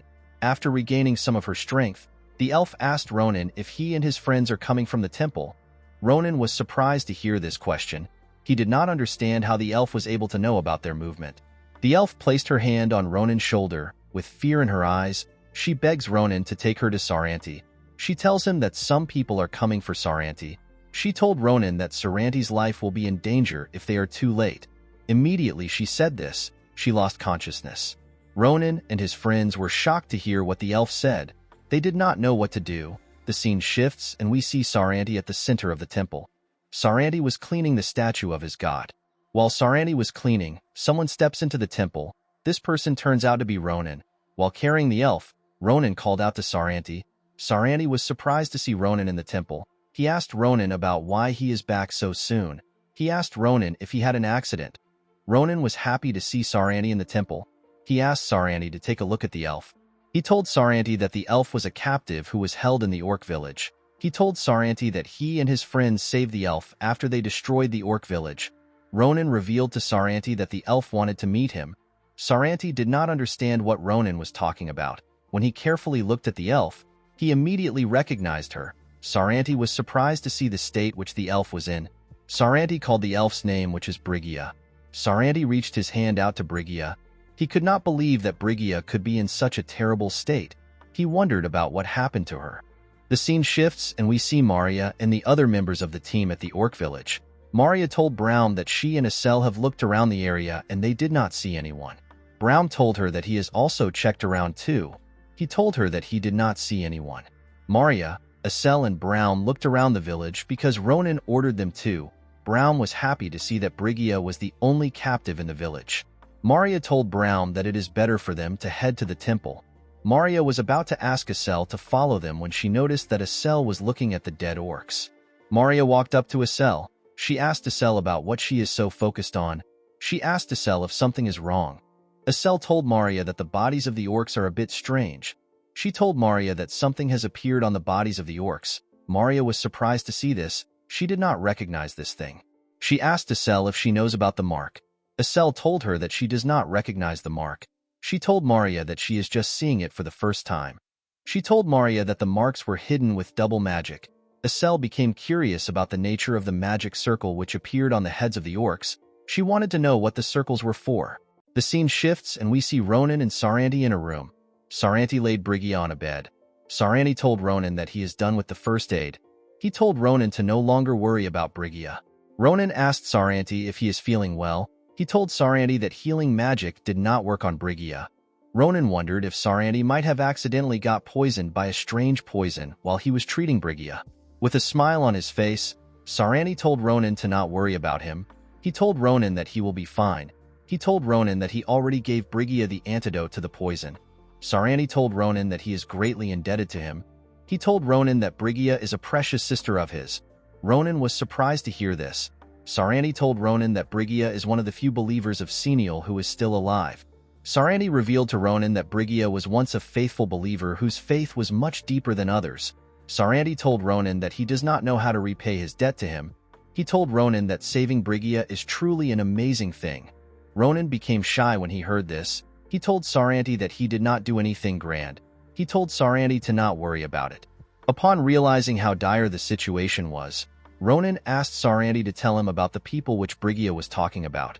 Ronan knew that this people must be very dangerous for Brigia to be so scared. He asked Saranti if his life is in danger. Saranti's face became grim when he heard this. The scene shifts and we see Ronan and Saranti at the center of the temple. With a serious look on his face, Saranti told Ronan that he does not know the goal of the people which Brigia is talking about. He told Ronan that the mysterious people belong to a religious group that worships an unknown being as their god. This religious group has been committing evil acts without revealing their identity to the world. Saranti told Ronan that the religious group's name is the Church of Nebula Clagier. Ronan was shocked to hear this. He could not believe that Saranti knew about Nebula Clagier. Ronan could not believe that Saranti was being targeted by Nebula Clagier. Due to Ronan's reaction, Saranti realized that Ronan had heard of Nebula Clagier. Saranti told Ronan that Nebula Clagier has sent different people to him over the years. With a smile on his face, Saranti told Ronan that he thought Nebula Clagier had given up on him. He told Ronan that they stopped sending people to him in the past 100 years. Due to this, Saranti assumed that Nebula Clagier gave up on him. Saranti was surprised to hear that the organization wanted to get him again. Ronan was annoyed to hear this. He told Saranti that the issue is a life or death problem. He told Saranti to take the problem seriously. He told Saranti to move to an institution with better security. Saranti immediately refused Ronan's idea. He told Ronan that he cannot abandon the temple. He told Ronan that the souls of his brothers and sisters are in the temple. Saranti told Ronan that he cannot move to another location because of the people who reside in the temple. He told Ronan that he does not want the resident to be in harm's way. Saranti placed his hands on Ronan's shoulder. He told Ronan to leave the forest with his teammates. With a smile on his face, Saranti told Ronan that he does not want his friends to get swept into unnecessary danger. He begged Ronan to be understanding. Ronan did not know what to do. He could tell that Saranti was being honest by the look in his eyes. The scene shifts and we see Ronan and Saranti at the entrance of the temple. Ronan told Saranti to wait for him. He told Saranti that he will bring the strongest woman that he knows. He warned Saranti to keep himself hidden. He asked Saranti to not do anything reckless until he returns. Saranti smiled when he heard this. He told Ronan to not worry about him. He told Ronan that he will keep himself hidden. Saranti clenched his fist and placed something in Ronan's hand. He told Ronan to take this thing as payment for saving Brigida. Ronan was surprised to see the object that Saranti gave him. Ronan did not understand why Saranti gave him a ring. Saranti told Ronan that the ring is an item used as a pass in the Magic Tower. He told Ronan to show the ring to the librarian of the Magic Tower of Dawn. He told Ronan that the Magic Tower will be of great help to him. He told Ronan that he will find information about his curse in the tower. Saranti asked Ronan to be careful when he is going down the mountain. With a bright smile on his face, Saranti told Ronan that the time he spent with him and his friends was a gift to him. Ronan was shocked to hear this. He did not know what to say. With a nervous look on his face, Ronan told Saranti to not say such gloomy things. He told Saranti that they will still see each other later. He told Saranti to take care of himself. He told him that he will be back soon. Immediately Ronan said this. He left. After Ronan left, Saranti became relieved. He looked behind him and asked his older sister if she is glad to see him after a long time. Saranti turned around and called his older sister the assassin of Nebula Clagier. Immediately Saranti said this, we see Brigida transforming. Brigida turns out to be the elf woman who was searching for Saranti, and she is also Saranti's sister. Brigida asked Saranti about why he brought up their past relationship. With a dark smile on her face, Brigida asked Saranti if he has been living a comfortable life. Saranti could not believe that Nebula Clagier sent his sister to kill him. He told Brigida that her church is cruel. Brigida believed that Saranti was an hypocrite for saying this. She reminded him that he used a paralyzing poison on her and called it an antidote. With a serious look on his face, Saranti told Brigida that there is nothing he won't do to survive. He told Brigida that he had a better method than her clumsy acting. He told Brigida that no normal person would believe that Lemmaheim's shadow was captured by an orc. Brigida smiled when she heard this. She told Saranti that she had no choice but to act helpless. She told Saranti that it was hard to find out his location. Brigida revealed to Saranti that she tried to get his attention with the monsters, but Saranti did not fall for the bait. While thinking of what to do, Brigida saw a clue to finding Saranti. This clue was Ronan and his friends. Brigida told Saranti that Ronan and his teammates were exuding so much of his energy. She told Saranti that she wanted to lure him out by cutting Ronan and his friends and scattering their remains across the forest. With a smile on her face, Brigida told Saranti that she did not do anything to Ronan and his friends because of their past relationship as believers. She asked Saranti if he is touched by her goodwill. With a serious look on his face, Saranti told Brigida that he would have never let her do anything to Ronan and his friends. Brigida laughed when she heard this. She told Saranti that she was simply joking. She told Saranti to stop being so serious. After seeing that Saranti was not joking around, Brigida decided to stop playing. She told Saranti that she wants to deliver her church's command to him. Brigida told Saranti that the church ordered her to persuade him. She placed her hand on her sword and Saranti activated his magic. She told Saranti that she is to kill him if he refuses to join them. Immediately she said this, she and Saranti attacked each other. The moment Saranti and Brigida began their fight, the trees in the forest began to shake. The scene shifts and we see Ronan in the forest. Ronan stopped moving when he heard the sound of Saranti and Brigida fighting. Ronan did not know what caused the noise. Ronan had a terrible feeling that something was wrong. While Ronan was thinking, Asel and the rest of the group run to him. Ronan was surprised to see his teammates. He told them that they met him at the perfect time. He asked them if they had thoroughly looked around the orc village. Maria told Ronan that they looked everywhere. She told Ronan that they did not find any captives. She told Ronan that Asel found something fishy. Ronan was surprised to hear this. Asel, who was struggling to catch her breath, told Ronan that she discovered something strange on the orcs shortly after he left. She told Ronan that she had never seen any magic circles like that before. Ronan did not understand what Asel was talking about. He asked Asel to explain more. Before Asel could say anything, a large explosion occurred behind Ronan. Ronan and his friends were shocked to see the explosion. Asel wondered if the explosion came from the temple. With a grim look on his face, Ronan realized that Saranti was in danger. Before Ronan and his friends could take a step, the ground began to shake. Ronan was horrified to see this. He realized that only one thing could cause such a vibration. When Ronan turned around, He was surprised to see the twin-head ogre coming out of the forest. The twin-head ogre easily tore apart the orcs that stood in its path. Ronan and his friends stood in fear when they saw the twin-head ogre. The ogre screamed and terrified the group with its voice. Before the twin-head ogre attacked Ronan and his friends, we are taken to the temple. At the temple, we see Brigida fighting Saranti with her sword. Saranti blocked Brigida's attacks with his magic. As Brigida got closer to him, Saranti activated a spell called Ventus. Immediately he activated the spell. A large tornado appears in front of Brigida. The tornado moved close to Brigida and was ready to destroy her. Brigida smiled when she saw Saranti's spell. She told Saranti that she likes the way he is fighting. Immediately she said this. She imbued a dark energy into her sword. This energy was quite dark and ominous. Brigida laughed like a mad woman as she wielded her sword. With a terrifying smile on her face, Brigida attacked Saranti with a large amount of power. Brigida's dark energy began to push Saranti's tornado. Immediately it touched it. The dark power canceled out Saranti's tornado. Due to the scale of the attacks, the area was covered in dust. When the dust cleared up, we see Brigida and Saranti staring at each other. Brigida firmly held her sword as she looked at Saranti. Saranti covered his hand with his mana. While Saranti was staring at Brigida, Brigida disappeared in front of him. Saranti was shocked to see this. Before Saranti could take a step, Brigida appeared above him with her sword in her hand.